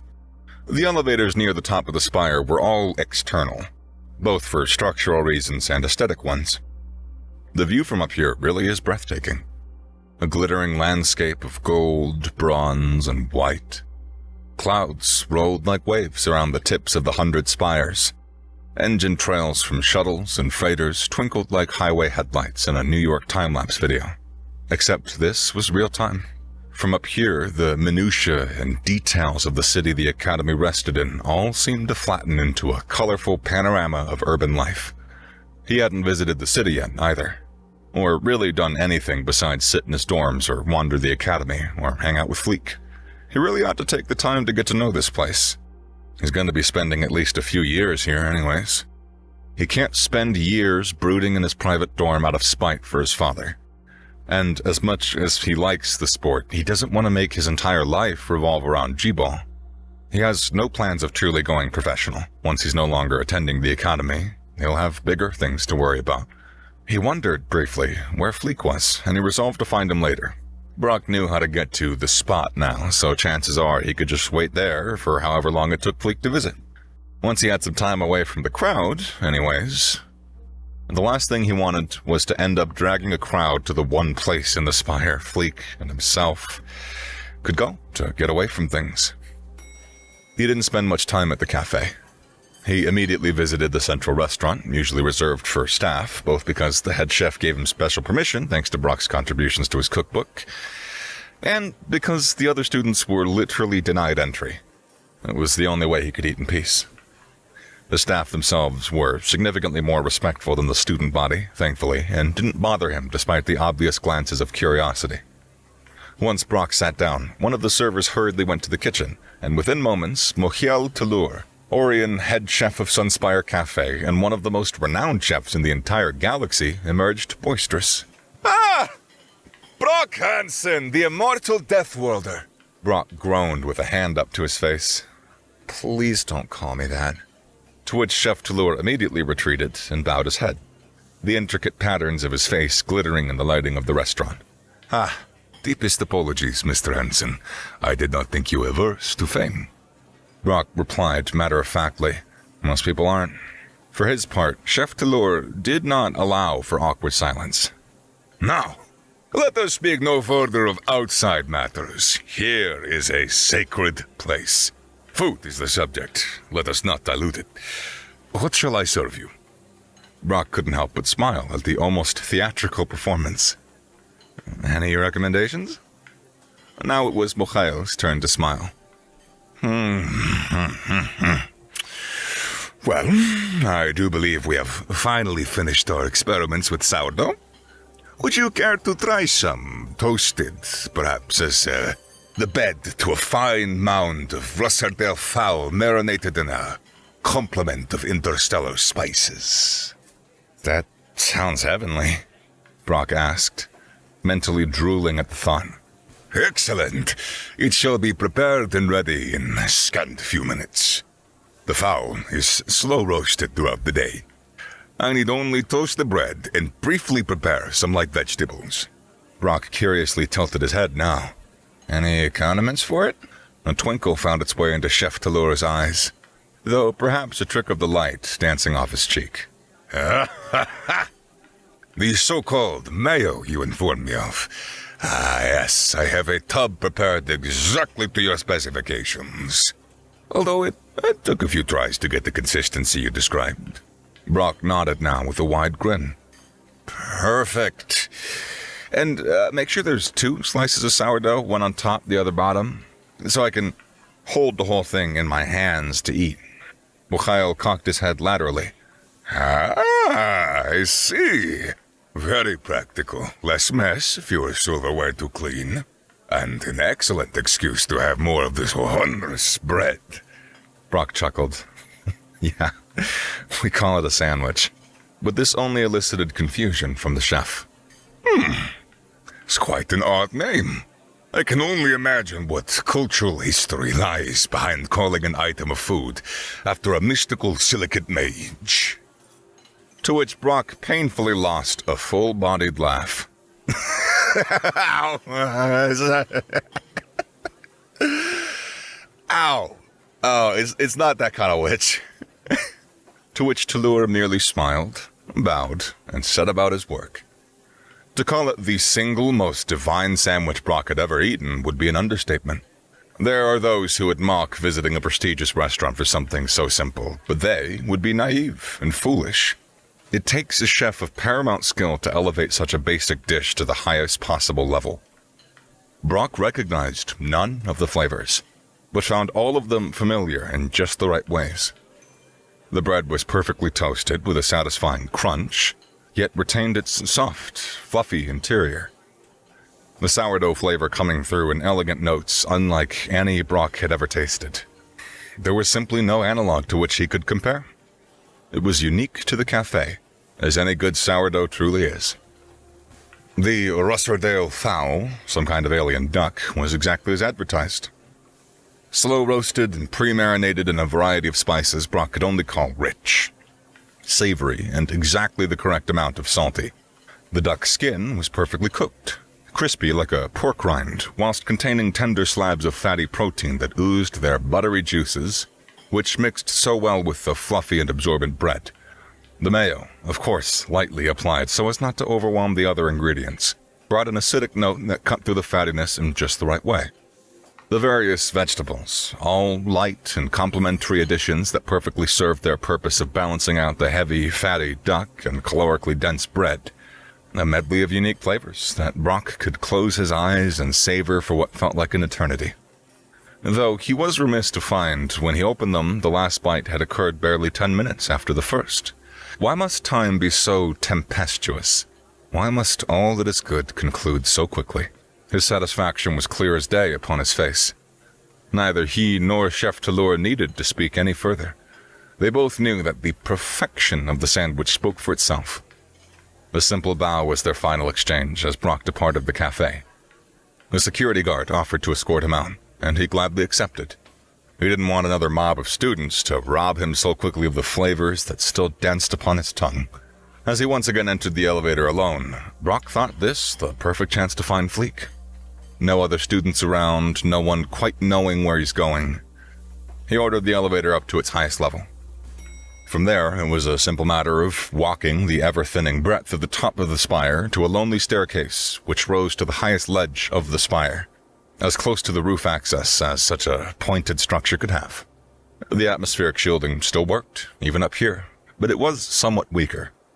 Wind blew hard enough to be heard even from within the spire, though it wasn't quite the deafening wail of high-altitude winds at the top of a mountain. More like a hollow breeze that softly caressed the edges of the otherwise echoing ambience of this mostly empty portion of the spire. There was little here besides maintenance shafts and the occasional buzz of a maintenance drone. As Brock steadily took each step on the stairs, he could also hear the faint echo of someone tapping away on a datapad. He lightly smiled, exactly as he expected. Fleek's already here. The door to the ledge, a small and simple balcony likely meant for maintenance drones to be able to exit or enter the spire from near its top, was slightly ajar. Brock pushed it open and spoke. "Hey, buddy, Why are you here?" Fleek said, almost spitting. Brock's expression froze, then cracked like glass in confusion. "What? I just wanted to..." Fleek elaborated, though his voice didn't hold anger or hate, just disappointment. You don't need me anymore. You got the influence you wanted. You can avoid L'Ariel any way you want now. We were only pretending to be buddies, remember? Brock's voice actually broke slightly as he struggled to find the words. I wanted to, you... Fleek's expression remained mostly unchanged. His ears were flat, his tail was unmoving, curled up around his legs. His eyes focused on his datapad, but in the way someone focuses on an object a mile away. He sighed. Perhaps I spoke too harshly. It's fine. I understand why you did it. I was the fool for letting myself believe that someone actually cared. Brock's confusion traded itself for disappointment, self-loathing. Fleek was right. Brock used him. He may not have done it with any real malicious intent, but it was the truth. The reason Brock spoke to Fleek that day, learned about his secret hiding spot, and started hanging out with him was all because Brock wanted an excuse to avoid L'Ariel. It was selfish, childish. Brock wanted to kick himself, but that might just make his rib break worse. He struggled to find the words for a moment. You're right. I'm sorry. It was wrong of me to use you like that. Friends should be made for the right reasons, for the sake of being friends, and not for practicality. Fleek's ears perked up slightly, and his face turned only marginally away from his datapad. And you understand, I would prefer to be alone. Brock spoke more forwardly. So, let's start off on the right foot this time. Fleek's head turned completely now, tilted in confusion. I don't see how which foot one starts on is relevant to... Brock held out a hand, and a wide smile interrupting Fleek. Hi, my name is Brock Hansen. Pompous, spoiled, egotistical, silver-spoon son of the richest human to have ever lived. I like sports, games, shooting stuff, and blowing off gold diggers in any way possible. My worst fear is becoming like my father, and my favorite food is a sandwich that I just ate for the first time 10 minutes ago at the Sunspire Cafe. Brock bore his heart out, in all its irreverent, self-aware, and self-deprecating vulnerability. Fleek looked at Brock, then looked at his outstretched hand, then at his datapad, and then back to Brock. His mouth opened slightly in what looked as close to a grin as an anthropomorphic wolf could achieve. I am Fleek Ivakadu, first of Ulfir to have ever left the homeworld. I abandoned my pack without knowing the true value of what I exchanged for a chance at enlightenment, and now I can never go back. I like quantum physics, engineering, and theoretical mathematics. My worst fear is never seeing my mother again. My favorite food is the Russerdale fowl, though I do not often get the tickets needed to visit Chef Touloure's restaurant in the middle of the cafe. Brock smiled widely and stretched out his hand further. Friends? Fleek's tail began to move again as he tentatively accepted Brock's hand. Friends. Then Fleek's cackle shot up in surprise as Brock yanked him into a hug. There, the right foot. Also, we should eat at the cafe together. I got an all-access pass to Mikhail's place, and I doubt he'd care if I brought a +1. Fleek's tail moved more energetically now. Truly? You would do that for me? Brock smiled. Of course! What are friends for? Fleek tilted his head. I do not truly know, but I think I am soon to learn. Brock laughed, despite the pain it brought him, at Fleek's taking of the metaphor at face value, and patted Fleek on the back. You absolutely will. I'll see to it. Now, I did just eat 10 minutes ago, but honestly, I would kill for another one of those sandwiches. Come on, it's my treat. Not that anyone actually pays for anything at the cafe. Just as Brock said, Mikhail did not care that he brought Fleek along with him. If anything, he was excited to be able to test the palate of a species he'd never encountered before. As Brock savored his second divine sandwich, Fleek practically inhaled an entire Russerdale fowl, to which Brock could only jokingly chastise him. Whoa, slow down there, man. No one's gonna steal it from you. Take some time. Really savor the flavor. Fleek, looking disheveled like a dog pouring every last ounce of energy into devouring its food, looked up, clearly somewhat embarrassed, and quickly cleaning himself and adjusting his slightly out-of-place spectacles. Apologies. Old habits are difficult to overcome. I am not accustomed to such plenty, even after multiple years at the academy. But Brock could only offer his most disarming of smiles. It's all right, man. There's no need to apologize. You didn't do anything wrong. Like I said, no one here is going to take it from you, and it is far from the last one that you'll ever have. I'll see to that. Fleek nodded. Yes, I like that. Then he dug into it again like a wild animal, though slightly more reserved than before. Brock found it funny considering how quiet and reserved Fleek usually is. Eventually, however, they did part at the cafe. Fleek has classes every single day, and Brock still has to meet up with the dean, so that's where he went. Much like the elevator ride up to Fleek's ledge, the one that went up to the dean's office was similarly incredible. Brock hoped he would never get tired of it. He can't imagine the travesty that would be becoming blind to such a beauty. In fact, he vowed to himself to make sure he doesn't. Once the elevator dinged, Brock ripped his gaze away and beheld a different sort of beauty. Not one he was particularly fond of, however, as it reminded him so much of his father's tastes. A sleek hallway led from the door, tall, vaulted ceiling with the walls neatly sectioned by vast floor-to-ceiling paintings. Yes, actual paintings rather than the typical high-tech holographic art pieces. Each one seemed to depict a different part of the Academy's history, also representing, even if not depicting, one of the 100 spires.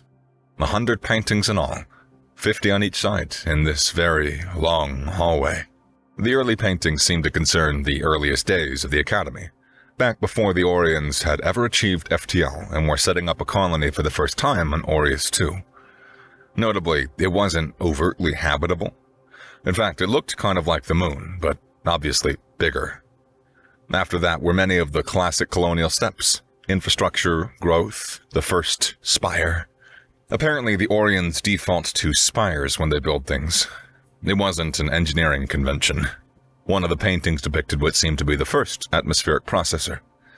Though notably, the clouds it belched were dark and smoky, probably because the Orions were making a planet more like their homeworld, before they had thought of accommodation for other species. It was around the 30th painting when anything recognizable as the Sunspire appeared. It was also when the dean's voice echoed down from the hall. "I see you share an appreciation for art and history." Brock turned to see the dean, slowly walking down to meet him, and called back, "Not really, no. I was just curious is all. Wondered how something like a planet-wide city happened. I see it wasn't a pre-planned deal." Even from here, Brock could see him lightly tilting his head back, a mannerism he recognized from Professor Oubliette. He wondered if the two were related. Yes, it wasn't. It all began as a humble colony, a research outpost to be specific. Academic roots that eventually sprouted into the great tree of enlightenment that we have today.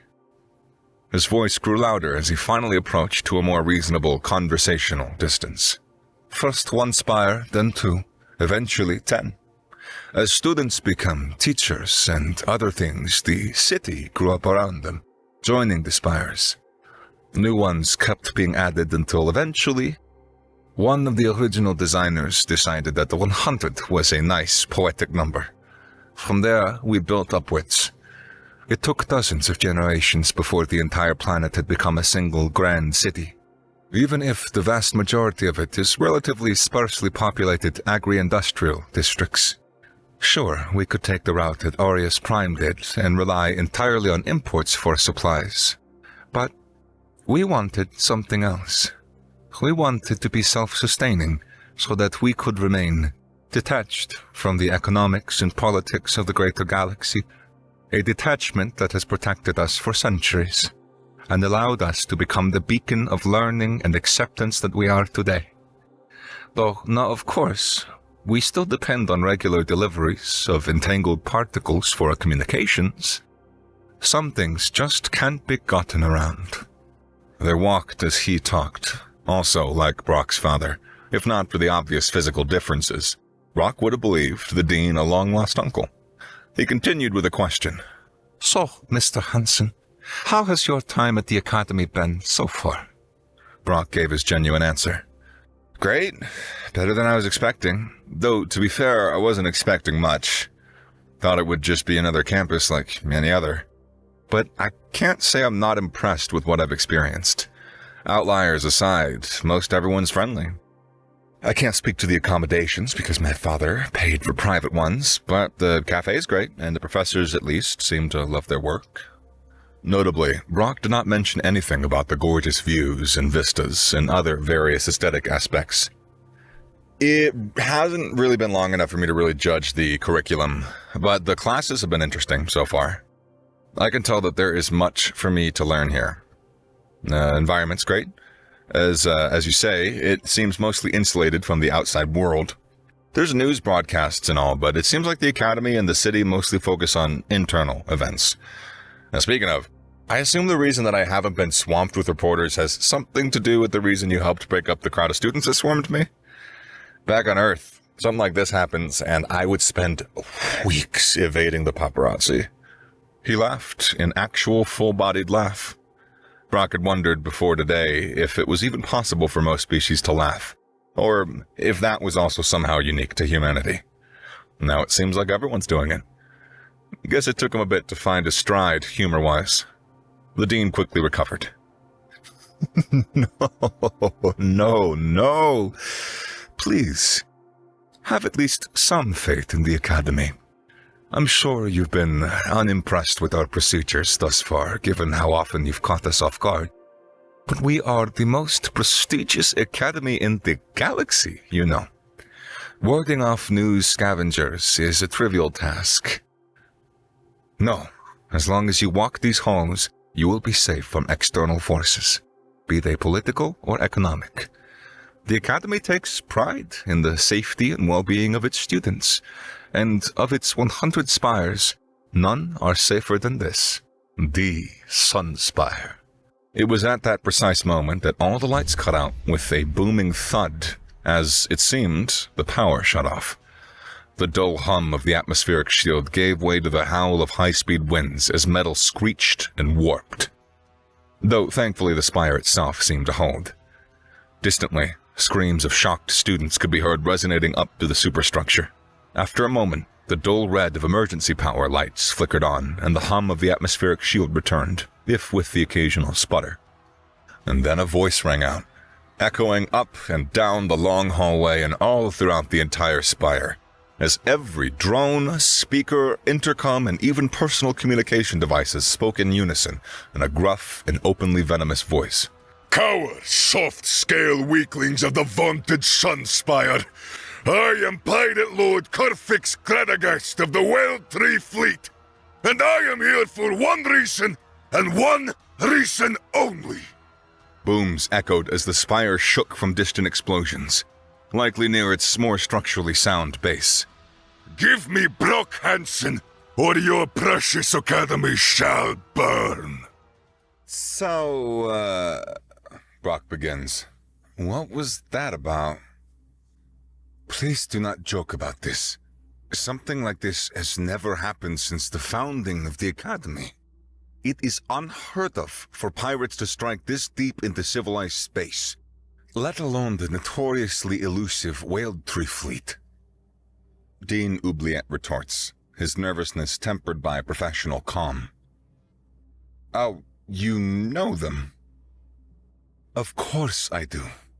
The Whale Tree Fleet are the most notorious pirates in the entire galaxy. Following the Mouth and Peace Accords, which finally ended the long war between the Orion Alliance and the Gordic Empire, those among the Gords who were dissatisfied with the conclusion abandoned their posts and commandeered their ships. Unfortunately, the Gords have a rather unique form of FTL, one which the Whale Tree Fleet prolifically abuses.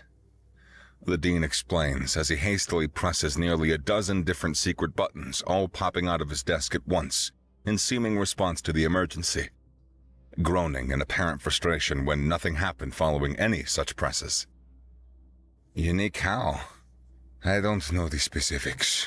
To tell the truth, no one really does, except for the Gords, who make heavy use of technology, and to this day they apparently have fierce loyalty to the leader of their fleet, and unilaterally kill themselves when captured, simply to preserve its secrets.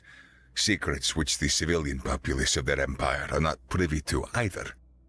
In case you're wondering why the ancestors of some of our students hadn't been so forthcoming. Orion expressions had always been a tough read since they had no facial muscles, only their facial markings and a complex series of various head movements which affect how those markings reflect light. Right now, the Dean's head is tilted just so the red emergency lights cast shadows over his eyes and darken his entire face into a menacing visage. He continues, his voice grim.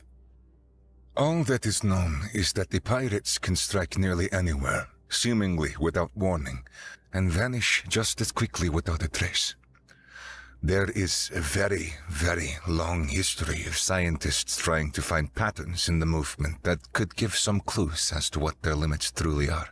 Given that the war could have gone very differently if they truly had no restrictions, it is commonly believed that the deep Orient space is secure. At least, it was. Brock looses a long sigh of frustration. Well, what now then, Teach? The Dean pulls a strange-looking device from under the desk. Now, you escape, obviously. The entire spire is in lockdown. The pirates likely imagine that to be in their favor.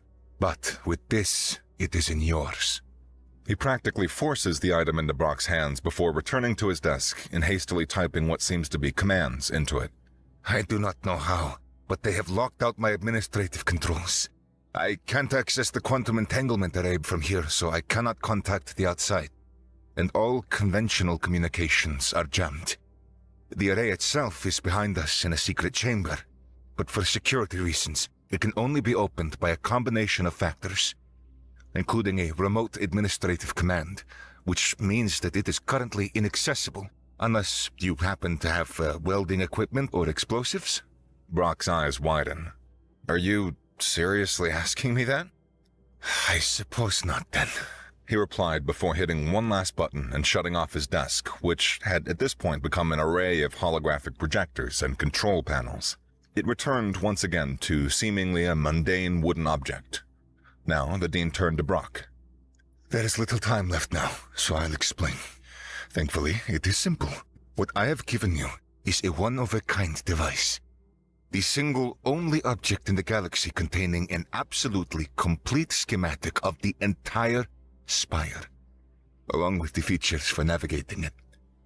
As for security reasons, maintenance drones and the common emergency navigators given to students and teachers only contain a bare handful of information, mostly emergency exit routes. But the emergency exits are not the only way in or out of the spire, and all of them are likely guarded by this point. Take it, use it, and find your way outside. Contact someone, literally anyone, and tell them what is happening here. I was able to access a camera feed to the outside, and it seems the pirates are also mimicking our usual traffic signals. It could be a while before anyone notices. Brock's own expression becomes grim. Are you sure? It would be safer for everyone else if I, went with them. The Dean tilts his head slightly upwards now, returning a modicum of light to his face, which, now that Brock has little else to look at, really does resemble that of Professor Oubliette, if markedly less complex. Please, as I said, you may not be impressed with us, but we are the Sunspire. We do not negotiate with terrorists. Historically speaking, it never ends well. Brock smiles and leaves through a secret passage behind the 100th painting of the spire as the distinct sound of a welder and grumbled shouts emanate from the elevator door he entered the Dean's office through just moments ago, echo down the corridor. As the secret doorway closes behind him and he begins walking, not jogging or sprinting, down the dark, unlit hallway, he takes a much more careful look at the navigator the Dean gave him. He wasn't kidding. This really is a complete schematic. It renders in convenient holographic 3D format, which simultaneously acts as the only light he has to walk by, the entire Sunspire as a mind-bogglingly complex labyrinth of passages. Maintenance shafts, emergency exits, large atmospheric vents, stairwells, out-of-use elevators, secret passages, sheer drops falling several or even dozens of floors with nothing but a ladder, barely large enough for a small maintenance drone to coast through. Anyone trying to navigate this place without something like what Brock has would immediately become hopelessly lost. It also shows the actual layout of the spire itself, including all 100 of its floors and their designations. It seems the Sunspire is split largely between the upper 50 and lower 50 floors. The lower 50 floors consist primarily of support infrastructure, power generation rooms, atmospheric microprocessors, although micro in this case is in relation to the planetary processors, which are frankly gargantuan. These microprocessors still take up entire floors, as well as industrial facilities and research labs, places for the science and engineering students and departments to do their most demanding work. There are also agricultural floors, which likely produce all the food for the academy itself, and also serve as labs themselves for agricultural students. The upper 50, meanwhile, seem to be the academy itself, beginning with 20 floors worth of dorm rooms. It bears mentioning that a floor for the Sunspire is roughly 3 times taller than the floor of a human skyscraper, meaning this structure by itself is nearly twice the height of the Burj Khalifa, the second tallest building on Earth. The tallest, of course, is Hansen Tower, 200 floors even and still only 2/3 as tall as the Sunspire. In a way, Brock likes that. He likes anything that takes his dad down a peg. The floors aren't simple either. Many of them are merged in places, or have floors within floors. Notably, each dorm floor is further divided into 2 floors, so technically there are 40 dorm floors.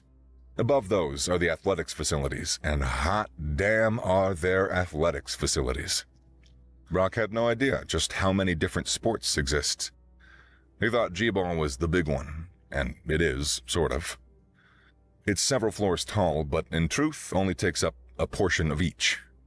10 floors of space, all in various merged configurations supporting nearly 24 different facilities, most of which have names Brock struggles to pronounce.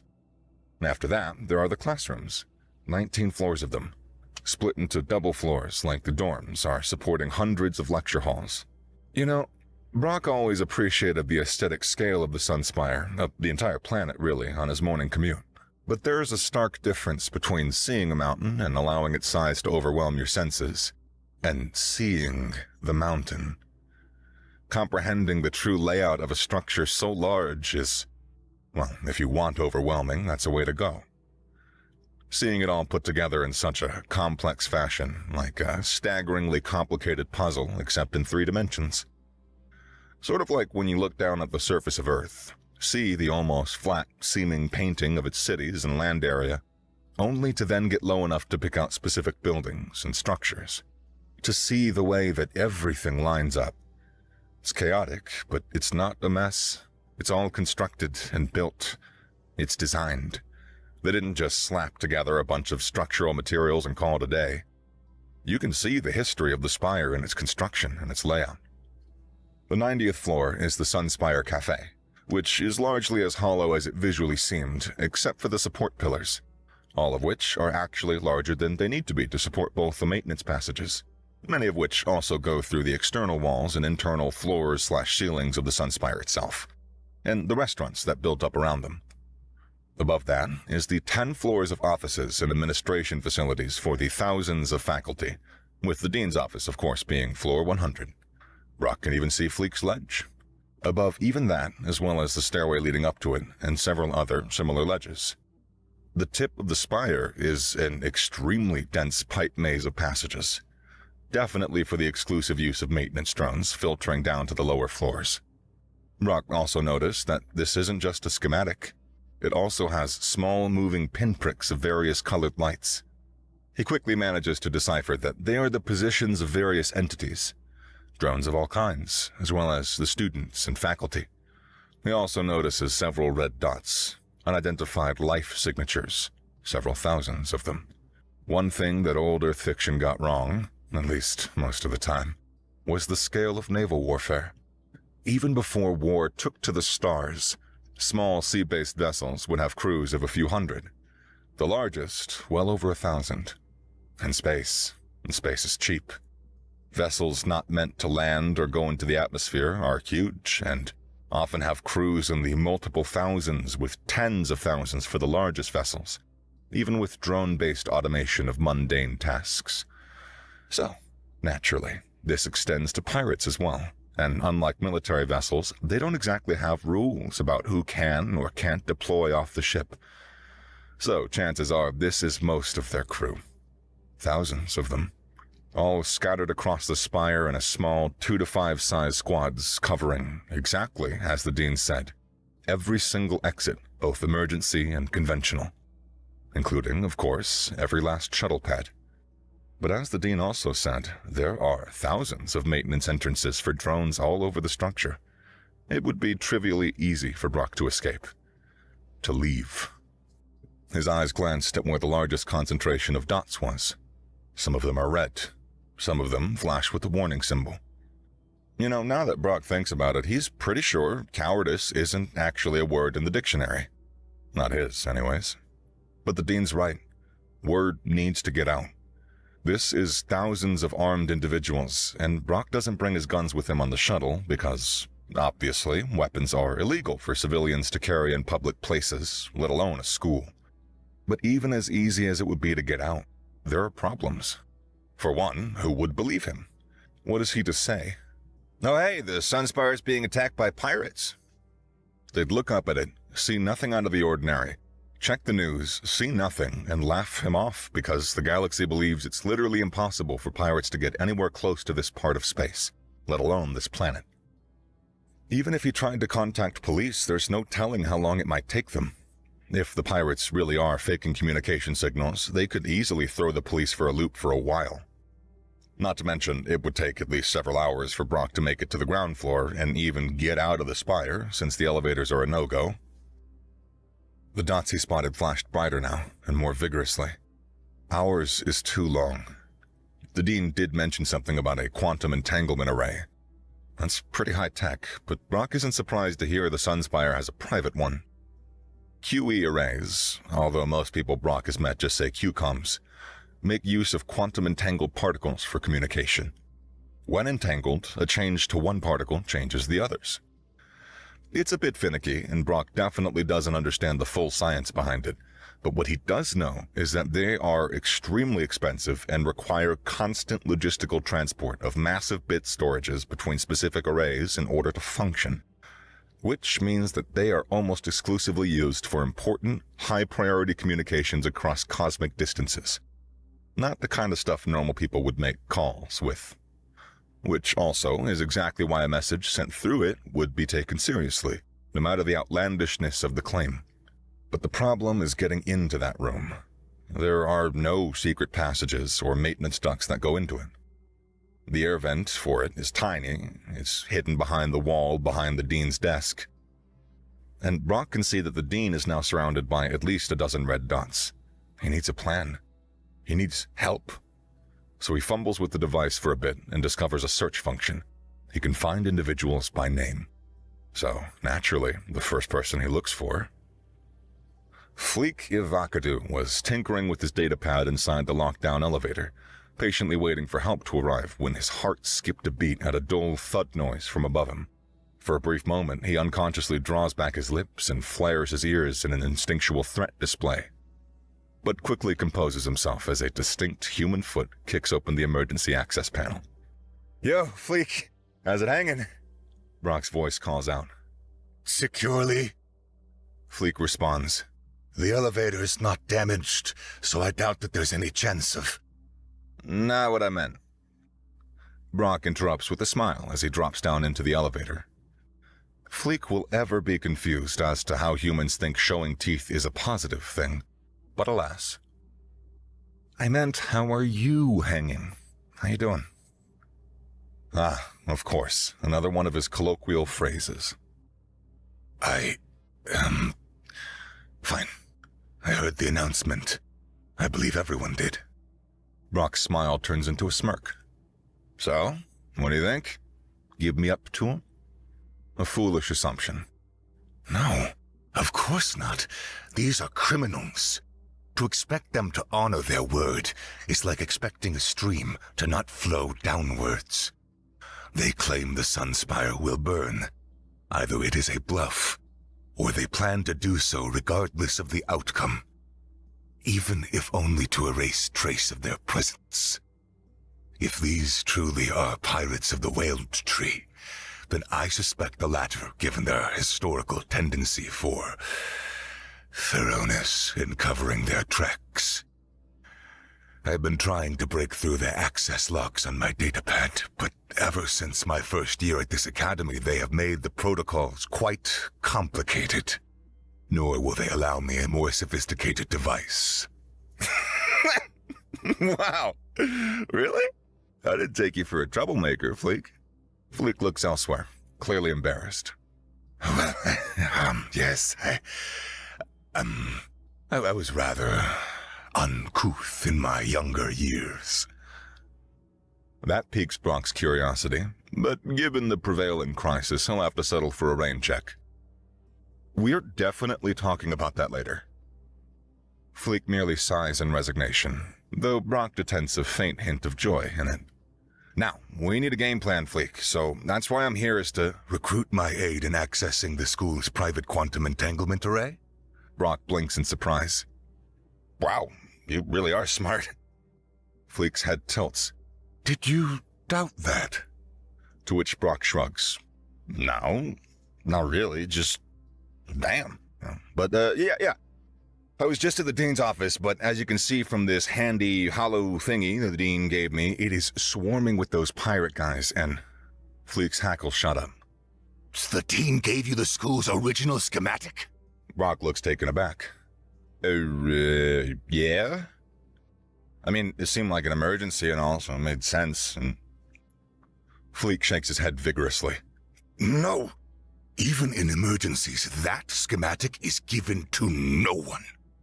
With it, one could access any part of the academy, know where everything and everyone within it is, know exactly where to place explosives to bring it all down. Now Brock's eyes widen. oh, I see. He didn't give me this to help me escape. Fleek nods sagely. He was protecting the academy itself. By giving you that unique, one-of-a-kind schematic, he has ensured that the pirates cannot bring down the academy. At least not quickly enough to avoid getting caught. It could take them years to figure out the layout and where all the critical load-bearing structures are. With that device, it would take them a bare few hours to place charges to destroy centuries of infrastructure. If that device falls into the wrong hands, it would spell doom for the entire academy, not just the Sunspire, but all 99 of the others that were modeled after it. It would all have to be rebuilt from scratch. Brock's face contorts now in consternation. Well, shit. There goes my plan to go back to the dean's office to get access to the QCOM, But again, Fleek shakes his head. Not necessarily. Leaving the academy grounds is also a poor idea. The city below is a slum. The academy's information machine does much to hide the dirt and the grime of the city below. And most of the students and faculty are happy to turn their eyes away from it. But down there is just as bad, if not worse than it is up here right now. It's an entirely different cultural region. That device is not safe outside the spire. It must remain here. Brock groans in frustration. Why does it even exist, then? Everyone seems to get along just fine without it. Only the dean ever has it, and I doubt he's checking it every year, let alone every day. Why not just destroy it?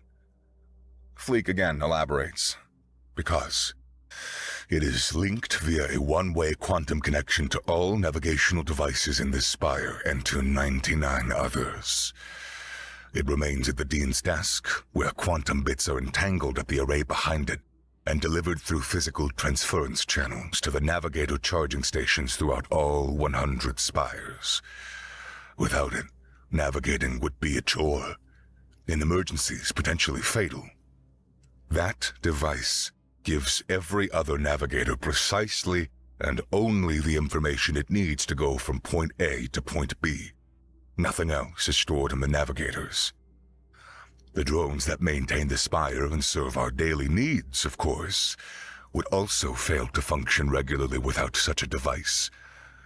Navigational data is a critical, unavoidable part of any modern infrastructure. For the Academy to keep its layout as secretive as it is, something like this is necessary. It needs to be plugged into its place. Hasty mathematics suggest at least once every daily cycle, but it could be more or less. So...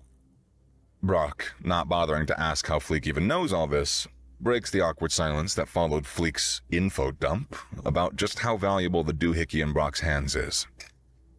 What do we do, then? We can't leave, definitely can't stay. Can't go back to the dean's office to get a message out, not with a dozen pirates there. Fleek nods.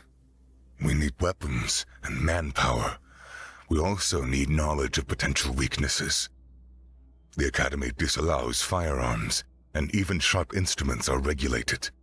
But there is one place where a large number of very sharp tools are kept. Brock smiles. Feeling like some Rudderdale foul again so soon?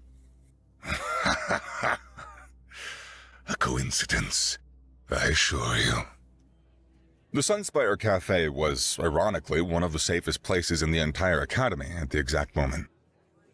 Every restaurant has blast door strength shutters that the owners can close whenever they wish. Both to deal with unruly guests, but also because each restaurant is built around a support pillar. Though, according to Fleek, none of the pillars are actually load-bearing, they merely appear to be. He briefly examined the original schematic and learned where all the truly load-bearing structures are. Fleek also took the liberty of solving his simple device issue. As they passed an inactive security drone, another of the pirates' electronic attacks most likely responsible for that, Fleek accessed its inner workings and ripped out what appeared to be some kind of module. Brock watched with fascination as the Wolfman expertly cannibalized the drone's electronics to make a weird amalgam device that Fleek says gives him more or less complete access to the Academy's electronic systems, provided he has some degree of physical proximity to whatever he wishes to access. In more specific terms, if they run into any lockdown door, Fleek can open it.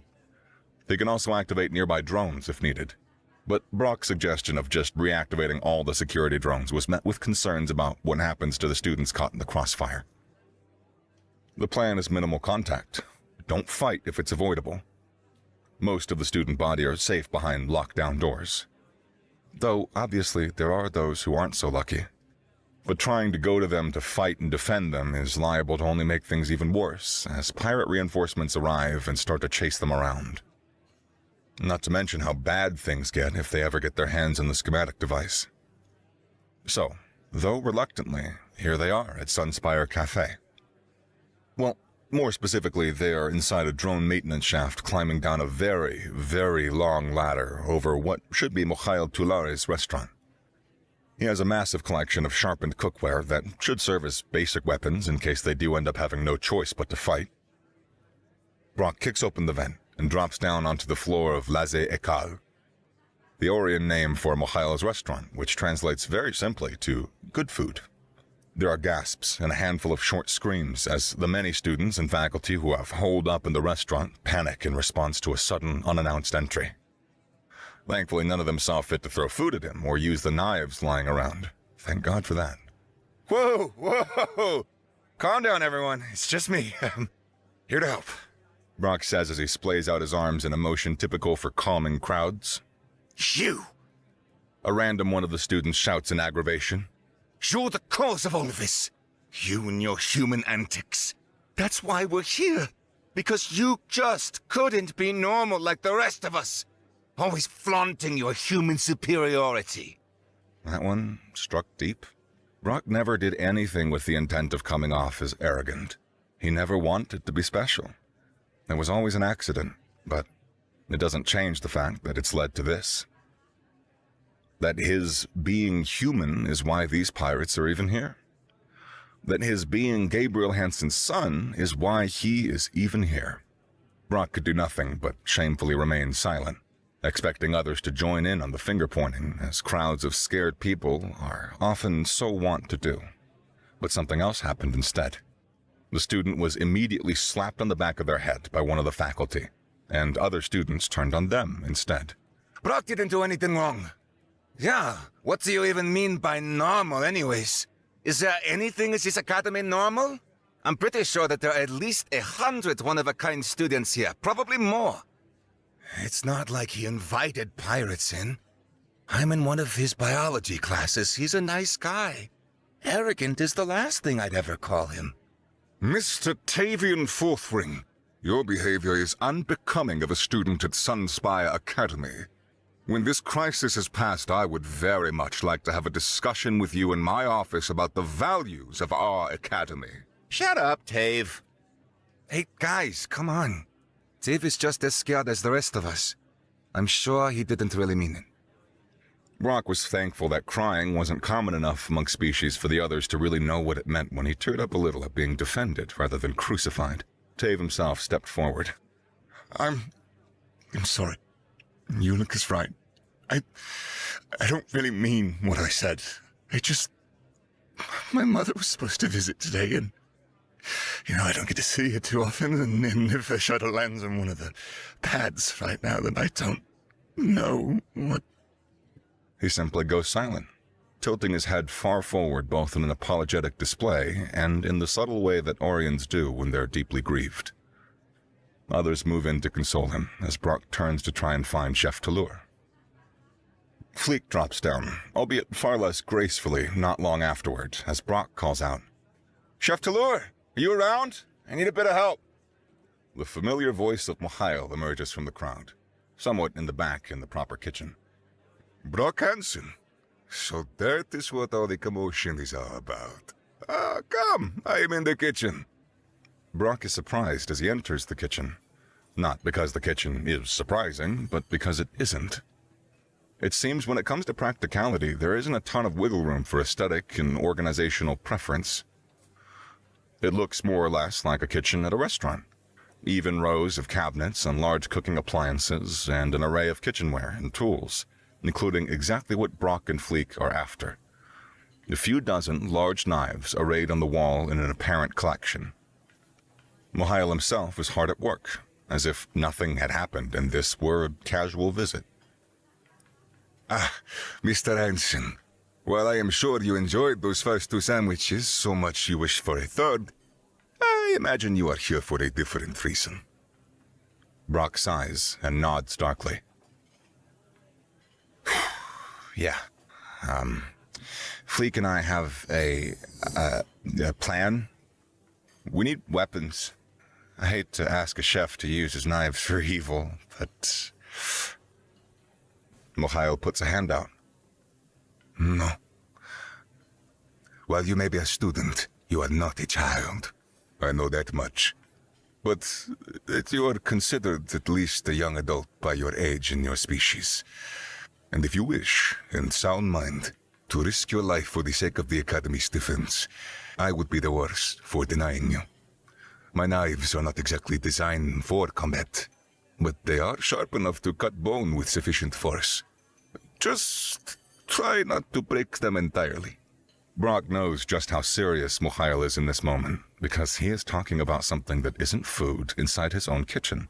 Brock nods, his lips raising without opening, confirming their shared belief in this fact.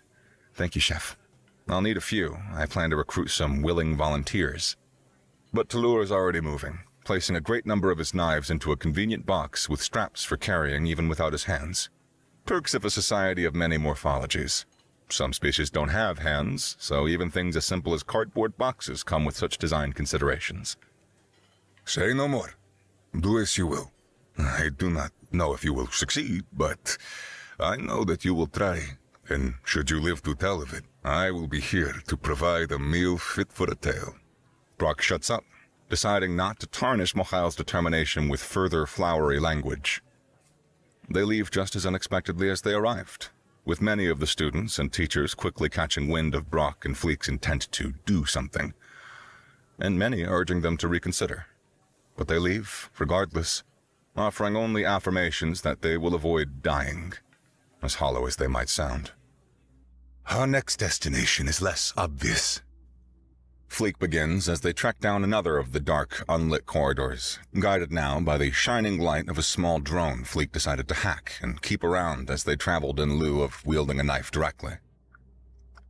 But Professor Oubliette has a great knowledge of history in general. It is one of my weaker subjects, so I do not know if that extends to military history. Nevertheless, his lecture hall is uniquely easy to access thanks to being one of the few with both an external window and an elevator directly adjacent to it. If we wish to contact any of the teachers, our paths will almost certainly pass through his lecture hall. Brock nodded along. Sounds good to me. I'm glad I found you first, Fleek. I know I might seem confident on the outside, but I really am a fish out of water in this place. There's so much I don't know. Usually that's alright. Doesn't matter what I don't know. But right now, not knowing something can be fatal, so I will defer to your judgment. And I am glad to have you as a friend. Were it anyone else, I doubt I would have been found in that elevator. I would still be trapped, idling away with a locked-out device until the worst happened. And you're much better than I at talking to people.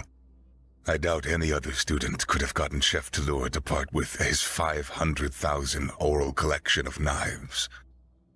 Brock raised one eyebrow. That sounds like a lot? Fleek tilted his head in that quizzical way that dogs often do.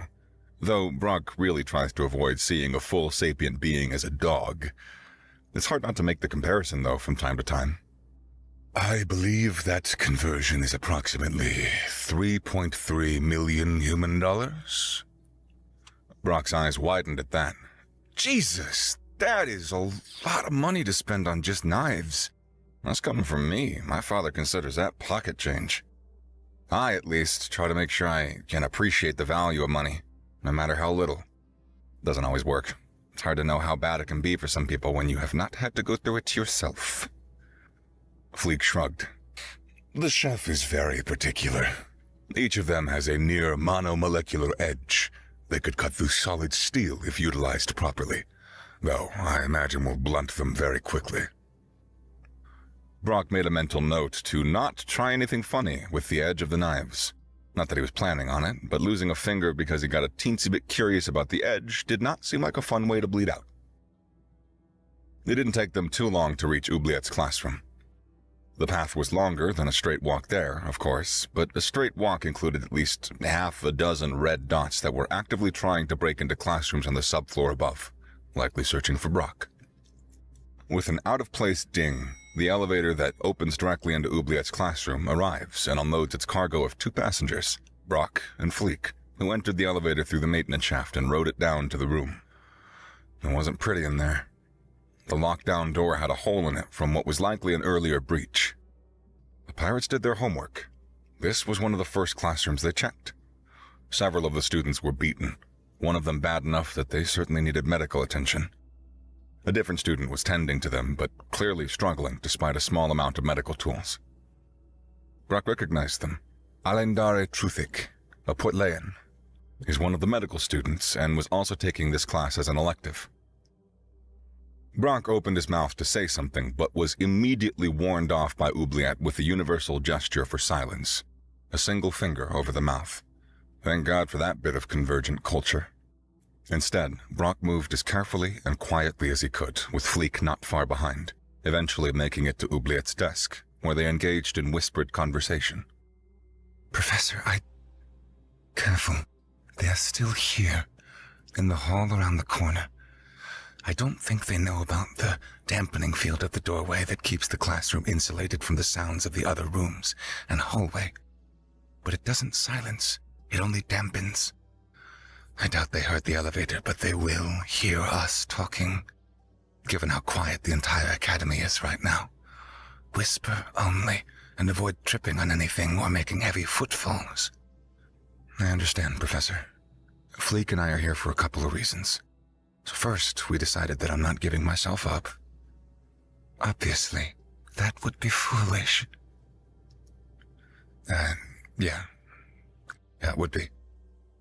Anyways, we need help to get into the Academy's Q-Com array. I'm not asking you for direct help with that, but I'll give you my little brother's access code for it. Of course, I understand. Wait, what? Little brothers? You are related. How does... The little brother became dean, while the 3 decades older remains mere professor. It was by choice, I assure you. I was offered the position long ago and refused it. My brother did not agree with my decision and ended up taking it himself after failing to change my mind for many years. Regardless, of course we're related. Oubliette is not exactly a common name. Brock defends himself. Well, I couldn't have known that, but okay, cool. It's not actually what I came to ask you for, but that's actually very handy, yeah. What I meant to ask was if you knew of any kind of weaknesses, any sort of military history tactic that might be out here. Fleek and I figured you might be the expert on this kind of thing. He simply shook his head. No, I am far from an expert on military history, as I am sure my rather erroneous lecture on your people's weaponry proved. It is a recent intellectual traversal of mine, not an emphasis. I do know some things that might not exactly be common knowledge.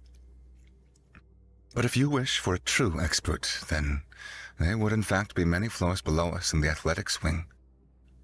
Professor Font's papers in the Gord-Orion War are often cited. Brock tilted his own head. I thought he was a kinematics professor. He is. He also is the Academy's foremost expert on galactic military history. Not a coincidence, I assure you. He is multidisciplined and highly respected, but he also has classes on floral arrangement, believe it or not. Brock decided not to press on that one. It would be too rude to question someone's hobbies like that. Okay, crap. From what you do know, is there anything useful? Oubliette's head tilted in many different directions, bobbing, ducking, twisting, and jerking like a curious chicken as he ruminated. There is one thing. Gords do have a biological weakness of a sort. It has been abused in the past, so they have long since found ways around it, but they are not perfect. As you may know, they are rather intolerant of higher temperatures. Of course, their soldiery, and certainly pirates, have undergone training which allows them to survive extremes. But their technology is also specially adapted. Their suits are environmentally sealed, maintaining colder temperatures. This is not for comfort. The material of their scales is in fact more durable at lower temperatures, and softens considerably even at modestly lukewarm ones. With slow adjustment, they can become accustomed to the discomfort, but they cannot change the actual hardness of their scales. Brock followed along. So, pop the suits and their scales will suddenly go soft? Not exactly. That process takes some time, and there is conditioning and augmentation they utilize to slow it down. The true fatal flaw is in thermal shock. If you breach their suit in a warm environment such as our academy, the sudden shift from cold to warm will be extremely painful, especially if it is joined by some kind of attack.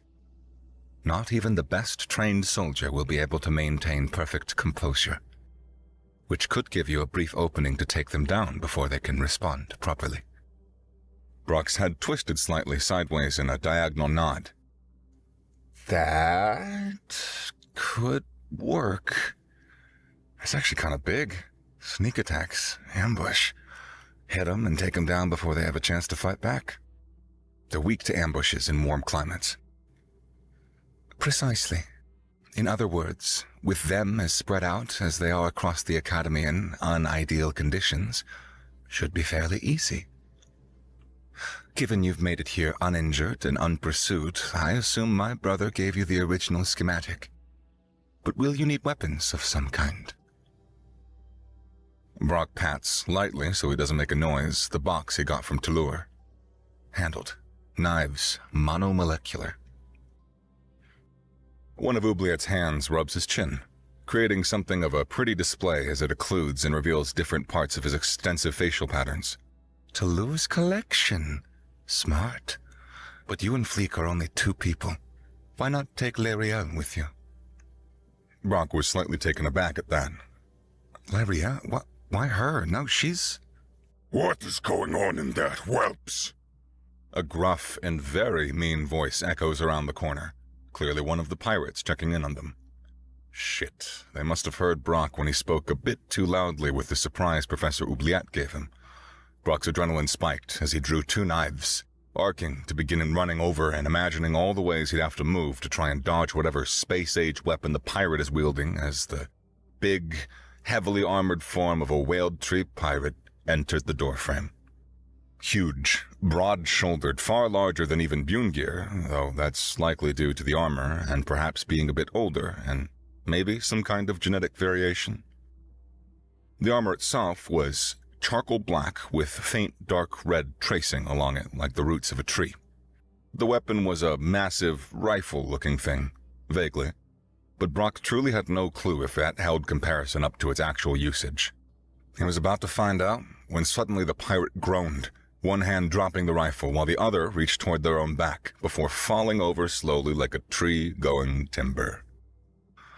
Behind the now fallen pirate was Lariel, her body half invisible as she literally uncloaked like Mystique from the X-Men.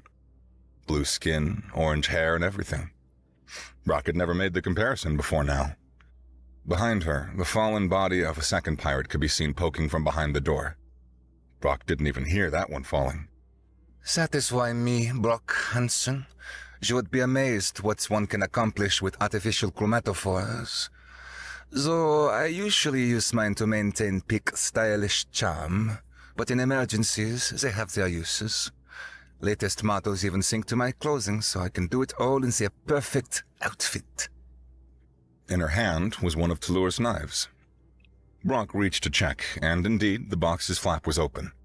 Somehow she had snuck up behind both them, yoinked a knife, then snuck behind the pirates guarding the door and took out both of them with minimal noise. Now it was Brock's turn to call out, since the navigator indicated no other pirates nearby. "You sure you aren't actually from a family of ninja assassins or something?" Lariel struck a pose. I'm not sure what that means. Are ninjas considered attractive on Earth? Brock sputtered. Not real ones, but whatever. As much as I hate feeding anyone's ego, I'm not dumb enough to look a gift horse in the mouth. Follow me, I guess. He really wasn't hiding his dissatisfaction, while Lariel concerned herself with looking smug enough to fog the air with her aura.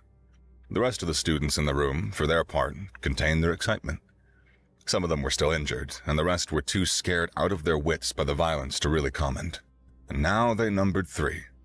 Fleek with his tech-savvy scrap devices and personal drone, Lariel with her scarily skilled usage of biological invisibility, and Brock with a box of sharp objects. All they needed now was some extra manpower, and Brock knew exactly where to find it. After all, he had recently made a large number of very good friends. The G-Ball Gymnasium was once again quiet, and unlike Oubliette's classroom, it wasn't being guarded by just 2 pirates. There were at least a dozen here. All of them surrounding the gourds of the Sunspires, who were themselves tied up and together in the middle of the field with no EVA suits and the 0G on, effectively trapping them. Brock turned to the other 2. I don't see Bjorngeir or Coach among them. The pirates must be holding them somewhere else, probably because they're the leaders of the team. We need their help. They're a lot of muscle, and there's no way we're going to be able to get the dozen or so pirates in the dean's office to abandon the one thing that could ruin their entire operation. I can't think of anyone else in the academy that might actually be willing to risk themselves for something like this. I might be the only person who could convince them to. Fleek nodded. A distraction, then. We give the larger group something to worry about, to give you the space to free the main team. Brock nodded in return. Exactly. Don't fight them directly. The last thing I want to do is send anyone to their death. We do this smart. We make a bit of noise, run off, make some more noise, lead them away, make them think there's a threat. Pick one off if you can, but do not take risks, understood? Lariel scoffs. Do I look like a charlatan to you? I would never risk damaging my most valuable assets. If I do anything, it will be perfect, and not a hair short. For once, Brock was actually happy to hear those words. Good. Get it done. I'll get into position. And so they parted. Brock gave them some basic directions via their emergency navigators using the schematic device directly, and they were off to make their distraction. Brock snuck through a particularly tiny vent just to get into the locker room for the team where the device indicated that Bjorngeir was being held, with several pirates surrounding him. 5 people for 1 student? Brock did hear something about Bjorngeir's mother still being in the Empire. Maybe that has something to do with it.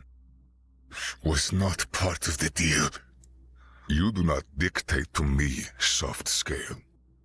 That was Bjorngeir's voice? Oh no. Brock did not like what he was overhearing. My mother. Your mother may be the oracle of the Empire fleet, but after today, you will be a new blood. I am an old blood. I would outrank you then, and I certainly do now. They are good gods. Each of them is weak and foolish spawn of the weak and foolish. They are tainted by the pathetic ideals of this treacherous spire. We are here only because your blood proves you worthy, and you planted the wild seed. We gave them a chance. They resisted. That is the end of it. They will be here when the spire falls. A third voice. Sir, 2 men's life signs cut out 5 minutes ago, and they have not returned. A second team is on the way to confirm death, in front of the target's primary classroom. So the prodigal child shows themselves at last. Good. Captain Gradagast will be pleased. It's then that a loud explosion rocks the room. What the hell did Fleek think distraction meant? At least, Brock hopes that's Fleek, and not like a grenade or something. I knew he would come for his pathetic friends. Come, let us show the arrogant fool what it means to truly challenge superior blood. You shall remain here and do nothing. The last thing I need is an untrained, soft scale to get themselves injured under my watch and my head removed by the Oracle herself. Heavy thudding footfalls followed, giving Brock the opening he needed. He just dreaded what it was he was going to end up doing with it. What did Bjorngeir do? With a slam, he crashed open a vent and landed somewhat ungracefully just a few feet from Bjorngeir. He didn't seem surprised by this. You must have heard all that. Brock's expression was hard as steel, but his eyes were concerned as his knife hand trembled slightly. I did. Brock's hand didn't waver, the borrowed chef's knife gleaming dully in the intermittent red pulse of the emergency lights. It felt alien in his grip, heavier than his familiar firearms, intimate in a way Trigger wasn't. His gaze bored into Bjorngeir, searching the massive gourd's dark eyes for any flicker of deception. The air in the locker room was thick with the metallic tang of fear and the heavy silence left by the departed pirates. Bjorngeir. Brock's voice was low, tight, barely more than a whisper, but carrying the weight of accusation. What did you do? Bjorngeir didn't flinch. He remained bound to the G-ball bench, but his posture, even restrained, radiated a defiant tension. The black spines along his head and down his back bristled, a clear sign of agitation Brock had learned to read during their G-ball encounters. What choice did I have, human? Bjorngeir's voice was a low rumble, rough with emotion Brock hadn't heard from him before. Not just aggression, but something closer to anguish. You heard Carfax, my mother, the Oracle. Mother? That's the oldest excuse. But something in Bjorngeir's tone, the raw edge beneath the typical gourd gruffness, made him hesitate. Explain, Brock said curtly. Bjorngeir's eyes darted toward the door, then back to Brock. It came just before the attack. A coded transmission, untraceable, and it slipped through the academy, security like smoke. It showed her. His voice hitched almost imperceptibly. My mother, Still alive, held somewhere. By those pirates, Carfix's fanatics. The message was simple.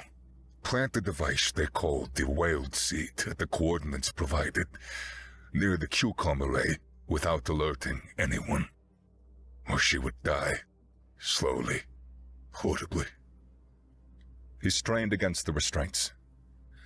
Carfix spoke of bloodlines, of purging weakness. I thought it was just leverage. A way to ensure my silence. I didn't know. His voice dropped, thick with fury. I didn't know that he had planned this. Burning the spire, killing the team. Calling gourds like Feckerton's soft scales. He used my mother's life, used me, spat on our bloodline while claiming to uphold it. Brock watched him, processing. The story was almost too convenient, yet the fury felt real. Bjorngir, the proud son of a Gmal legend, admitting coercion? Admitting fear for his mother? It warred with the image of the aggressive rival Brock knew. But the sheer desperation in Bjorngir's eyes, the way his scales seemed pale even under the red light, it felt genuine. Could I condemn him? If it were my fault? No, that's a bad example. Still, the thought was unsettling. Why didn't you tell Feckerton? Brock pressed, needing more. Or the Dean. The message was explicit. Bjorngir grated out. Any deviation, any warning given, any hint of compromise, and she dies immediately. How could I risk it, human? How could I gamble her life on the hope that Carfix was bluffing? These fanatics, they do not bluff about death. He looked down at his bonds. I planted it, put it where they said. Thought I bought her safety. And then the Carfix came here. Spoke of purging the weakness from the team. Spoke of leveling the spire. I realized then that I was a fool. A pawn. His head snapped up, eyes blazing. But I am not Carfix's pawn now. He lowered his voice urgently. We don't have long. The patrol is due any minute. Brock's mind raced. Bjorngir's story, true or not, changed things.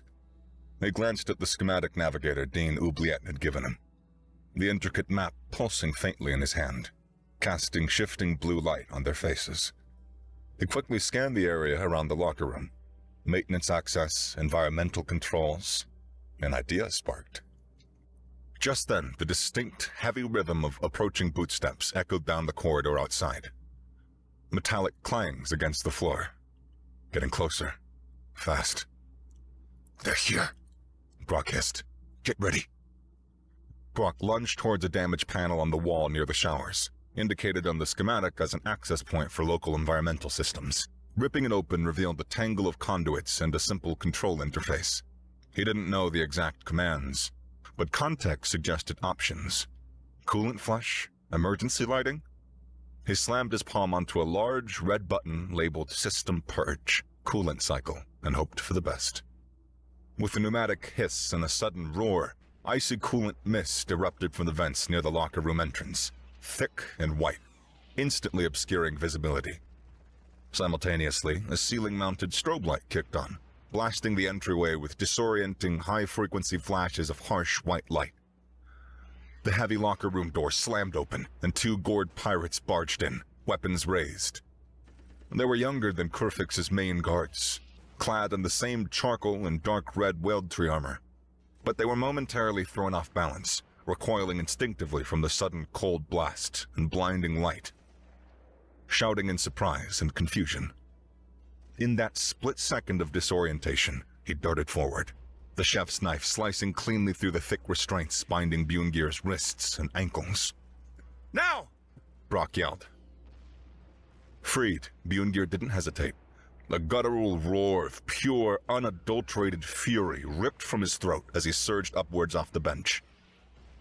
He wasn't just escaping. He was unleashing weeks of suppressed pride, fear, and the boiling rage of betrayal. He ignored the discarded restraints, ignored the stinging cold, and charged directly at the nearest disoriented guard. The guard, still blinking coolant from his eyes, tried to bring his rifle up. But Boongear was too fast, too close. The massive gourd slammed into him like a loaded freight train, using his sheer bulk to drive the pirate back against the lockers with a deafening crash. Boongear knew gourd physiology, knew their armor's weak points. He drove his fist into the guard's visor seam, shattering the transparasteel, then followed with a brutal blow to the exposed neck joint. The guard went limp. The second pirate recovered faster, swinging his rifle towards Brock. Brock dove low, rolling behind a row of lockers as energy bolts scorched the air where he had been. He glimpsed the red medkit mounted nearby. Could be useful, and yanked it free in one fluid motion as he prepared to move again, just as Boongear pivoted, grabbing a heavy Durasteel G-ball practice weight from a nearby rack. With another roar, he swung it like a club, catching the second pirate square in the chest plate. The armor held, but the impact sent the pirate stumbling back, gasping for air. Brock saw his opening. He darted out from behind the lockers, closing the distance while the pirate staggered. He feinted high, then dropped low, plunging the sharp tip of the chef's knife into the vulnerable gap where the thigh armor met the hip joint, twisting hard. The pirate screamed, dropping his rifle and clawing at the wound as Boongear finished him with the final, crushing blow to his helmet. The fight was over in less than 20 seconds. Brutal, efficient, desperate. The strobe light flickered off, leaving only the pulsing red emergency lights. The coolant mist hissed, slowly dissipating, revealing the two crumpled forms of the Whale Tree pirates amidst the scattered locker room equipment. Boongear stood, heaving, chest rising and falling rapidly. The practice weight still gripped tight in his fist. His face was a mask of grim resolve, his earlier conflict seemingly burned away by the violence. He looked back at the fallen pirates, then at Brock. They would have killed the team, he said, his voice raspy. Brock nodded, catching his own breath, the adrenaline making his hands tremble slightly. He forced them steady. He checked the schematic again, the navigator confirming what his ears already told him. More heavy footfalls echoing from further down the corridor. Alerted by the sounds of the fight. More coming. It's now or never. We gotta move. He pointed towards a low-maintenance hatch near the floor, almost hidden behind a rack of G-ball pads. This way. Climbing into the maintenance fence felt like entering the guts of some ancient metal beast. The space was tight, barely wide enough for Brock, let alone Boongear's massive frame. Darkness pressed in, broken only by the glow of the schematic navigator Brock held aloft in the small drone fleet directed ahead. The air was stale, thick with the smell of dust and old machinery oil. Every movement echoed, the scrape of Boongear's armor against the metal walls, the scuff of Brock's boots, the whirring of the drone. Brock led the way, his eyes glued to the holographic pathways twisting and turning ahead of him. The schematic was their only guide through this lightless labyrinth. He had to duck under low pipes, squeeze past humming junction boxes, and navigate sharp turns. Left here, Brock whispered, his voice sounding loud in the confined space. Careful, sharp turn, low clearance. Behind him, Boongear grunted, the sound of his armor scraping echoing Brock's words. How far to the rendezvous? Another 50 feet, maybe? Straight section coming up, then a vertical ladder down.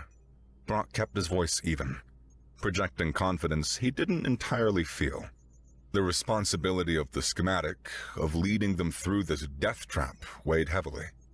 One wrong turn could lead them into a dead end, or worse, right into a pirate patrol. They moved in tense silence for a few minutes, the only sounds their breathing and the faint, distant thrum of the wounded spire around them. Brock raised a glance back.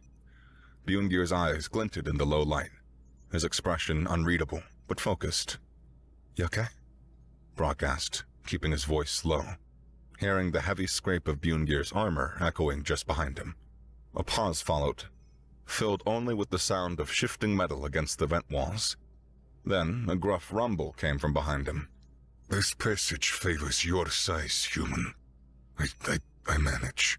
Just lead. Finally, a schematic showed their destination, a T-junction where their vent met a larger service corridor.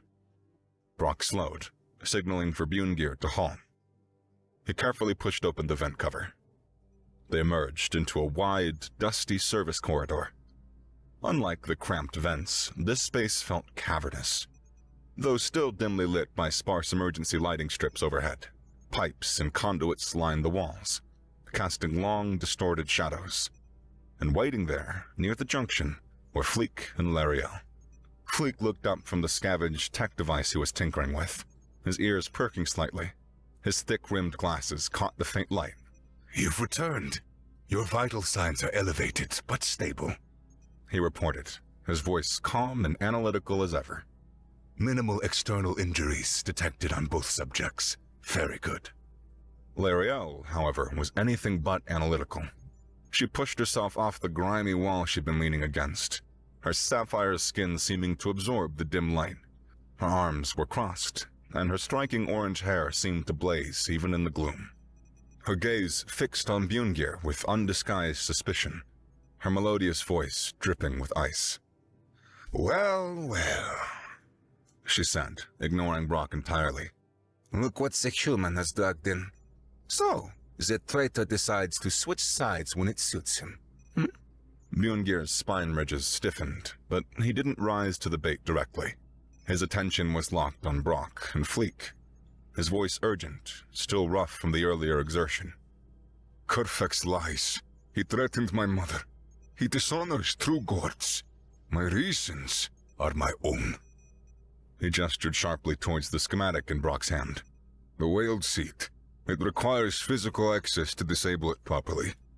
Corfax needs the human alive, yes, but he intends to cripple the spire beyond repair. Prove God's strength by shattering Orient pride, he calls it.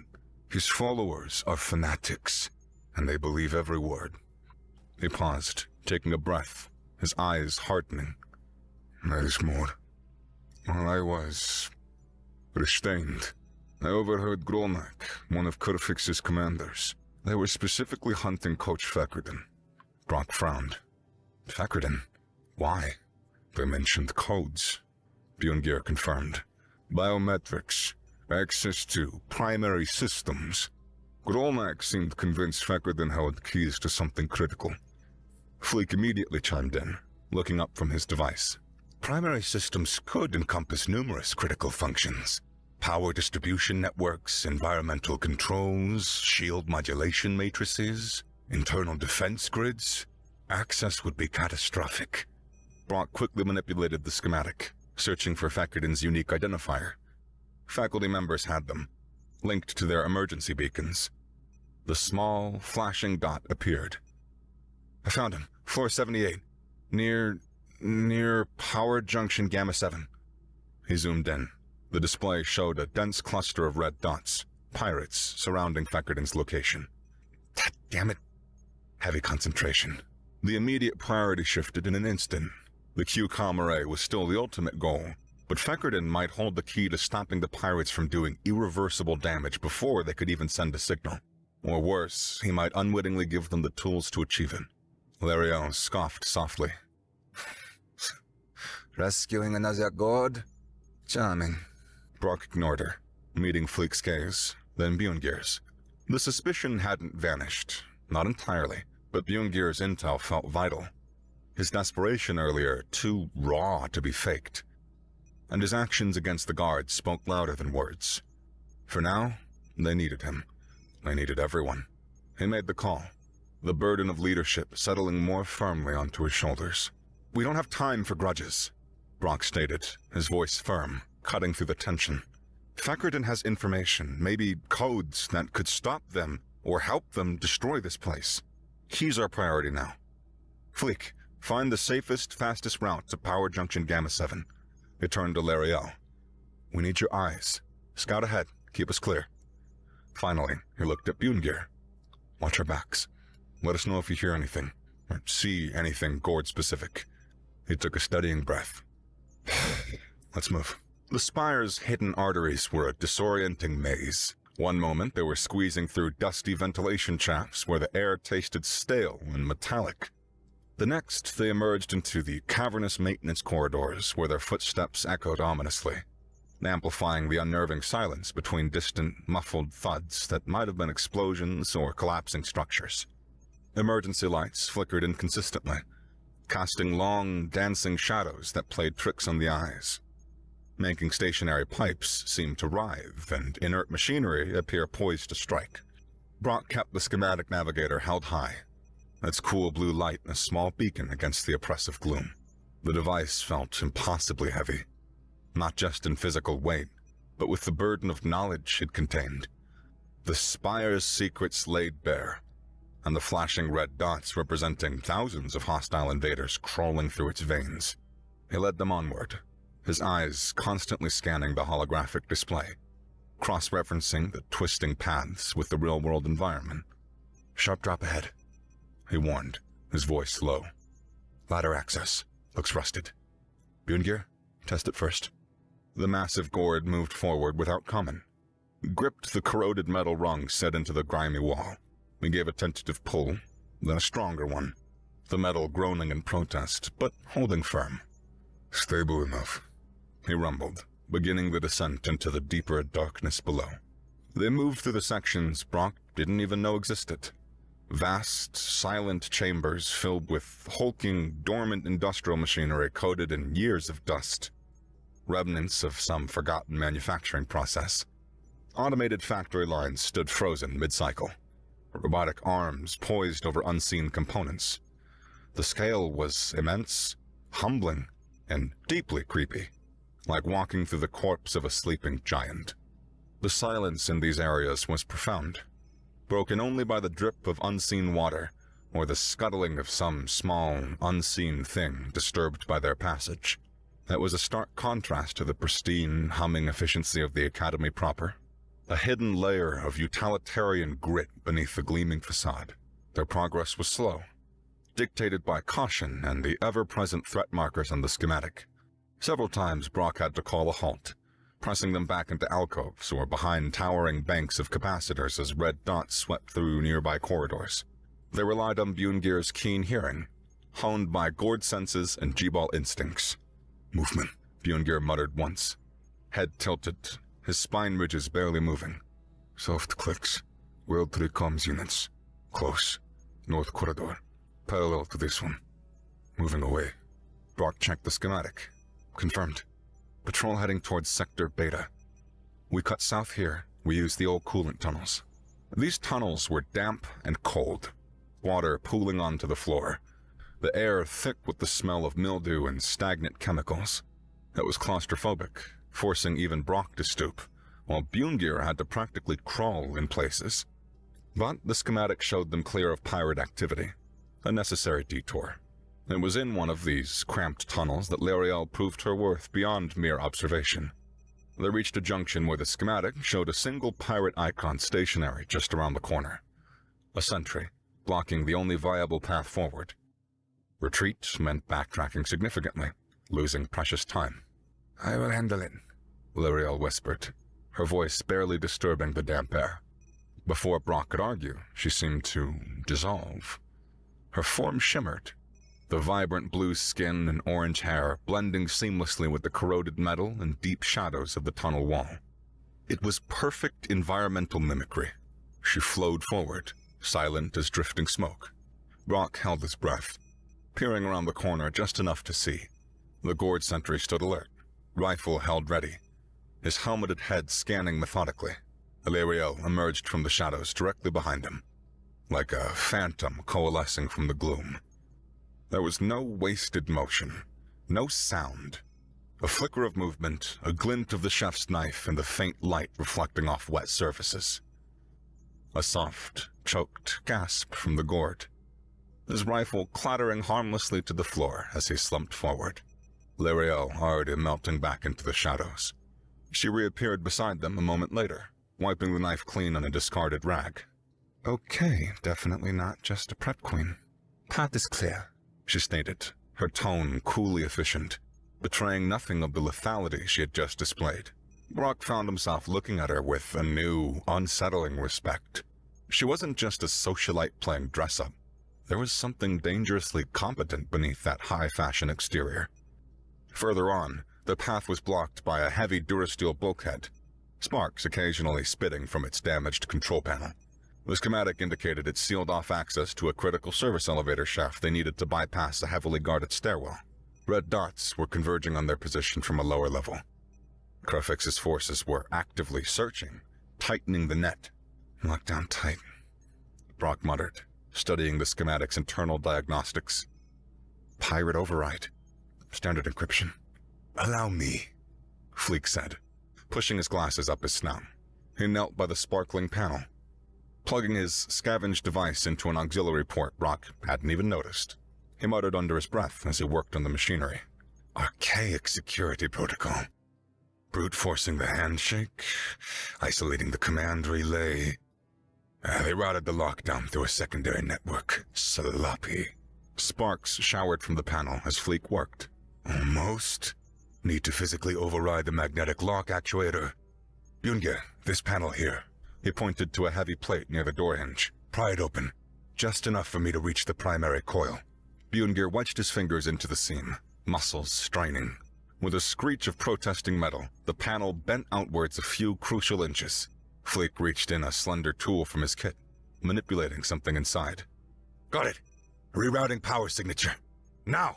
With a heavy clunk and a hiss of hydraulics, the bulkhead slid open. Go, go! Brock urged, pushing Lariel through. As Byungye and Brock scrambled after her, Fleek yanked his device free, then slammed his fist onto an emergency shutoff nearby. More sparks erupted, and the bulkhead ground halfway shut behind them with a deafening screech, jamming itself partially open but effectively blocking immediate pursuit. That won't hold them long, Fleek panted, adjusting his glasses. But it might buy us a few minutes. Brock nodded, clapping him on the shoulder. Good work, Fleek, both of you. He glanced back at the jammed door and then checked the schematic again. Elevator shaft access is just ahead. Let's keep moving. They traversed another section. This one a high catwalk suspended above a vast, multi-leveled space Brock recognized dimly as one of the Academy's central common areas, or perhaps a large lecture amphitheater, now dark save for the weak glow of the emergency signs far below. Reinforced transparasteel windows lined the walkway, offering a view of the sealed area below. And what they saw made Brock's blood run cold. Down on the main floor, maybe 5 or 6 students, a mix of species Brock didn't recognize immediately, looking terrified and young, and were huddled together near a sealed exit. 3 whale tree pirates were systematically working on the door controls with heavy plasma cutters, sparks showering the area. A 4th pirate stood back, rifle trained on the students, occasionally shouting threats that Brock couldn't quite make out through the thick windows, but whose intent was terrifyingly clear. The students flinched at every shout, clinging to each other. Brock stopped dead, his hand tightening on the navigator. They were exposed up here, but the pirates below were focused on their victims. Fleek made a soft, distressed sound, his ears flattening against his skull. The access panel near the main projector booth. If we could get down there. Lariel watched the scene below with detached calculation, but said nothing, waiting for Brock's lead. Byungye stared down, his massive fists clenching and unclenching at his sides. Brock saw a flicker of something in the Gord's eyes. Empathy? Or perhaps just the grim recognition of helpless victims facing brutal fanatics, echoing his own mother's presumed plight. Brock's mind raced. Intervene?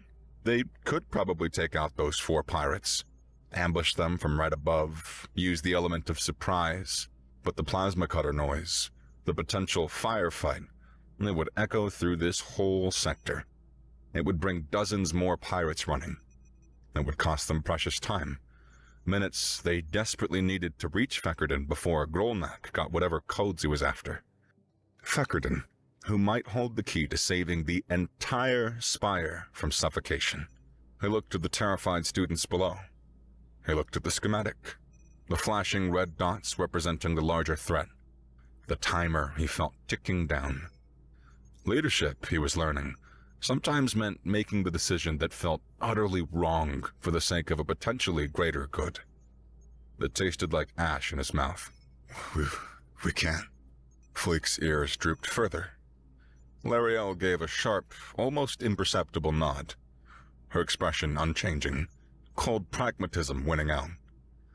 Bjorngir let out a slow, heavy breath, like air escaping a punctured pressure tank, and punched the transparent steel window softly, a gesture of impotent fury. Brock tore his eyes away from the scene below, forcing himself to turn and move forward along the catwalk. "Feckerden first," he repeated, the words feeling hollow. "Move." The weight of that decision settled heavily on his shoulders. He didn't look back. They couldn't afford to. You can't save everyone, he argued weakly. Sacrifices. God damn it, this feels wrong. But the whole Spire is at risk if we try to be heroes. Feckerden's the key. He hoped to God he was right. They pressed on, the mood heavier now, the silence thicker. The brief flashes of successful teamwork felt muted by the stark reminder of their limitations and the brutal realities of the invasion. They descended further into the Spire's depths, following the twisting routes dictated by the schematic and Brock's increasingly grim determination. The environment began to change again. The air grew warmer, filled with the low, resonant hum of massive power conduits. The metallic tang was replaced by the sharp scent of ozone, the distinct smell of things not meant to burn, burning all the same. Distant sounds weren't just booms anymore, but the deep, rhythmic thrum of heavy machinery operating under immense strain. "We're close," Brock announced, his voice tight. He pointed to the schematic, the area around the power junction Gamma 7 glowing ominously. Pirate concentration is spiking. Multiple patrols converging on the control room access points. Looks like Grolnak's getting impatient. They found cover behind a bank of humming, vibrating heat exchangers, the warmth radiating from them a pleasantly stark contrast to the cold tunnels they'd left behind. Brock peered cautiously around the edge. The corridor ahead lay directly towards the main control room entrance, a heavy blast door flanked by humming capacitor banks. Even from here, he could see the flicker of energy shields shimmering intermittently across the doorway and the distinct shape of armored guards patrolling nearby. The reconnaissance phase was definitely over.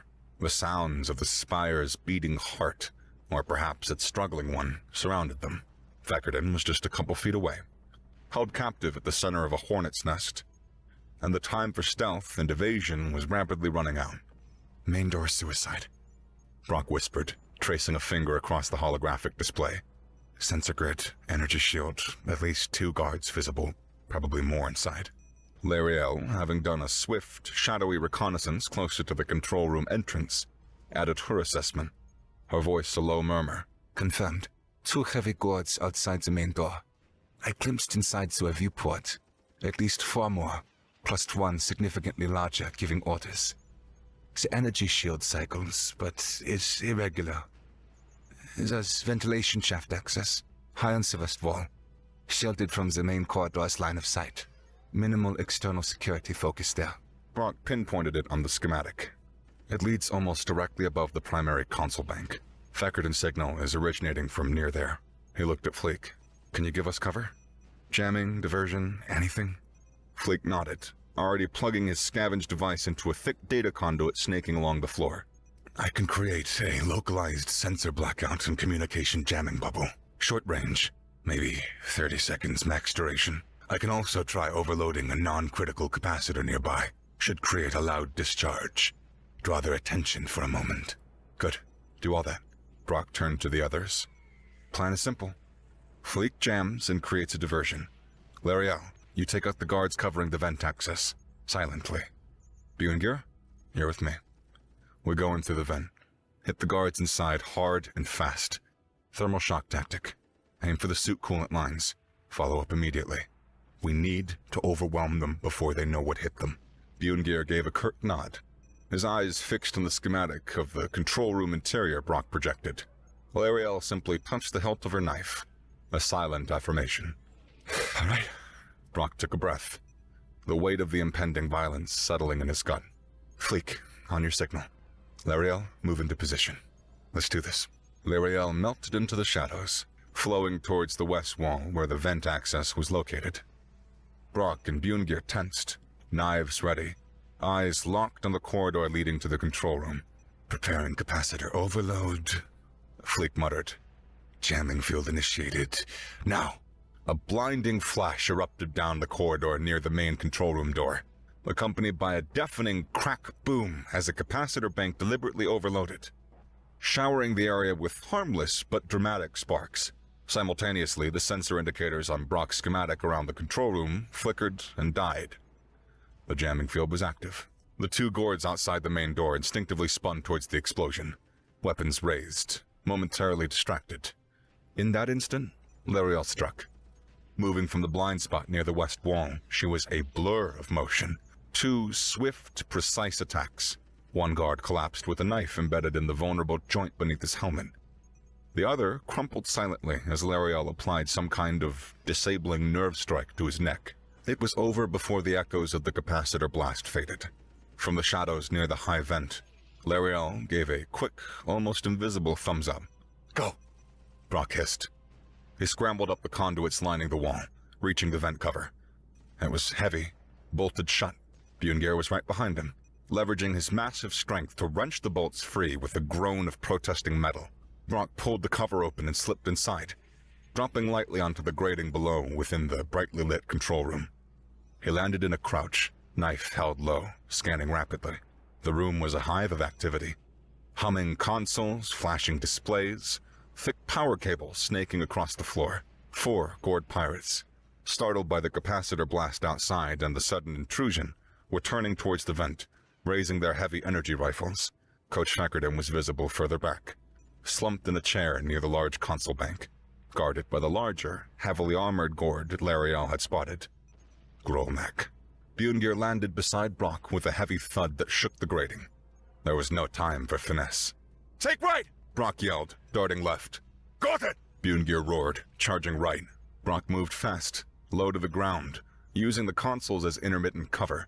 His target, a standard Weldtree trooper, tracked him, firing a burst of energy that sizzled past Brock's ear and scorched the console behind him. Brock slid the last few feet, the knife flashing out, slicing cleanly through the braided coolant line running along the pirate's outer thigh armor. A sharp hiss escaped the suit, followed instantly by a roar of pain and surprise from the gourd inside, as the sudden warmth hit his scales through the breach. He staggered, momentarily disoriented by the thermal shock, dropping his rifle's aim. Simultaneously, Bjorngeir met his own target head-on. The pirate fired, but Bjorngeir took his energy bolt square on the shoulder plating, barely slowing as he smashed his fist into the side of the pirate's helmet, the impact echoing like a hammer blow. Before the gourd could recover, Bjorngeir grabbed the exposed coolant line near the neck seal and ripped it free with brute force. The pirate collapsed, convulsing uncontrollably from the severe thermal shock. The remaining 2 guards reacted, concentrating their fire. Energy bolts crisscrossed the room, ricocheting off consoles, filling the air with the smell of burning circuits. Brock dove behind a sturdy server bank, the metal screaming as shots impacted nearby. Bjorngeir used a massive support pillar as cover, returning fire with a discarded pirate rifle he'd scooped up. His shots surprisingly accurate despite the weapon's unfamiliarity. One of the remaining pirates wore slightly different armor, bulkier, possibly reinforced. He advanced steadily, firing methodical bursts towards Bjorngeir's pillar. Brock saw his chance. While the guard was focused on Bjorngeir, Brock burst from cover, sprinting across the open floor. The guard turned, surprised, swinging his rifle around. Brock slid, bringing his knife up in a desperate slash towards the guard's weapon arm. The blade skittered off the reinforced plating. Damn it! Before the pirate could fire, Bjorngeir roared and charged up from behind his pillar, tackling the armored guard low, driving him back against a humming console bank with bone-jarring force. The pirate struggled, trying to bring his rifle to bear, but Bjorngeir pinned him, grappling fiercely. Hansen, no! The joint! Brock scrambled up, spotting the vulnerability Bjorngeir had created. The exposed underarm joint where the reinforced plating didn't quite meet. He plunged the knife in deep, hitting the coolant line beneath. The pirate convulsed violently, his grip loosening as the thermal shock hit him hard. Bjorngeir silenced him with a final, brutal blow. The last guard hesitated, momentarily overwhelmed, glancing back towards his commander. That hesitation was fatal. Lariel, having slipped into the room unnoticed during the firefight, emerged from the shadows behind him like a vengeful spirit. Her knife flashed once across his throat, and he dropped without a sound. Silence fell, broken only by the hum of the machinery, the crackle of damaged consoles, and the ragged breathing of Brock and Bjorngir. 4 pirates down. Adrenaline pounded in Brock's ears. He pushed himself up, knife still ready, turning towards the back of the room. Sub-Commander Grolnak stepped fully into view, shoving Coach Fackerton roughly in front of him as a shield. Grolnak was even larger up close, his armor scarred and customized, radiating menace. He held a wicked-looking energy pistol pressed firmly against Fackerton's temple. The coach looked rough. His arm hung limp at his side, and blood matted the spines near a nasty gash on his head, but his eyes were alert, narrowed with defiance and pain. Grolnak's eyes, burning with malice, fixed on Bjorngir. He sneered a low, guttural sound. Tuxon's whelp. So the soft scale found some fangs after all. His gaze flickered with contemptuous recognition. I served with your father on the Iron Claw, boy. He was a true guard. He understood strength, power, and purging the weakness. Kerfix sees your potential, buried under this Orient filth. But you still shame your bloodline, hiding behind a human. His attention turned to Fackerton, pistol pressing harder. And you, old-timer, still teaching pups how to chase balls instead of fighting. Pathetic! Kerfix hasn't forgotten your strategic retreats during the Orion campaign. Cowardice then, cowardice now. He sends his regards. Right before I take those command codes from your dying mind! Choke and die, Grolnak. Fackerton spat, wincing as Grolnak jabbed the pistol harder. You know nothing of true strength. Only slaughter. Grolnak laughed. Harsh, grating sound. Strength is slaughter, old fool. Survival. Something your precious academy refuses to teach. He raised his pistol slightly, preparing to interrogate or execute. Grolnak! Fackerton suddenly barked, ignoring the pistol at his head. His coach's voice cutting through the tension. Your ridge plating. Always favored your right side in spotting drills since you took a piece of shrapnel over Teresh. Grolnak flinched, involuntarily at the specific and unexpected tactical call-out. In that microsecond of distraction, Brock moved.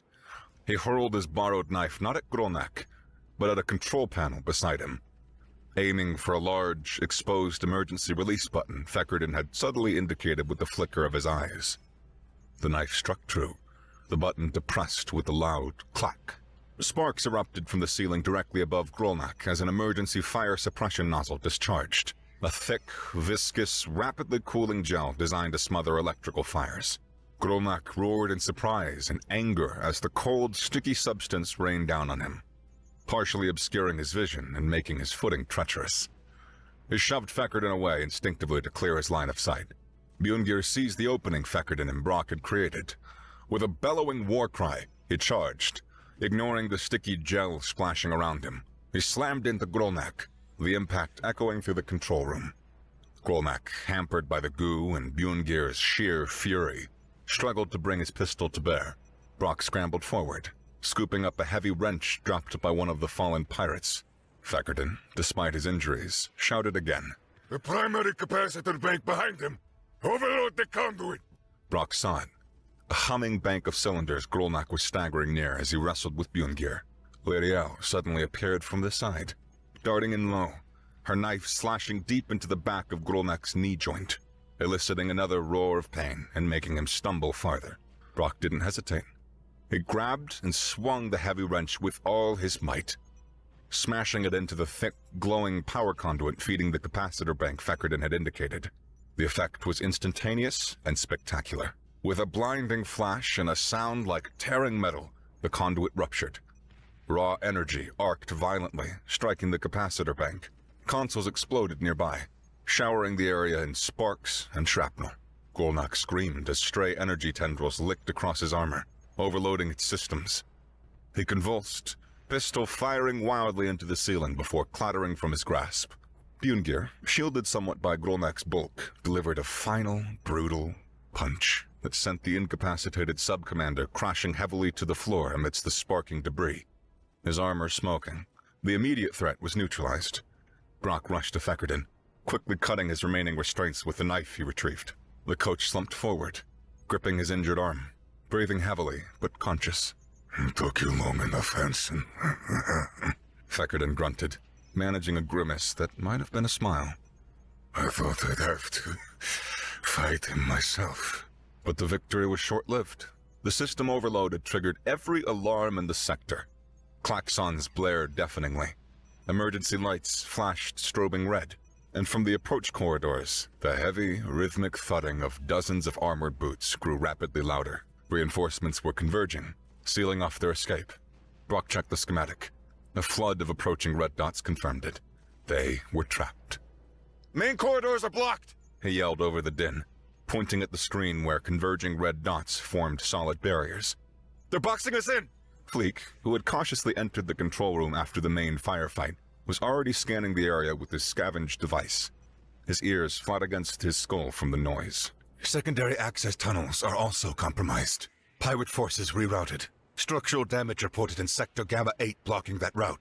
"Really could do with another miracle right about now, Fleek," Brock urged, his voice tight with desperation.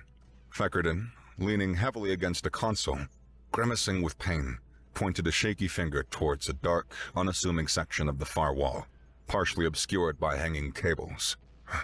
There, he grunted. cargo lift delta. Decommissioned decades ago. Shaft runs straight down, maybe 20 floors. Brock zoomed in on that area of the schematic. A thin, vertical line appeared, marked with cautionary icons. Cargo lift delta, decommissioned, structural integrity warning. It's marked unstable, Coach. Everything is unstable right now, Hansen, Fekerdin retorted. It might collapse, yes, but the pirates won't expect it.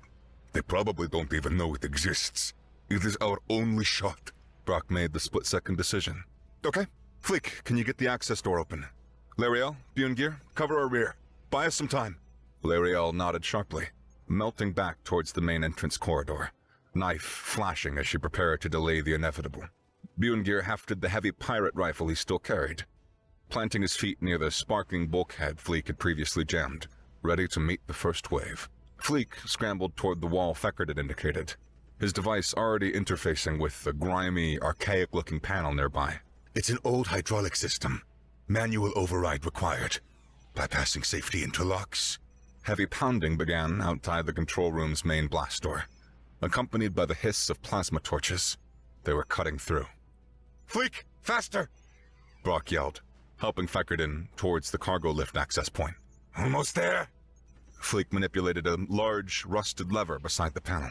With a piercing screech of tortured metal and a groan of ancient hydraulics, a section of the wall slid sideways, revealing a dark, gaping maw. The entrance to the cargo lift delta shaft. A gust of stale, cold air billowed out.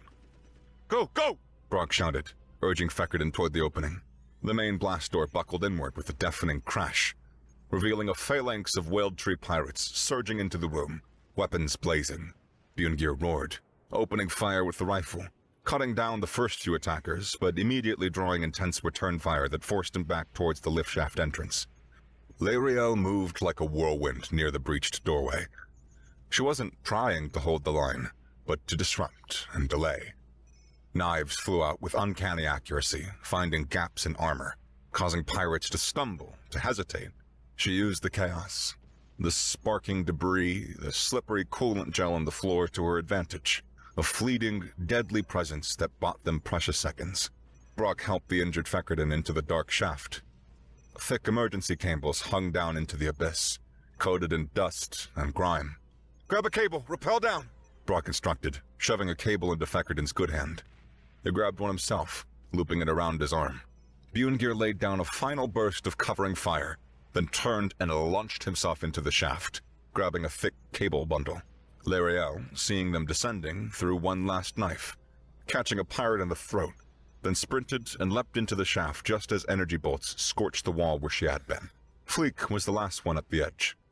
As pirates charged towards him, weapons firing, he frantically aimed a scavenged device at the lift's ancient door mechanism, pouring power into it. Brock watched from below as sparks erupted violently from the mechanism above. With a deafening groan and a shriek of tearing metal, the heavy access door slammed partially shut, then buckled inward and collapsed. Debris raining down into the shaft, effectively sealing the entrance amidst a shower of sparks and smoke. Fleek leaped just before it fully collapsed, grabbing onto a cable and sliding rapidly downwards. Their descent was perilous. The shaft was pitch black beyond the faint light Brock cast upwards from the navigator. Dust choked the air. The cables were slippery with grime. They half slid, half repelled, using damaged structural beams and protruding conduits as precarious footholds, dropping rapidly through the dark guts of the spire.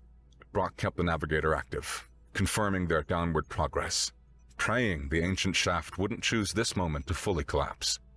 20 floors felt like an eternity. Finally, Brock's feet hit solid ground with a jarring impact. They had reached the bottom. They shone the navigator's light around. They were in a vast, dark space, completely different from the industrial levels above. The air was thick, humid, and carried a strange, earthy, faintly floral scent. Strange silhouettes loomed in the darkness. Tall, leafy shapes. Thick vines hanging like pythons from unseen ceilings. Water dripped steadily somewhere nearby. The others landed around him, coughing from the dust, bruised but alive. Feckerden leaned heavily against one of the walls of tangled vines, clutching his injured arm. Bjorngir scanned the darkness, rifle held ready. Lariel landed lightly, immediately assessing their surroundings. Fleek stumbled slightly on the landing, adjusting his glasses. His eyes widened slightly as he took in the scene revealed by Brock's light. Tangled masses of bizarre alien flora filled the space. Bioluminescent fungi cast faint, eerie glows, and broad leaves unfurled like alien umbrellas.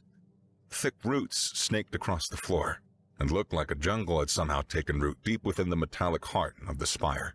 I know this place, Fleek breathed, a note of awe mixed with caution in his voice. Sector 7G Xenobotany Labs, decommissioned several years ago, after the creeping vine incident. He moved towards a wall panel half swallowed by thick, pulsating vines, brushing them aside to reveal a dusty, old-style terminal screen. Plugging his device in, he bypassed the ancient security protocols with contemptuous ease, rerouting local power and activating primary blast doors. with a low rumble that seemed to shake the very floor. Massive, vine-covered blast doors ground shut nearby, sealing the entrance tunnel they'd emerged from. Another set sealed the corresponding exit farther into the lab complex. For the first time since the attack began, they were relatively secure. Sealed off from the chaos above, hidden within a forgotten, overgrown corner of the spire. The immediate threat abated, the adrenaline began to ebb, leaving exhaustion and the dull ache of injuries in its wake. Brock slumped against a wall. He pulled out the medkit he'd grabbed from the G-Ball locker room, thankfully restocked, and moved towards Feckerden. "Let me see that arm, Coach," he said, his voice rough. Feckerden grunted, but allowed Brock to carefully cut away the torn fabric of his uniform and examine the wound. It wasn't bleeding profusely, but looked deep, likely needing proper medical attention. The head wound was similarly nasty. Brock cleaned and bandaged both as best he could with limited supplies. Lariel, surprisingly, produced a small, high-tech antiseptic spray from a pouch on her belt, likely part of her extensive cosmetic kit, repurposed, and applied it efficiently. Bjorngir stood guard near the sealed door, his massive form a reassuring presence, listening intently to the silence beyond. Fleet continued working at the terminal, securing their temporary sanctuary. "Network connection here is isolated," he reported. "Pirates' intrusion hasn't reached this far down. We should be safe for a while." A fragile quiet settled over the group. The only sounds their breathing, the steady drip of water, and the faint, almost imperceptible rustling of the alien plants surrounding them. Feckerden broke the silence, his voice strained but firm, his eyes hard with grim realization. "Grumak," he began, wincing as he shifted position. "The codes they wanted, the biometrics, they weren't just for controlling power grids or defenses. He looked directly at Brock, then Fleek. They needed my command authorization and biometrics to override the triple redundant failsafes on the Central Spire's primary atmospheric recycler and filtration controls. Sector Alpha 0. Main Environmental Command. Fleek froze at the terminal, slowly turning around, his expression aghast. The recycler? Coach, disabling that would be devastating. The atmospheric toxicity would reach levels lethal for most species within 15 minutes at best. Feckerden nodded grimly, the movement pulling at his bandages. Exactly. 15 minutes of breathable air left for the entire Spire. They weren't trying to control the Spire, Hansen. They weren't trying to cause chaos or capture you. His voice dropped, heavy with horror. They were trying to suffocate it, kill everyone inside. Force a panicked, uncontrolled evacuation right into the hands of their fleet waiting outside. Or just exterminate thousands. Gronak needed my overrides because the system is designed to resist anything less than direct, authorized command, especially during a lockdown. The revelation hit everyone. Suffocation. Thousands of students, faculties, staff, trapped, gasping for air. It was monstrous. Far beyond simple piracy or hostage-taking. This was genocide on a Spire-wide scale. Bjorngir let out a low, guttural growl, slamming his fist against the blast door. Could fix. Fanatic. Butcher. A thought suddenly clicked into place in his mind. The whale seat. The location they gave me. Near the Q-com array on floor 100. It makes sense now. Sabotage communications. Prevent any distress signal just as the atmosphere begins to fail. Maximum terror. Maximum casualties. Fleek frantically accessed the schematic again, wirelessly linking Brock's navigator to the ancient terminal. He's right. Pirate forces are consolidating almost entirely on floor 100 now, around the Dean's office suite.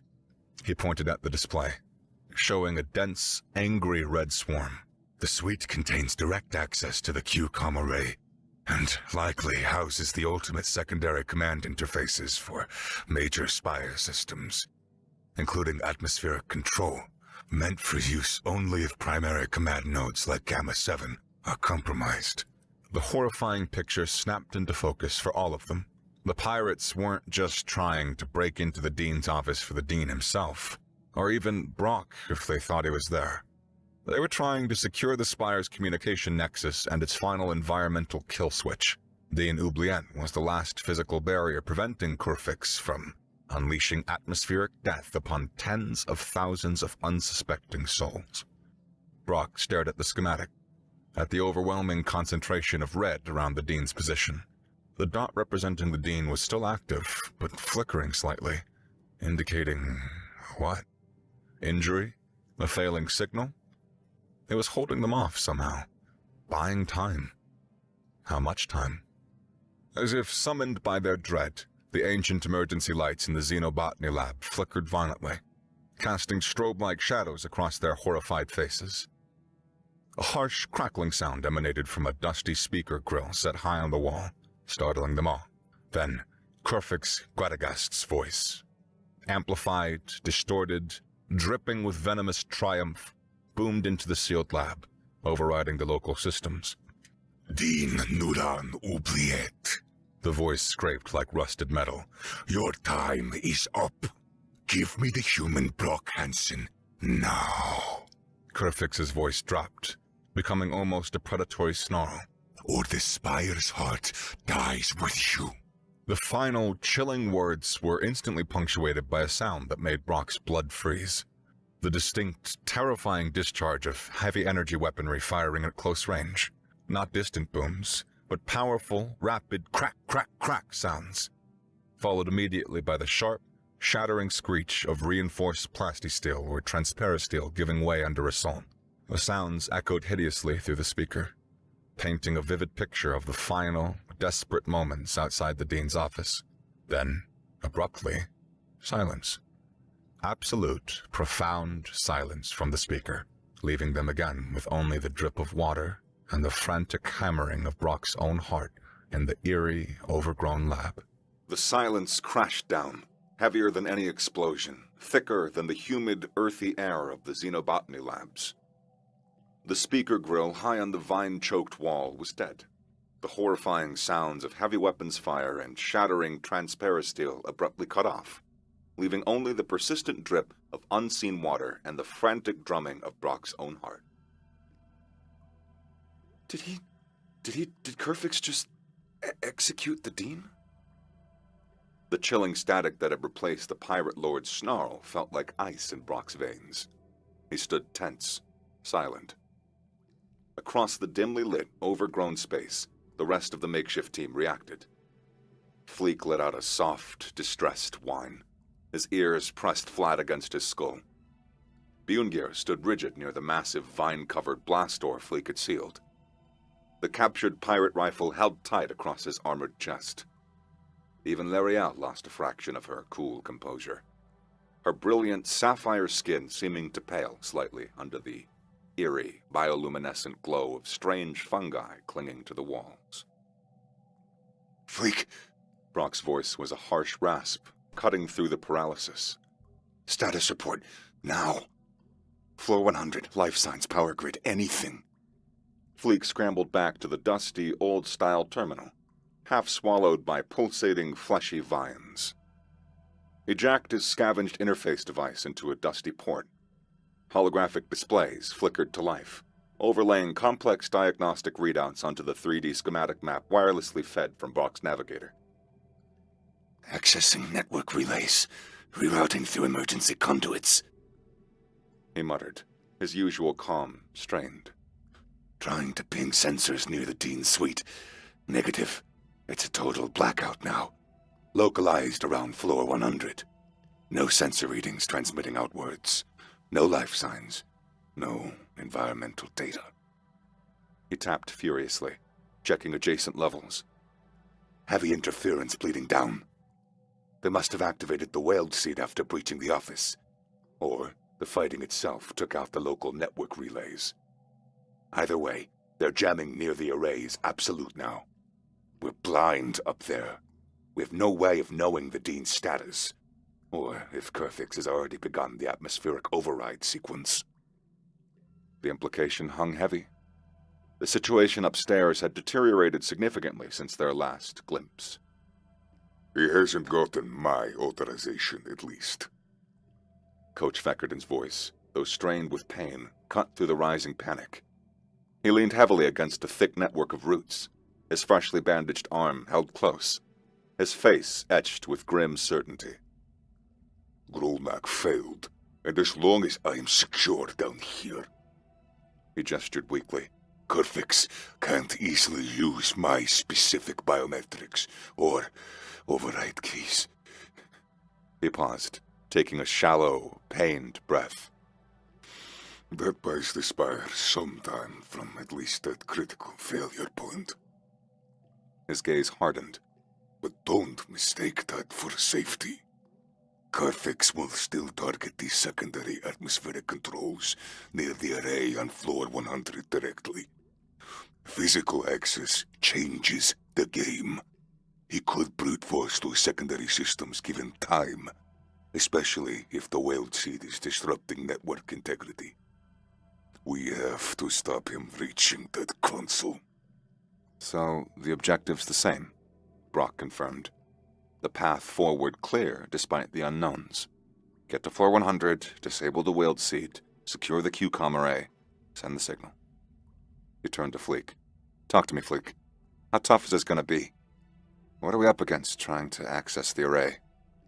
Fleek looked up from the terminal, pushing his glasses further up his snout, his expression deeply serious. Extremely tough. The array uses hardened, military-grade protocols. Kerfix will have undoubtedly added his own layers of security, likely Gord-specific encryption routines I haven't encountered. And the whaled seed. He shook his head slightly. It's designed for sabotage.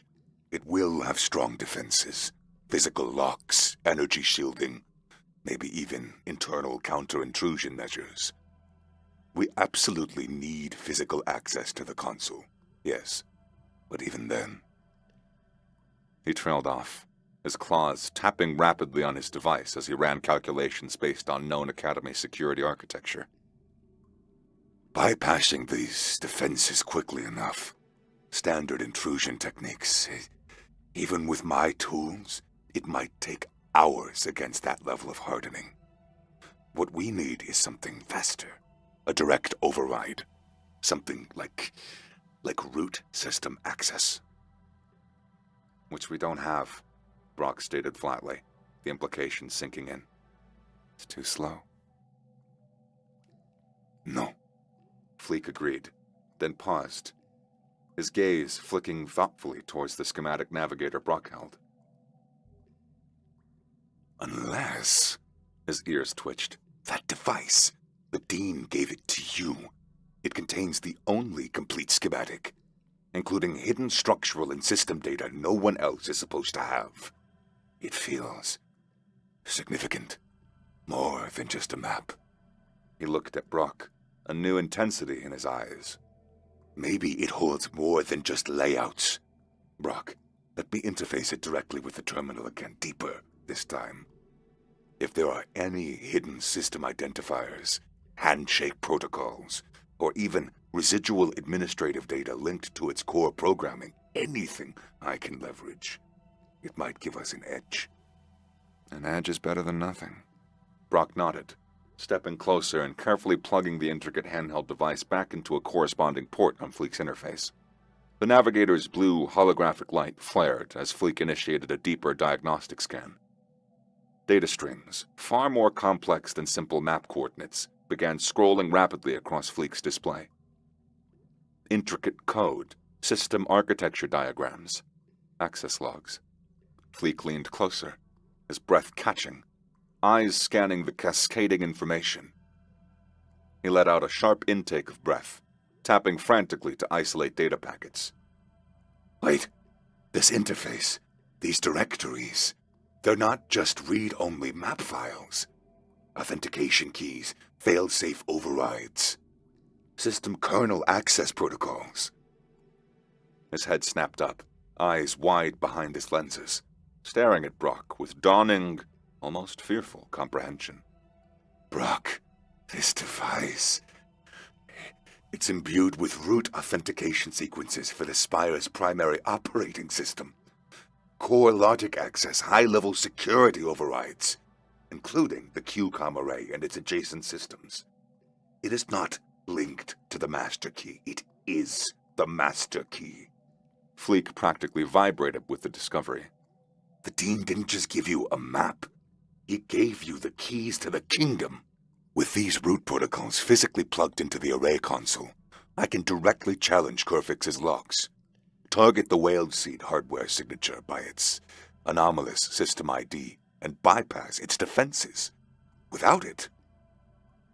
He looked back at the screen, then at Brock again, the implication clear.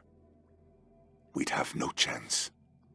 The navigator felt like pure energy in Brock's hands now. The Spire's master key. The Dean trusted me with this. The weight of that trust, the sheer responsibility, settled heavily onto his shoulders. That's settled then. We have a chance. Bjorngir stepped forward, unclipping a compact energy sidearm from the utility belt cinched over his cracked armor plating. He offered it, grip first to Brock. I took this off Grolnak before we dropped, the Gord rumbled. Better fit for you than the heavy rifles, Ensign. Brock accepted the weapon. Solid, balanced, purpose-built. He checked the energy cell, full charge, and slotted it into the back of his waistband. He still hadn't told his knife, but now he had options. Thanks, Bjorngir. He received a curt nod in reply. All right, team, Brock said, his voice firmer. New intelligence, same mission. Fleek needs the schematic device at the array console, and that makes it priority 1. I protect it and get it there. Fleek, you're on tech. Array wailed seed the works. Lariel. He looked at the Trapian, who met his gaze steadily. Stealth, recon, keep us alive getting there. Bjorngir, you're our heavy hitter. Watch our backs, clear the path, put the fear of God into them if anyone tries anything. They glanced at Feckerden. The coach gave a weak thumbs up. Go. I'm no use in a fight right now, and a liability if I'm caught. You four get the job done. Brock nodded. Fleek, they're out. The Porthan brought the map back up, highlighting the path upwards. Vertical maintenance shaft 7 Kappa. Access point deeper in this complex. He indicated the hazardous 0G Arboretum on level 92. Emergence point here. High risk, shortcuts to damaged zones, but it bypasses multiple compromised levels. From there, 8 floors up to the Dean's suite. Fastest way. Bjorngir grunted. Lariel nodded once, already blending into the shadows. Let's move, Brock ordered, taking point. The navigator held high, its blue light cutting a path through the humid darkness and the silent, watching jungle of alien plants. Fleek's scavenge device whirred, coaxing ancient hydraulics to life. With a groan that echoed up the shaft, the heavy maintenance hatch creaked inwards, scraping against the corroded frame. A gust of cold, stale air, carrying the faint, acrid scent of something decayed, washed over them. Beyond lay darkness, punctuated by the intermittent flicker of distant emergency lights reflecting off unseen surfaces.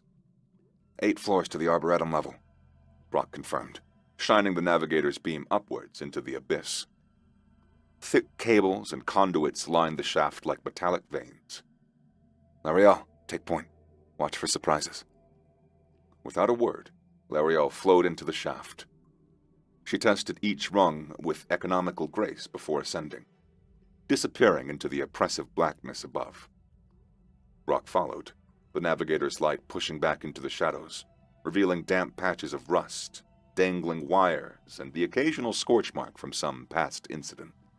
Fleek scrambled after him, his claws finding purchase on the slick metal. While Bjorngir brought up the rear, his armored bulk a constant, scraping presence in the narrow confines. The climb was a tense vertical crawl through the spire's forgotten guts. The air grew colder, the metallic tang sharper. Twice they encountered sections where the rungs had rusted away entirely. Bjorngir, bracing his massive frame against the opposite wall, created a living anchor point, allowing Brock and Fleek to carefully traverse the gap using a thick, greasy power cable. Their boots scrabbling for purchase on protruding conduits. Lariel seemed to glide across, finding impossible handholds. Higher up, a damaged section of the shaft sparked violently as they passed. Exposed conduits spat angry blue arcs of energy, forcing them to flatten themselves against the ladder, the heat radiating momentarily against their faces. Brock felt the hair on his arms prickle from the static discharge. One wrong move. Further still, a section of the gravity plating above them flickered, its low hum stuttering. For a terrifying second, the artificial pull lessened dramatically. Brock felt his boots lift from the rung, a wave of nausea washing over him as his stomach lurched. Before he could drift, Bjorngir's gauntleted hand clamped onto his shoulder like a vice, slamming him back against the ladder with enough force to rattle his teeth. The plating flickered again, stabilizing with a steady hum. Careful, Ensign. The Gord grunted, his voice a low rumble inches from Brock's ear. Thanks, Brock managed, his heart pounding a frantic rhythm against his ribs. He forced himself to focus, pushing down the vertigo. Keep climbing. After what felt like hours, but the navigator marked as just under 15 minutes of grueling ascent, Lariel's voice echoed softly from above. Level 92 access. Hatch is warped, forced inwards. Significant structural damage nearby. Brock pulled himself up the last few feet, joining her on a narrow, buckled maintenance platform. The circular hatch leading out was horribly bent, its edges blackened and melted in places. Sparks sputtered from the mangled locking mechanism. Not pirate work. Lariel observed, touching the warped metal. Impact or explosion from the other side. Fleek arrived, his device already scanning. Severe frame damage. Lock mechanism fused. Emergency release is offline. Severed power conduit. He pointed towards a thick, sparking cable dangling nearby. I can try splicing into that auxiliary line to trigger the bolts, but the power surge will be uncontrolled. Stand clear.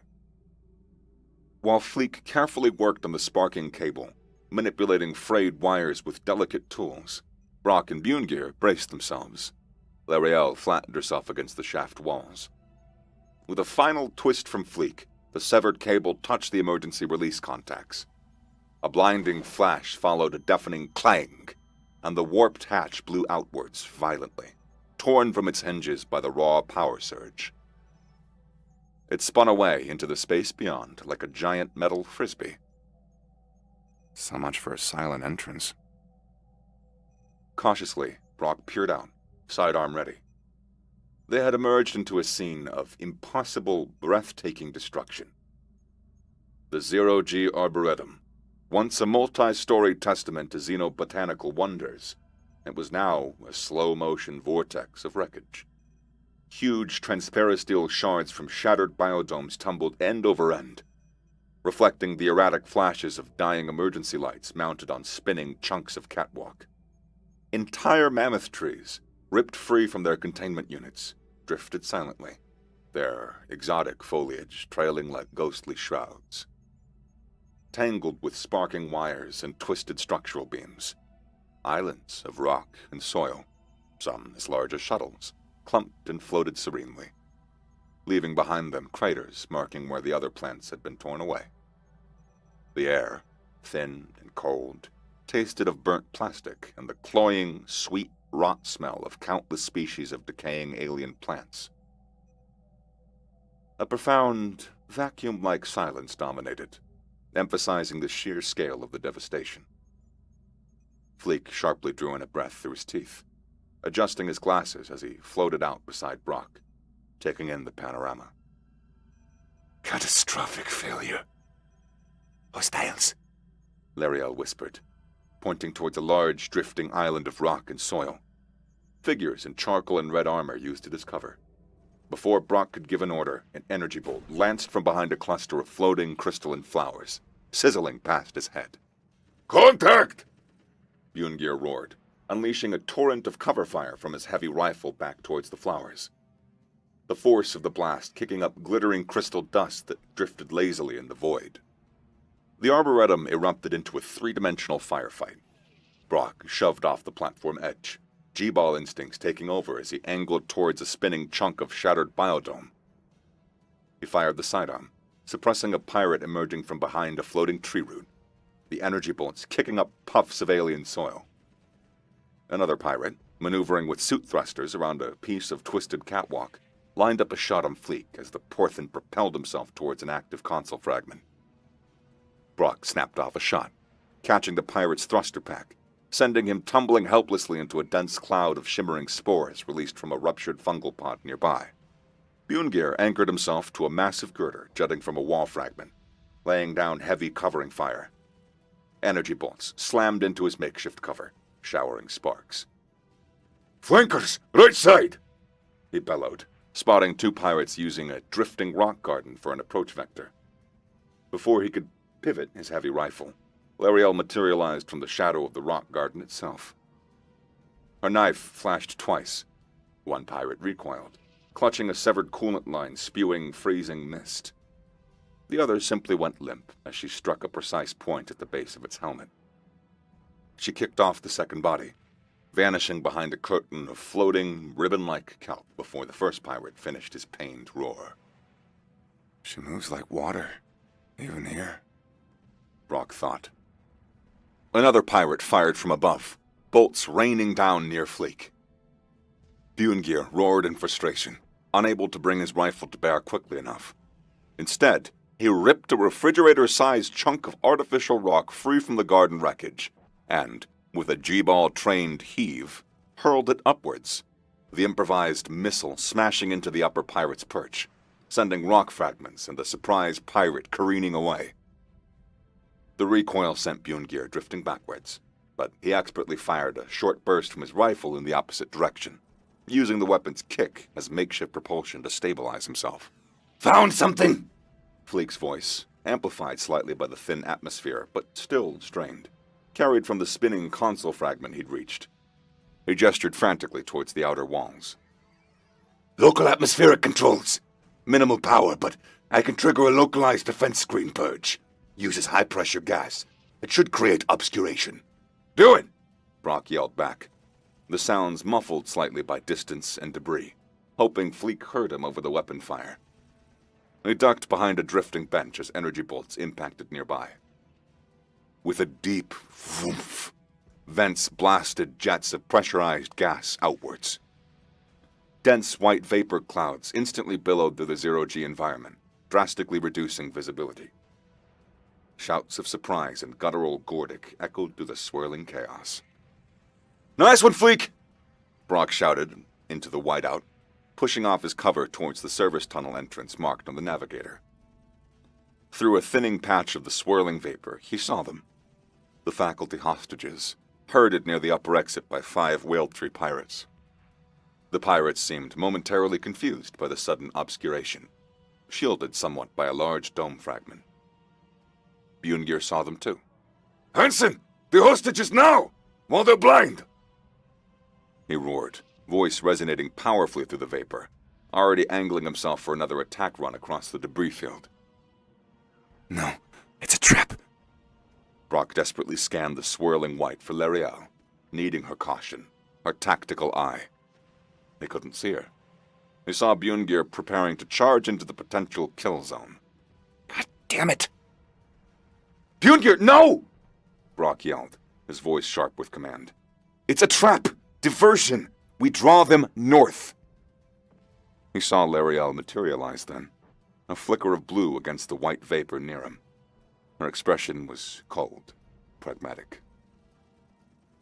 "Leave them," L'Oreal stated flatly, loud enough for Bjorngir to hear over the distant weapon fire. "The mission is the array." "They are Orion faculty," Bjorngir bellowed back, enraged by her callousness. "We do not abandon allies." "Enough!" Brock roared, cutting them both off. The pirates wouldn't stay confused forever. "Bjorngir, with me! Diversion north! Make it loud! L'Oreal." He locked eyes with the Trapian, making the command clear. "Use the vapor, use the diversion. Get to those hostages and take out their guards. All of them. Give the faculty a chance to escape in the chaos." He pointed south. "Fleek, get to that tunnel. Now go!" L'Oreal's eyes widened almost imperceptibly at the direct order to engage. But then, a predatory glint flickered within them. She gave a single, sharp nod before melting back into the vapor cloud, heading south toward the hostages. Bjorngir hesitated only a fraction of a second before letting loose a bellowing war cry and unleashing a torrent of fire towards the northern sector, fully committing to the diversion. They grabbed a huge chunk of rock plating and hurled it crashing into the floating debris near the north access, creating a massive, noisy impact. The ruse worked. Muffled shouts and concentrated energy fire erupted from the north as pirates reacted. Brock joined Bjorngir, firing his sidearm, yelling tactical nonsense, making their feint look real. He risked a glance south. He saw Fleek, a small figure using his jerry-rigged dry ice thrusters for propulsion, rocketing towards the service tunnel entrance, weaving through the vapor. Further on, near the hostages, Brock caught flashes of movement within the cloud. L'Oreal's lithe form, the glint of Umtol's knife, a sudden, jerky collapse of armored figures. The pirates guarding the hostages were too focused on the northern diversion to notice the phantom in their midst, until it was too late. He saw the faculty scattering, pushing off towards relative safety behind larger debris as their captors fell silently. She did it. The mad woman actually did it. Working on the door bypass! Hurry! The Porthan's shout carried back. Closer now. Time to pull back. Bjorngir! Fall back! Towards Fleek! Brock yelled, reversing his own trajectory southwards, laying down the suppressive fire towards the northern pirates who were beginning to realize the deception. Bjorngir unleashed one last bellow and a final volley towards the north, then used a massive piece of wall paneling to ricochet himself backwards with surprising speed, angling towards the southern tunnel. Their combined covering fire brought precious seconds. Brock scanned frantically for Lariel. There. She emerged from the vapor cloud near where the hostages had been, but she was exposed.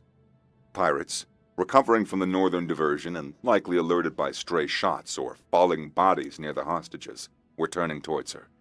Energy bolts began stitching the space around her, impacting debris, forcing her to weave desperately. Bjorngir! Covering fire! Lariel's pinned down! Brock yelled, shifting his own fire, trying to suppress the attackers targeting her escape path. Bjorngir reacted instantly, pivoting mid-drift, laying down a protective wall of heavy energy bolts. His shots were powerful, but the pirates were numerous now, taking cover behind substantial wreckage, their returning fire concentrating on Lariel, trapping her in a lethal crossfire.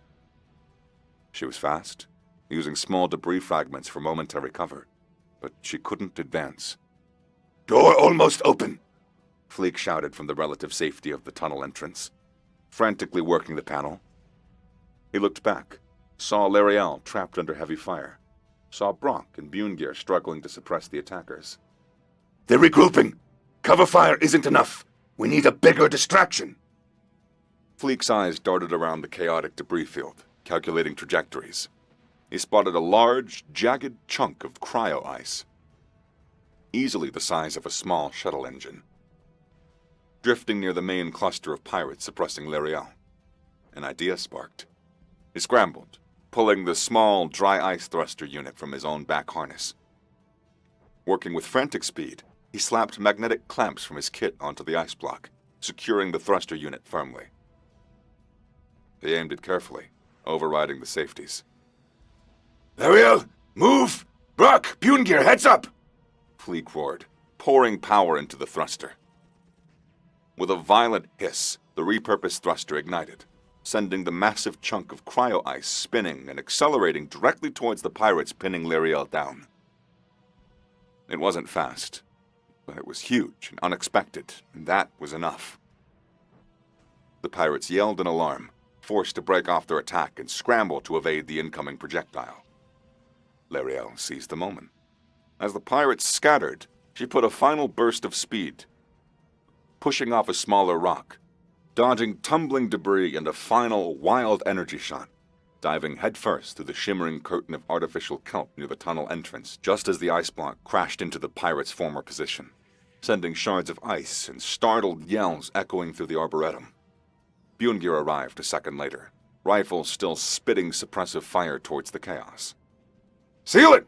Brock roared, firing one last burst before throwing himself through the kelp after Bjorngir. Fleek slammed his claw into the emergency closure panel. With a piercing screech and a heavy final thud, the reinforced inner door slammed shut and locked, plunging them into the relative darkness and blessed gravity of the service tunnel just as heavy impacts hammered against the metal from the outside. Silence, broken only by their ragged breathing and the low hum of the tunnel's ventilation. Brock leaned against the cool metal wall, the graze on his thigh throbbing, adrenaline leaving him shaky. Bjorngir slumped slightly, checking the cracked plating on his shoulder. Fleek frantically monitored the door seal readouts on his device. Lariel smoothly rose from her dive, pulling a piece of kelp from her striking orange hair, her breathing only slightly faster than normal.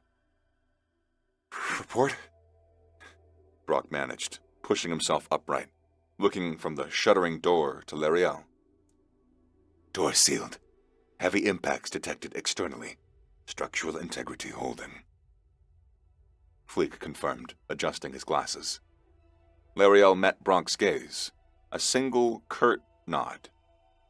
Hostage guards eliminated, she said, her voice calm again. faculty have a chance now, She glanced back toward the sealed door. but they know we are in the tunnels. They will pursue. Then we keep moving, Brock said, checking his sidearm's charge. Relief mingled with the grim reality. They had done what they could. Good work, all of you. Especially you, Fleek. Nice shot. Fleek's ears twitched, almost imperceptibly. The heavy service tunnel door hissed open, revealing not sanctuary, but another layer of hell. The transition from the relative quiet of the tunnel to the immediate vicinity of the dean's office suite was jarring. The air here was thick with the acrid stench of burnt metal, heavy enough to sting the back of Brock's throat. The low hum of the Spire systems was drowned out by the ragged, intermittent blasts of heavy energy weapons discharging nearby, followed by the high-pitched screech of impacted plastisteel. Red emergency lights pulsed erratically, casting the corridor in a bloody, strobing glare, reflecting off shattered viewports and pools of coolant slicking the deck plates. Debris littered the wide, opulent corridor that led to the dean's main office. Chunks of intricate ceiling molding, disabled security drones sparking feebly. The scorched and twisted remains of what might have been decorative statues, and at least 2 crumpled forms in the armor of whaled tree pirates, sprawled near the entryway.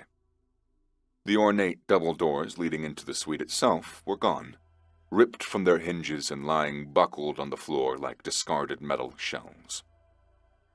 Beyond the ravaged opening, Brock could see flashes of intense energy fire, hear guttural Gordic shouts, and the defiant, though weakening, hum of a personal energy shield under duress. Navigator confirms heavy pirate concentration around the suite, sealing the sector. Fleek reported grimly, pointing to the swarm of red dots on the holographic display that converged on but didn't penetrate the office's immediate location. But inside, the jamming is absolute. Weld seeds active. No life signs. No sensor data getting out. Listen, Brock said, straining his ears over the chaos. He gestured toward the breached doorway where flashes of energy fire illuminated the smoke within. That shield, those impacts. Someone's still holding out in there. It has to be the Dean. He's still fighting. The realization sent a surge of adrenaline through him. Then Kurfix is in there with him. Bjorngir growled, hefting his rifle. Anne's running out of time, Lariel added, her gaze fixed on the doorway. The fighting sounds desperate. Close quarters. Agreed. Brock nodded, his mind racing. We don't have time for a settled plan. We breach hard and we breach fast. He looked at Lariel. Clear the immediate entryway. Traps, sensors, anything right at the threshold. Give us a clean entry. She nodded once, already a shadow against the damaged wall panels. She flowed forward, hugging the edge of the corridor. Brock watched her pause near the jagged edges of the ruined doorway, her head tilting slightly as she seemed to listen or sense things Brock couldn't perceive. He saw her subtly redirect a sparking, severed data conduit with the tip of her boot, then use a small, specialized tool to disable something embedded in the doorframe itself. Maybe a proximity mine or a backup sensor grid. A faint shimmer near the floor dissipated. She gave a quick, sharp hand signal. Immediate path clear. Okay. Brock took a breath, gripping the sidearm Grolnak had unwittingly provided. Fleek, the console is on the far wall according to the pre-blackout schematic. Get in there, plug this in. He handed him the navigator. Bjorngir, you're Fleek's heavy escort. Nothing stops him. Lariel, you know what to do. Find an angle, cause chaos, then I'll draw their initial fire. Bjorngir gave a guttural grunt of confirmation. On my mark, Brock whispered, tensing as another volley of heavy fire erupted from within the office, followed by the defiant scream of the Dean's shield holding. Now! He burst through the ruined doorway, sidearm blazing, aiming high towards the pirates visibly firing on the Dean's position. Hey, over here, soft scale! He yelled, hoping the Gordic insult would draw their attention. Simultaneously, Bjorngir charged in low, a guttural roar ripping from his throat, shielding Fleek's smaller form as the Porthan sprinted desperately across the ravaged office towards the far console. L'Ariel vanished into the chaos the moment they breached, using overturned desks and a shattered holographic projector as cover. The office was carnage. What had once been a symbol of Orion elegance and academic authority, likely filled with priceless artifacts, polished metallic surfaces, and intricate holographic displays depicting Academy history, was now a wreck. Heavy furniture was overturned, transparasteel partitions shattered, data consoles sparking and spitting smoke. Scorch marks scarred the walls and the floor, and amidst the destruction, slumped against the far wall near the main console bank, was Dean Nuran Oubliette. He was grievously wounded, his ornate robes torn, metallic skin showing dull patches where energy bolts had impacted. But a shimmering golden shield flickered defiantly, absorbing the brunt of the incoming fire. The Dean's eyes, though dimmed by pain, flickered open wider as he saw Brock and Fleek burst through the ruined doorway. A spark of desperate hope ignited within their depths, warring with the agony that etched onto his strained features. "Hansen," he gasped, the sound thin but urgent, his voice strained against the effort of maintaining the shield. "The console. Fleek, protect the array." His shield wavered violently under another energy blast from the guards, forcing his attention back to survival. Standing dominant near the center of the room, energy rifle still smoking, was Kerfik's Gradageist. Flanked by 4 elite Weldtree guards in slightly heavier, more ornate armor, the pirate lord radiated pure menace. His scarred face, visible beneath the helmet's visor, twisted in a snarl of frustration as he registered the intruders, his attention momentarily torn from finishing the Dean. "They're human." Kerfik's harsh voice cut through the din, sharp with avarice and fury. "Then Jackson's whelp. Kill the traitor. Capture this human alive.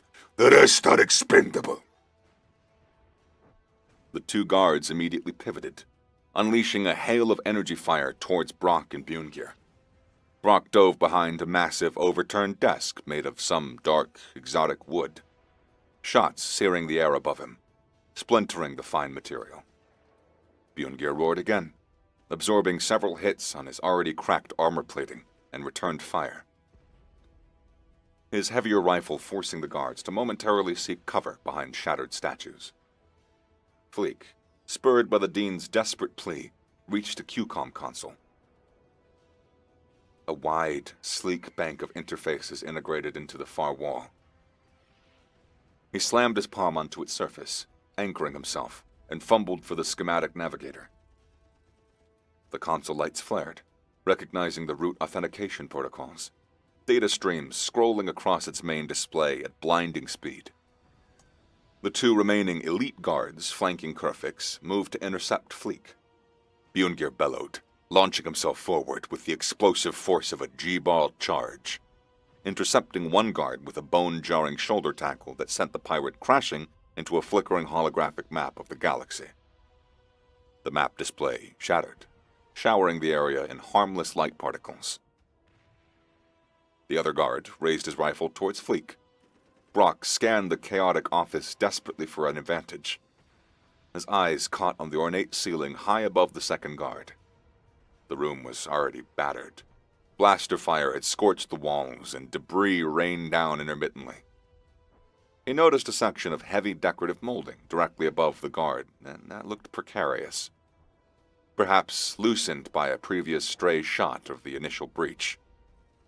Sparks spitting faintly from a damaged light fixture nearby. It was a long shot. Maybe just wishful thinking born of desperation. Worth a try. "Bungear! Look out above!" Brock yelled. Less a precise instruction and more of a general warning, hoping to draw attention upwards. Simultaneously, Brock raised his sidearm and fired a quick shot at the already damaged connection point where the heavy molding met the main ceiling structure. The energy bolt struck the weakened joint.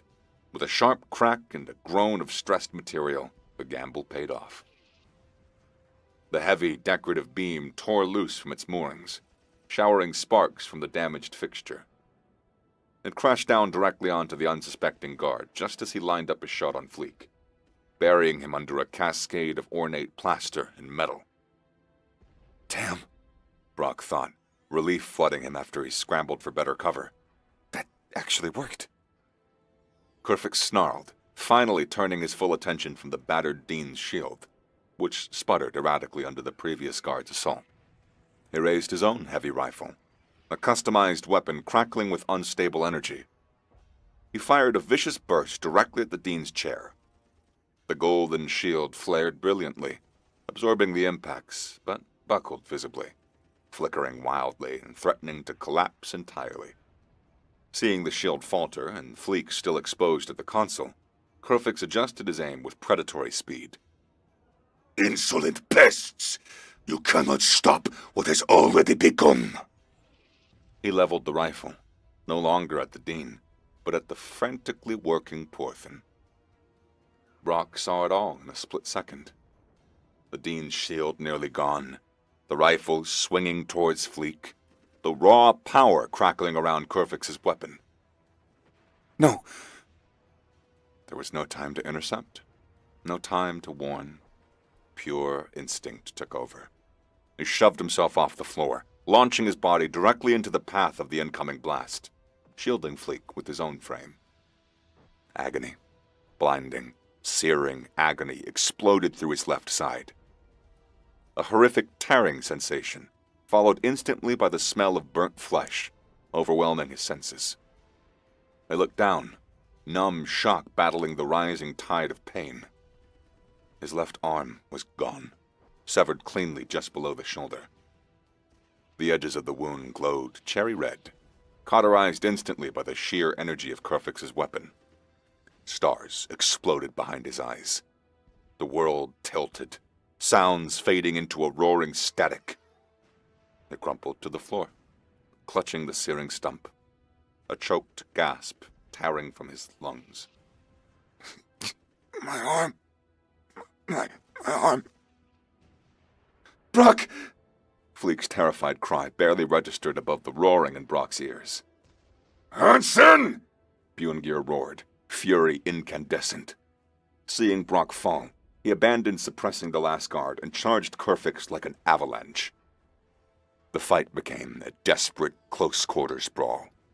Bjorngir slammed into Kerfix, the sheer impact sending both massive gourds staggering back. They grappled fiercely amidst the wreckage, trading brutal blows that echoed like wrecking balls on concrete. Armor denting, sparks flying. Lariel flowed out from the shadows, her knife a silver blur, darting in to slash at Kerfix's exposed joints and coolant lines, forcing him constantly off balance. Her camouflage flickered as she weaved through the deadly dance. The last remaining elite guard tried to rejoin the fray, firing towards the grappling giants, shots going wide in the chaos. Brock lay on the floor, drifting in and out of consciousness, the metallic tang of his own blood thick in his mouth. Through waves of pain and dizziness, he saw Fleek, face pale with terror, but hands moving with renewed, frantic speed on the console, spurred by Brock's sacrifice. He's almost there. Just gotta stay awake. Just gotta... With a final, bellowing roar, Kerfix managed to throw Bjorngir off balance, sending the larger gourd crashing into a bank of sparking consoles. Simultaneously, he backhanded Lariel hard, sending her skittering across the floor. Temporarily free, breathing heavily, his cracked visor showing eyes burning with hate, Kerfix swung his rifle around. He aimed it directly at the slumped form of Dean Oubliette, whose shield had finally winked out of existence. No more obstructions. Die, Orient filth! Kerfix snarled, pulling the trigger for the kill shot. But the Dean wasn't helpless. As the energy bolt screamed towards him, his eyes snapped open, blazing with an impossible golden light. He didn't flinch, didn't try to evade. Instead, he thrust his hands forward, palm open towards the incoming blast. The intricate gold patterns etched deep into his metallic skin ignited, blazing with the light of a miniature sun. The very air crackled around him, warping with intense energy. You cannot. You will not. The Dean's voice resonated, no longer weak, but filled with ancient power, echoing slightly. Kill me in any way that matters. The energy bolt struck his outstretched hands, and stopped. It didn't dissipate. It was absorbed, drawn into the swirling golden vortex emanating from the Dean's body. For a heartbeat, the Dean glowed even brighter, a figure of pure, incandescent energy. Then, with a final, defiant cry that wasn't quite sound, but pure, resonant power, he unleashed it. A focused beam of blinding, golden-white energy, tinged with the raw, red fury of Kerfix's own captured shot, erupted from the Dean's hands, striking Kerfix's rifle dead center. The weapon disintegrated into a shower of molten slag and overloaded components. The beam continued, slamming into Kerfix's chest plate, sending the pirate lord flying backwards with a strangled cry of agony, crashing heavily into the far wall. Armor smoking, visibly burned and injured. The intense golden light surrounding the Dean faded instantly, leaving afterimages burned onto Brock's retinas. Dean Neuron Oubliette slumped forward, utterly still, his life force completely expended, his metallic skin dulling rapidly to a lifeless, lusterless pewter gray. He was gone, but his final act had turned the tide. Shield down! Final lock bypassed! Fleek shouted, seizing the momentary silence. He reached into the access port revealed by the schematic interface and physically ripped out the small crystalline weld seed device. It sparked once in his grasp, then went dark. Weld seed neutralized. With his other hand, he slammed the final sequence onto the main console. A piercing, galaxy-wide carrier wave tone erupted from the room's speakers. Confirmed. Broadcast transmitting galaxy-wide. Kerfix stirred against the far wall, groaning, clutching his scorched chest plate, his primary weapon destroyed. He saw the confirmation light. He heard the rising whine of approaching sirens from the corridor. His plan was in ashes. His prize, Brock, wounded but alive. His ride potentially damaged. Rage and pain warred on his face. Bjorngir, recovering faster than the stunned guard, charged again. Lariel moved to flank. Brock, fighting through the agony, tried to raise his sidearm with his remaining hand. But Kerfix was already moving. He snarled, grabbing the nearest recovering elite guard. The guard looked up, confused, wounded. Your failure is rewarded. Kerfix roared, slapping a small magnetic charge onto the guard's chest plate. With a contemptuous shove, he kicked the doomed guard directly towards Bjorngir and Lariel. Bomb! Brock screamed, the warning tearing his throat. As Bjorngir reacted, trying to shield Lariel, Kerfix spun, his damaged FTL emitter sparking erratically. He slammed his fist onto the activator on his wrist gauntlet. The world dissolved into white noise and pressure as the guard exploded. Brock instinctively curled into a ball, the blast wave washing over him, showering him with debris. Through the ringing of his ears and the spots in his visions, he saw the faint, distorted shimmer of the Weld Tree FTL activating and vanishing just as the explosion ripped through the office. Kerfix Gradagast was gone, leaving behind death, destruction, and a spire that was finally, desperately calling for help. The ringing in Brock's ears slowly subsided, replaced by the rising whine of approaching sirens and the heavy, rhythmic thud of magnetic boots clanging against the deck plates outside the ruined office. Dust and smoke choked the air, stinging his eyes, mixing with the sharp, coppery tang of blood. His own, he realized dimly. The pain in his left shoulder was a roaring inferno, a blinding white heat that threatened to swallow his consciousness whole. He laid curled on the floor amidst the shattered furniture and sparking console fragments. His remaining hand instinctively clamped over the searing, cauterized stump where his arm had just been moments ago. Through blurred vision, he saw Bjorngir pushing himself up from where he'd just thrown himself bodily over Lario before the explosion. The massive gourd's back armor plating was heavily scorched, cracked, and smoking from absorbing the brunt of the blast intended for both of them. He staggered slightly as he rose, shaking his massive head to clear it. Beneath him, Lariel pushed aside a piece of debris Bjorngir's body had shielded her from. Rising smoothly, but breathing heavily, her usual cool mask replaced by a momentary look of raw shock as she glanced at Bjorngir's damaged back. Fleek was scrambling back towards the main QCOM console, checking its status, the precious schematic navigator still docked in its interface port. Then, the corridor outside filled with movement. Squads in heavy tactical armor flooded the doorway, weapons sweeping the room. But their disciplined advance was marred by exhaustion. Armor plates were scarred black by energy fire, dented from impacts, smeared with grime. One officer leaned heavily against the doorframe for a moment, catching their breath before pushing forward. Another limped slightly, favoring their left leg. They methodically cleared corners, checked behind overturned furniture, their movements precise, but lacking the sharp snap of troops fresh from deployment. One nudged a fallen whale tree pirate with their boot, checking for life signs with a weary professionalism that spoke of countless similar encounters across the spire in the preceding hours. Clear it forward! The lead officer snapped, their voice tight with fatigue, visor reflecting the chaotic lights. Sweep the adjacent chambers. Any sign of the primary target? The question implied Kerfix's expected presence, the uncertainty confirming they hadn't simply wiped the slate clean on their way up. These units had clearly broken through heavy resistance, likely capitalizing on the chaos caused by Fleek's signal and Kerfix's sudden disappearance. Medics in white and red tactical gear, their own armor bearing scorch marks and hasty field patches, rushed towards Brock, scanners whirring. They fought the encroaching darkness, trying to focus.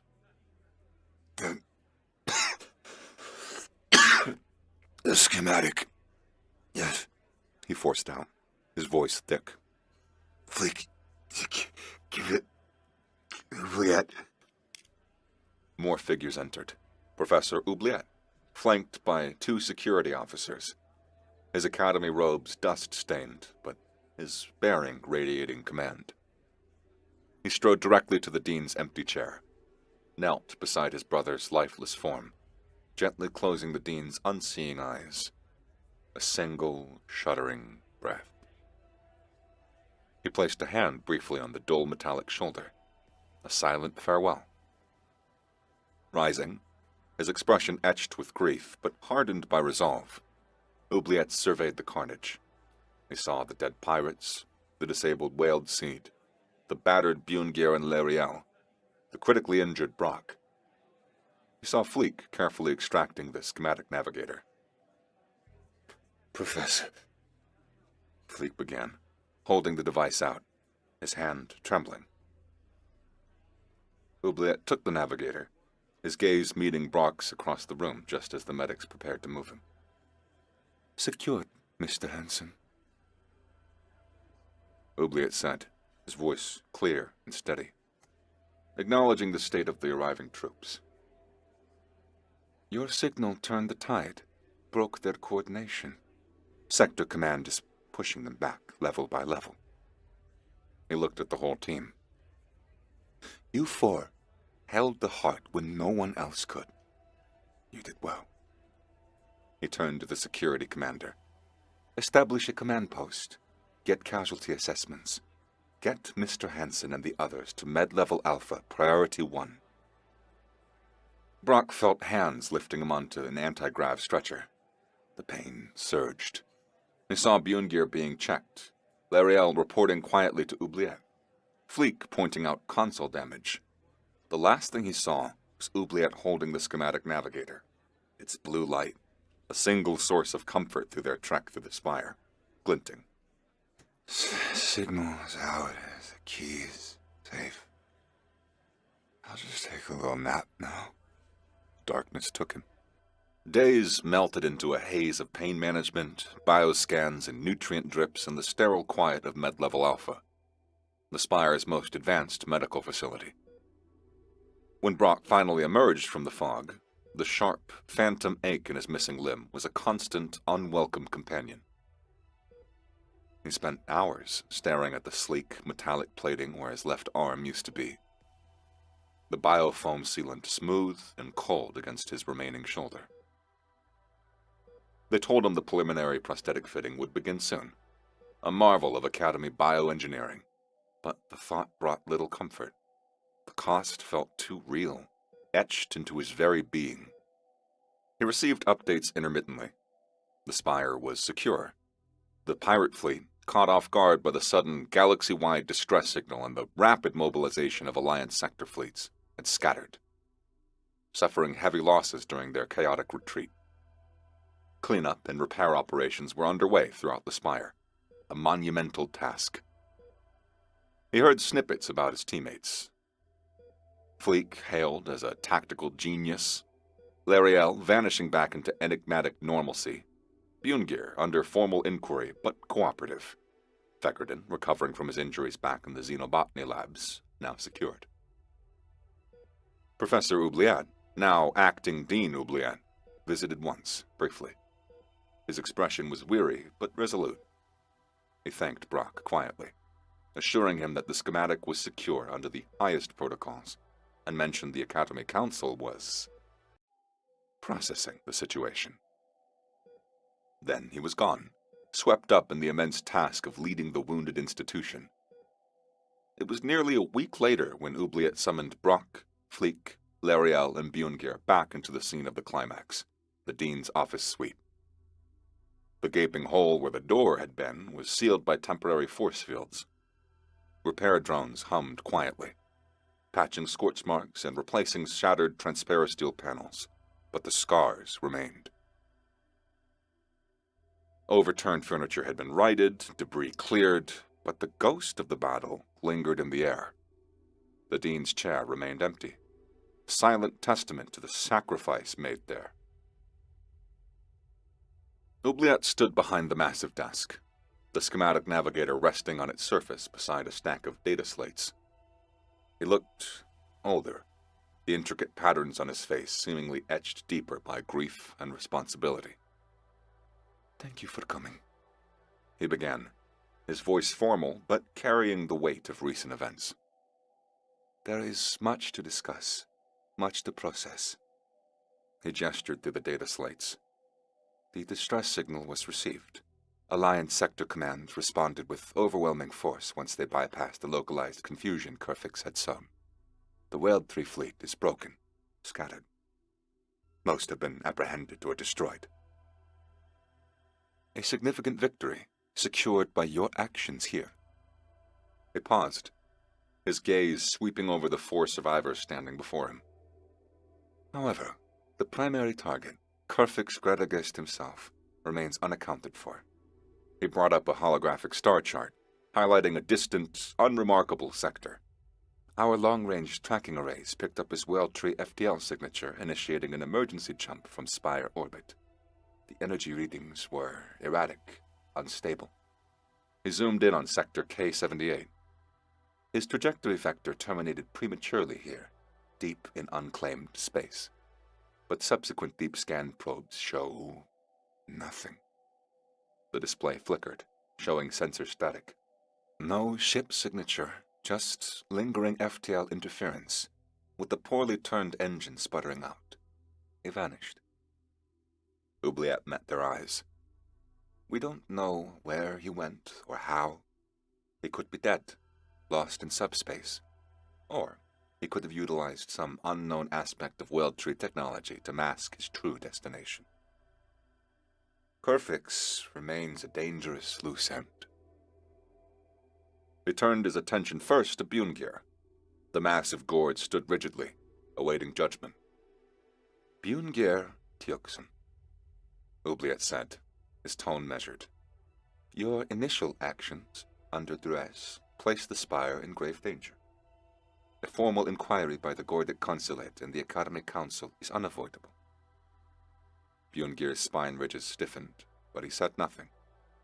However, Oubliette continued, your subsequent bravery, your rejection of Kerfix's fanaticism, and your direct actions in defending this office were instrumental in preventing catastrophe. Testimony from Mr. Hansen and Coach Feckerton confirms the coercion involved regarding your mother, the Oracle. A matter the Alliance is now pursuing through diplomatic channels. The coercion will be given full weight in the inquiry. Your path forward, Oubliette stated firmly, lies in demonstrating unwavering loyalty to the principles this Academy represents, not the twisted honor Kerfix espoused.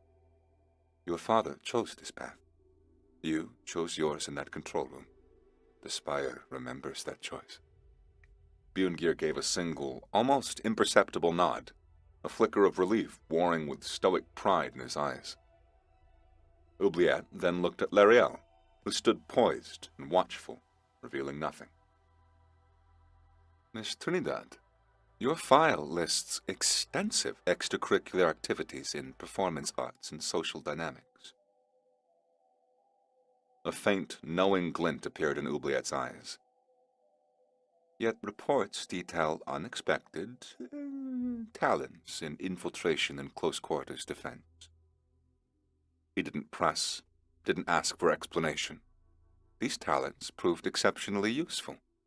The Academy values diverse skills, applied appropriately.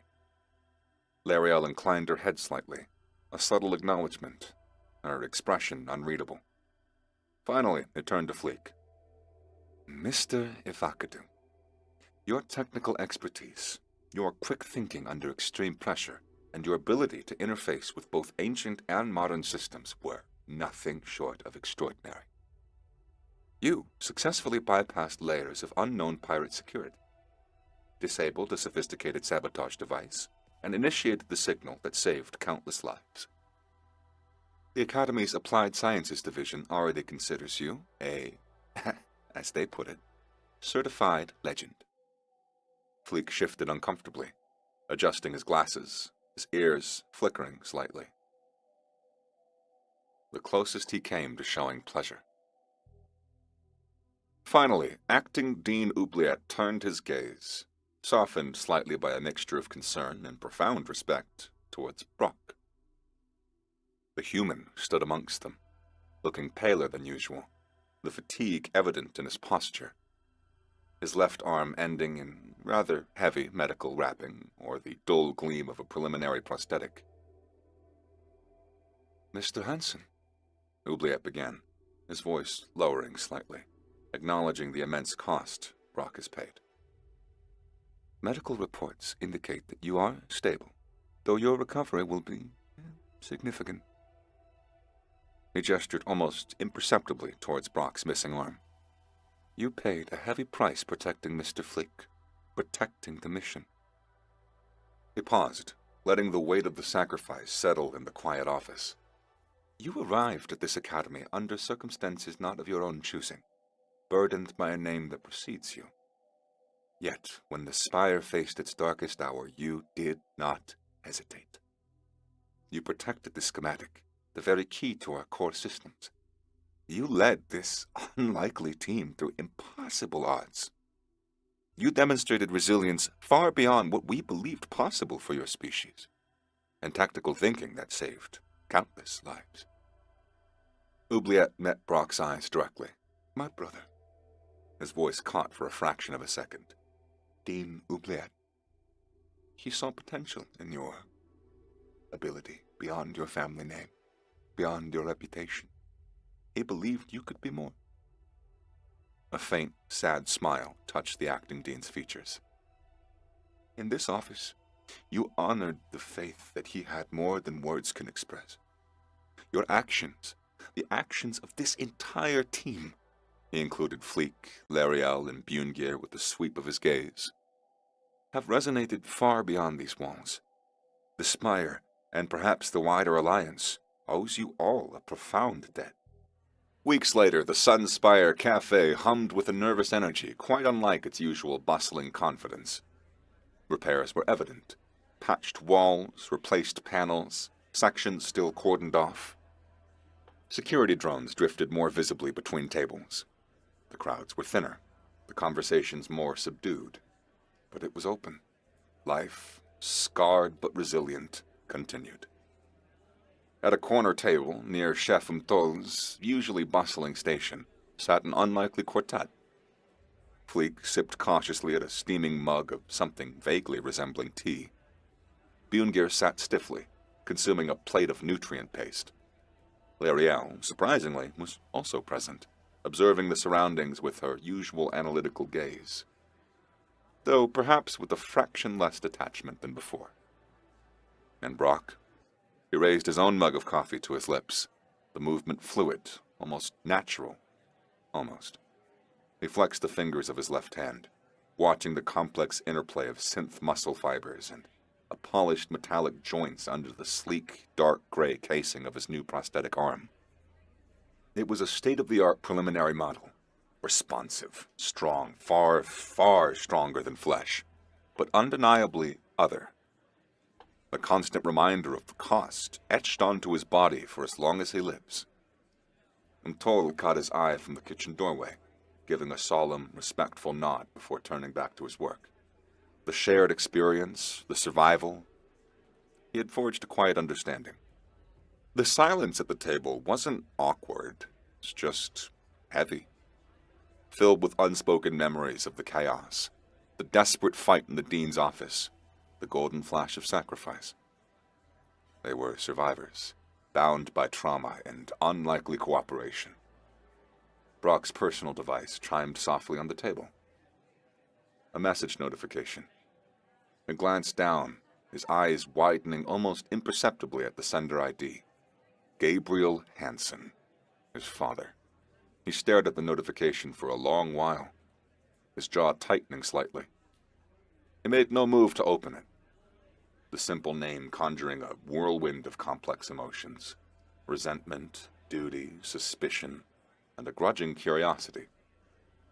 Fleek noticed the shift in his expression. "Brock, everything okay?"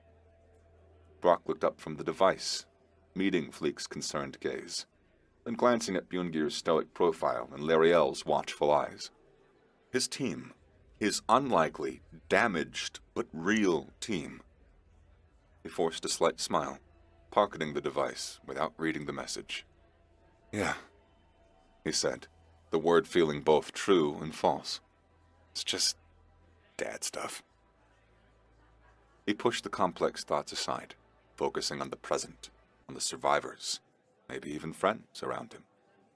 He looked toward Umtol's kitchen.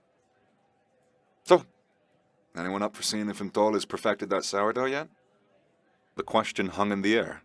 Simple, normal. A small step back towards the life that they had had before the invasion, yet irrevocably changed. A new beginning, built on scars and shared survival. Thanks for tuning in to another episode, and if you like the Sunspire series, there is more of it right here. Is this thing, are we still recording?